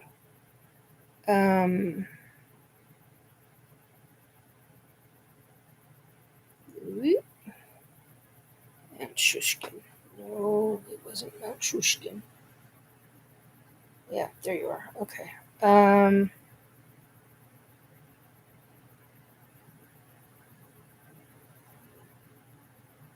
on. Yeah, that's the road. Okay. Why are you not calling up? I know what the heck you are. Why are you not? We've got Glacier. There's Mount Baker. Where the hell? Mount Baker ski area. It's up above the Mount Baker ski area. Artist Point. That's the word I was looking for. Two set of words. Anyway. Oh, and the military base is at Mount Baker as well, FYI. The Sasquatch, I think, are the ones who I got a psychic kit, and I think they're the ones that, this is what I believe now. If you hear me talk about this story, about me hearing word for word the military boots on the ground guys, the guys who were considered grunts.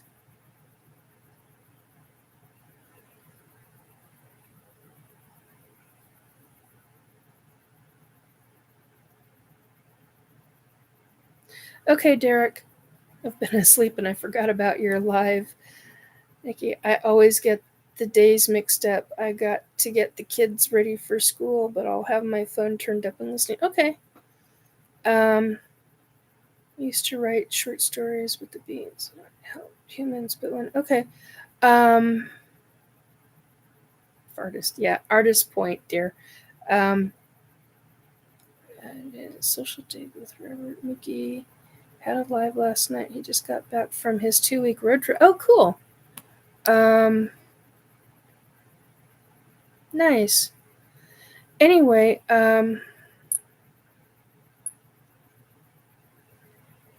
so I'm gonna put that there. Anyway, so I believe that the Sasquatches were the ones who gave me the psychic link, because I could never figure out how in the hell did I get that psychic link. I mean, it was a direct link to where I was hearing the military guys, boots on the ground. I mean, I was hearing word for word, and I was psychically seeing different sections. I strongly believe now that it was the Sasquatches, that clan wanted me to know that the military, that the U.S. military was putting in an underground base at in the Mount Baker area, Mount Baker Cascade range, and they wanted me knowing where. And I had a couple of different paranormal folks on the team asking me exactly where the location was. They have my. I mean, I've got the originals, but they got copies of the locations. It's on a specific side of the mountain, what I call a specific side of the mountain, and they're up very specific mountain roads. And I know how much dirt was removed, how much tonnage was removed. And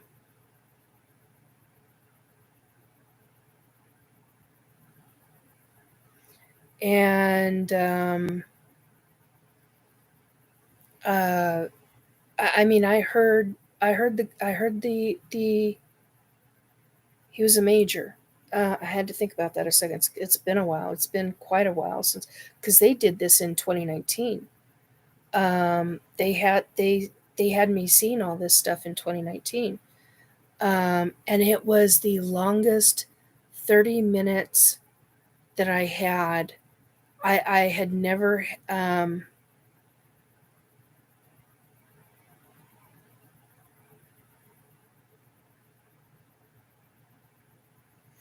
Oh, good. Thank you. I'll look at it late. Yeah, I'll look at it later on. I want to get rid of this. Hang on a second. That'll help me.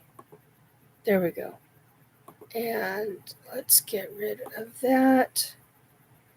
Get rid of that. Go over here. Woo, that's bright. Okay. So, yeah, I mean, I don't remember the exact tonnage of dirt right now, but I remember that at the time I have it all written. I have everything written down. I have pictures of it. I have screenshots of where on the mountain it's at. I have the whole kit and freaking caboodle. They probably shouldn't say that, but I'm going to talk about it. I mean, the TV show or picture really weirded me out for a while. Yeah, I understand that. So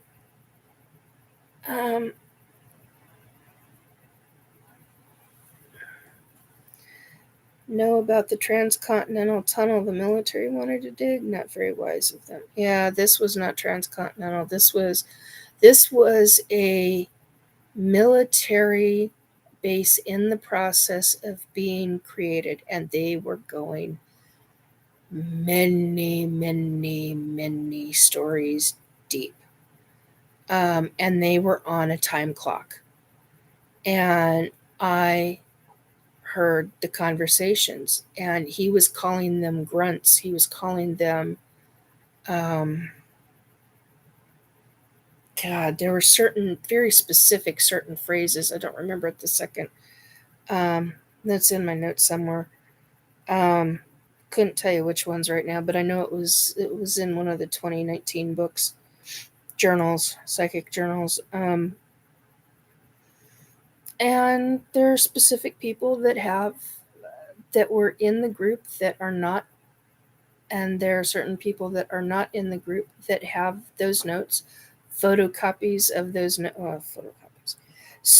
pictures, screenshots. They have all my notes. So I mean, I'm not the only one who has the notes, folks. Did that for my own safety. So you're going to have to figure out, and if it's government listening, you'll have to figure out how many, and oh my God, where did they put it? Did they even keep it? Where did it go? How many years worth of paperwork are you going to have to fucking go through? Because that's one thing that I've been doing is I've been making sure that a lot of my most important notes, they go out to a lot of different people. There's a reason for that, folks. Think about that for a second. I'm making sure that my stuff is out there. I'm making sure that that I don't just have one copy. That a lot of different people have them. And they're not always the same people. You're dealing with a lot of people. So I've done that to keep myself safe. And if they don't like it, that's tough shit. But anyway.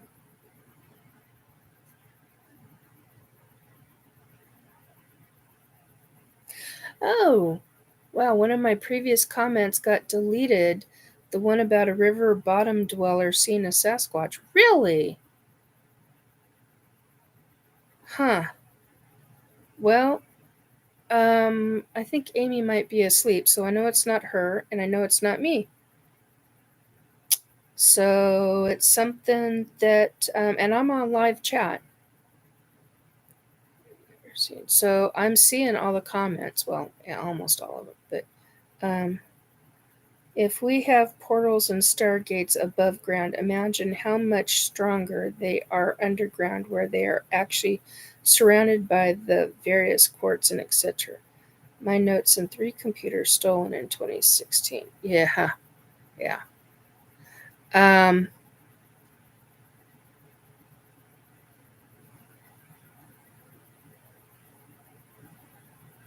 Black Dragon, Shell. They plan to dig a tunnel from coast to coast, which would mean going through a few fault lines. Yes, it would.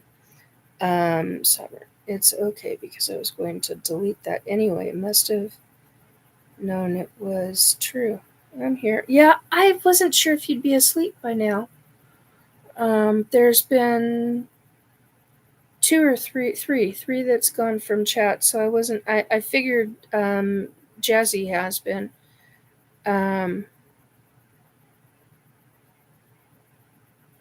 So, because I figure she's probably gone back to bed.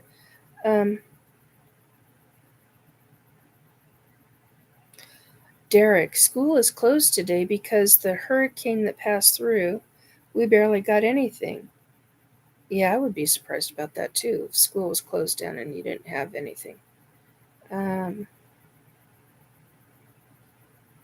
Shell, they have that she already crossing with monorail type system. I am here. You are there. Okay. I feared you might have gone back to bed, depending upon how you were feeling. Either that or internet connectivity. I know about that one really well. Making seaweed salad. Actually, that sounds really good. Jazzy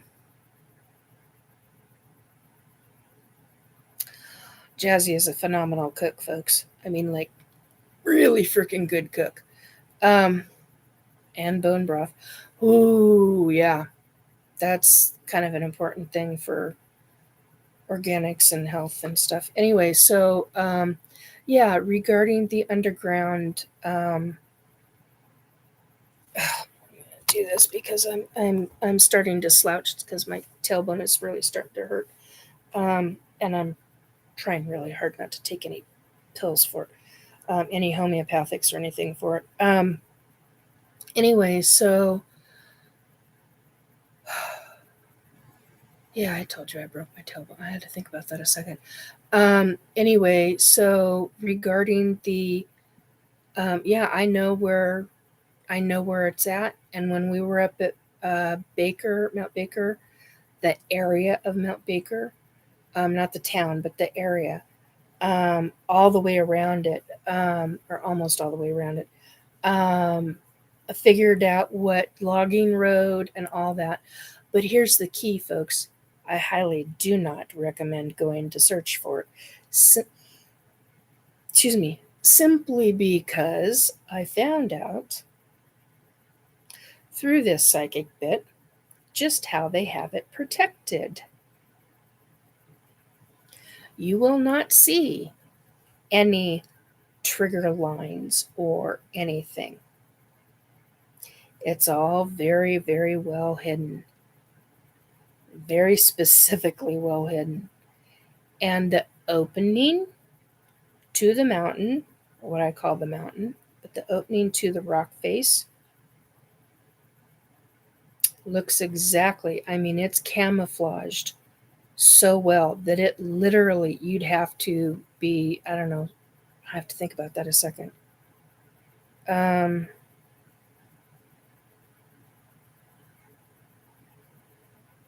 Maybe 6 to 8 feet away from it. I said this at one time. Well, not just one time. I think I've said this at least 3 or 4 times back in 2019 and 2020 talking about this. But I think you'd have to be like 6 to 8 feet away from it to be able to tell that it's not real. I mean, it is so well done. Whoever the artist is, whoever the designer is, holy shitballs, did they do a good job. I mean, like, really intense. I had no idea that they had that good of technology to be able to make it look that impressive. I was impressed. And this I was seeing through, I knew that I wasn't seeing it through my eyes, but it felt like my eyes. But I knew that it was like watching through somebody else's eyes. And it wasn't until later that I realized I was literally witnessing the opening and closing of this. I mean, they were watched. The military were watched like frickin' hawks by the Sasquatch. I mean, the Sasquatch know exactly all. I mean, they know. Military ain't gonna like that, and I don't give a shit. But here's the thing. They know. They don't even, no. Anyway, Sasquatch know. The Sasquatch all over that mountain know, and the ones throughout the Pacific Northwest know about that mountain. And they know where to avoid, and if there's something like dire, like a fire or something like that, if they absolutely have to get help, but they're not going to go get help from the military. Are you fucking kidding me? Cold day in hell. Yeah,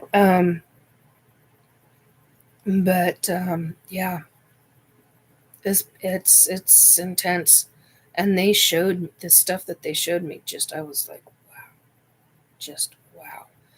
And it's dirt road. They have not paved up there. They have not nothing. And I kept asking, well, what about the track marks? You've got heavy vehicles. You've got heavy, but they did that too. They did it to where the road does not look, it looks like an ouch. Old logging road. Ouch, ouch, ouch. Knock it off, guys. Ouch.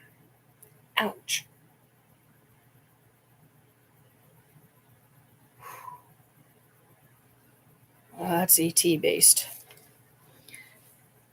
So, yeah, I mean, you get into all of this, and there's stuff there's stuff you get into and you find out, and you're just like, kind of like blown away. Let's see where my hair gets. It's going to get cut. Anyway, so, and it's been seen and witnessed by a lot of people about how Mount Adams has not a back door, has oh God, what is it when you fly in, then the doors close. I can't think of what it's called. You've got an air, not a landing strip. Oh, I'm tired. I can't think of what it's called, but where you've got it. Yeah, they've got cloaked entrances, and at Mount Adams, and it's just they've got videotape of it. I've seen videotape of it. It's real videotape. Hanger, yes. Oh, I'm starting to hurt, which means I'm gonna have to get off of here. We're 4.5 hours into it, so I figure I got 3, maybe 4 minutes left. But yeah, it's when I was in Bosnia, I was given a small, maybe 3 ounce cup of coffee. I said, "What is this? Not enough, my body," and thrust. I ended up drinking it fast, and I was sweating. Oh yeah, I've heard about the coffee in different sections of the world. Used to know military folk who had all kinds of stories about coffee all over the world, and wow, certain places you got to be careful, because it's a little thing about this big can pack a wild punch to the brain. Yeah, it was good coffee, but I was zooming. That's what I'm talking about, Derek. That's exactly what I'm talking about, dude. Robust beans, yeah. Anyway, so just an FYI, I know there's one at Baker. And I had it located. Well, nope, not going to say that either. Anyway, and I'm not the only one that's got the notes. The notes went out to a lot of different people. So that's one way to protect myself. Yeah, it's time to go. My tailbone's starting to really kick. Really, which means I need to eat again. It means I need to get some. I really don't want to take ibuprofen. Not ibuprofen. Tylenol. I'm gonna have to eat some some ginger and get some cayenne pepper and some black pepper. And that'll help. Then we've got 10. Hello. Hello to the folks who've come in. I know this is at the Nikki. Let's wrap up. It was great talk. Yeah, we need to wrap it up. Please say prayers for my Mr. Ray. He is an sweetheart. Yes, I will say prayers for your Mr. Ray. I remember who he is. Real Turkish coffee. Real coffee or real Turkish. Yes, that was. Yeah, there are folks that I all over, God, I can't think of the name of the countries, but yeah, you're right, Jazz. For a short while down here, there was energy drink called Liquid. Oh, yeah. Holy jabber was. Yeah, cold sweats, yeah. Yeah, same here. I need to move over to something soft, and I need to, you can see my tiger's eye. Oh, I didn't realize. Okay. That needs to go back in my room. Anyway, so we've talked a lot about a lot of different subjects once again. And I'm tired, so I'm dragging things out even further. So anyway,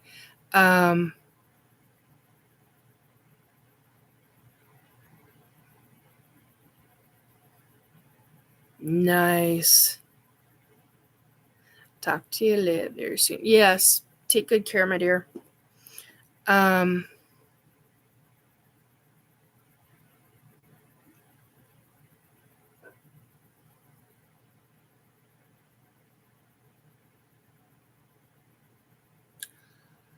Hello. Jazzy, that lake by you, I literally just saw something come up out of it. What the hell?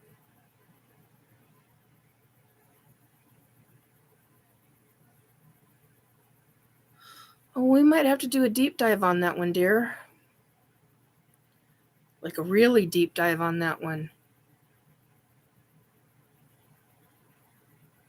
It might even be where I need to go to the lake and walk around part of it or a section of it. I literally just saw, wasn't an orb. I don't even know what to describe it as. It wasn't an ET. Well, it's kind of like an ET ship, but it's not an ET ship, but it was tiny. Like 2-person tiny.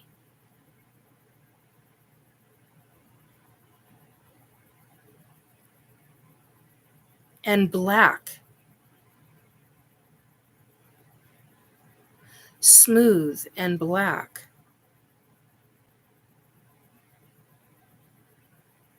Holy crap on a cracker. I'm getting all kinds of psychic stuff on it right now. It's got warnings around it.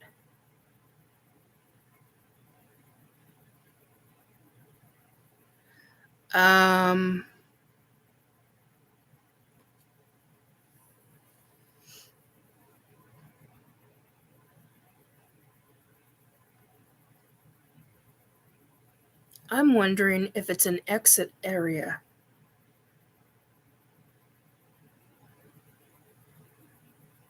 Holy shitballs, like it's an exit from a tunnel, like an underground tunnel, an underwater underground tunnel.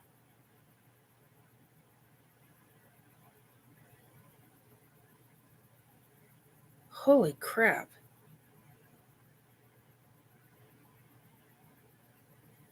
Well, that woke me up. I was really relaxed until that.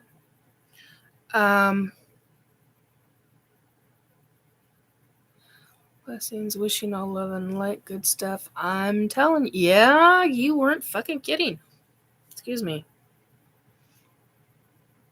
There goes from sad to piss off or nothing. Phew, it's a black lake, and I kept seeing, that's what I was seeing was the black, it was black. but I kept seeing this black object come up and out of it. It's like an orb, but it's not an orb, but it's more like an ET ship, but it's not quite a full ET ship. It's 1 or 2 person type. It's small, really small.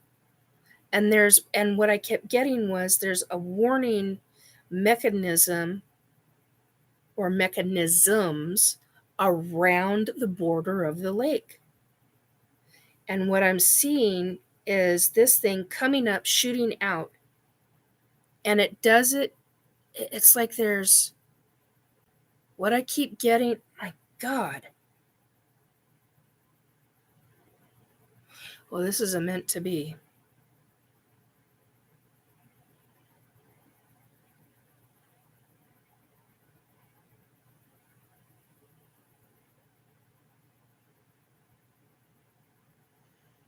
Son of a frickin' biatch.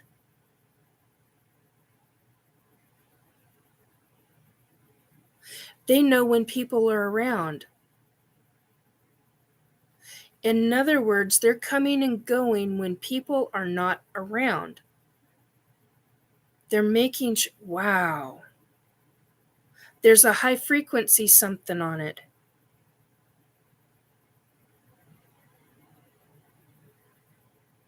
Holy shitballs, ladies and gentlemen. You know, I didn't even know that was possible.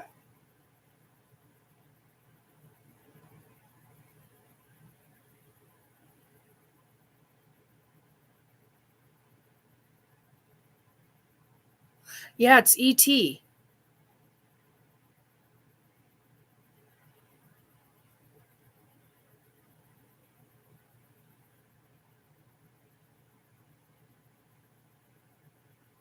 There's a tunnel system somewhere.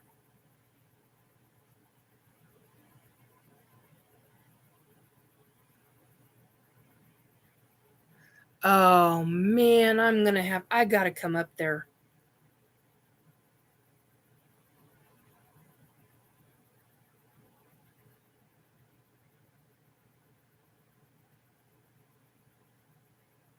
I need to do a walkthrough.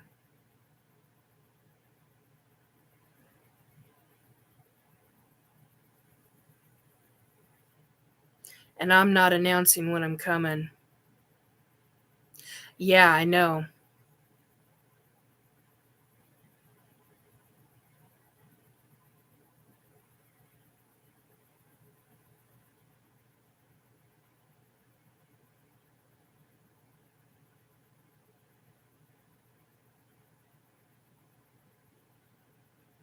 Son of a frickin'.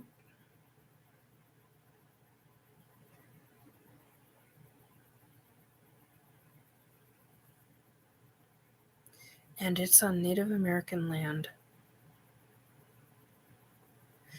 That alone pisses me off.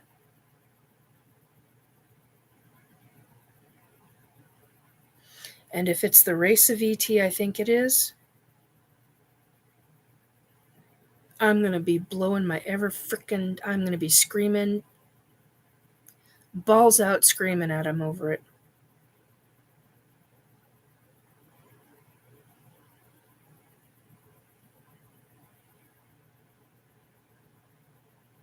Yeah.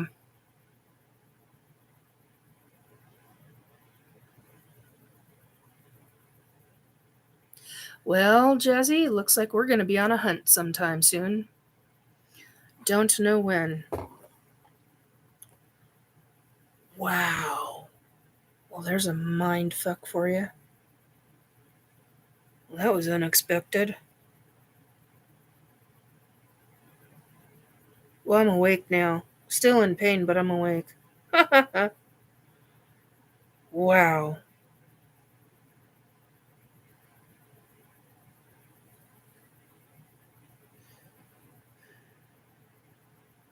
Wow. Okay. I just literally got told shutting it down now. Okay. Phrase, shutting it down now. You mean me or them? Them.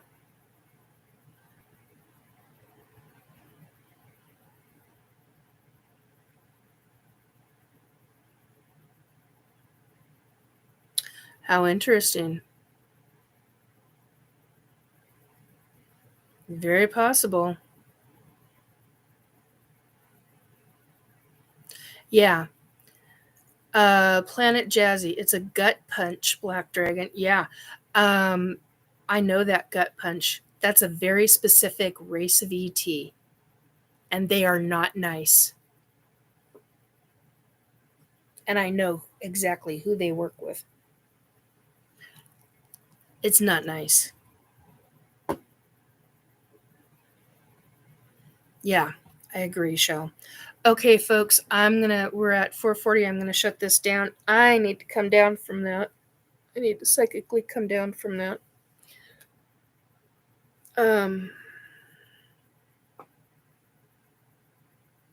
They ran. Yeah, I can understand why, because if it's the race of ET, they're gonna want to run.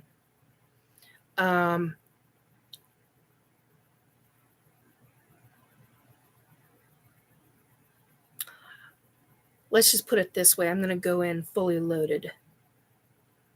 And that does not mean physical weapons. Just an FYI for everybody's sake. Yeah, I hope you do too, my dear. Thank you all for joining me and coming and listening. And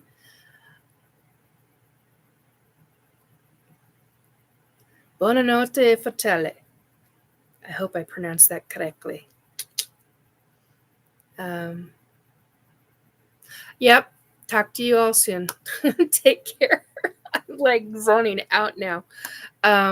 Take very good care of yourselves. Get some sleep. If you're getting kids ready for school, I hope they and you have a really, really good day. Remember, yes, I did do good. Good. It's been a while since I've done that kind of stuff. Thank you, Derek. I appreciate the validation. Take very good care of yourself.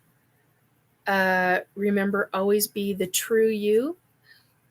Flip the script from the negative to the positive. And create joy. Find joy, create joy. Bye, guys. Toodaloo. Toodles. Bye, guys. Okay. Bye, guys.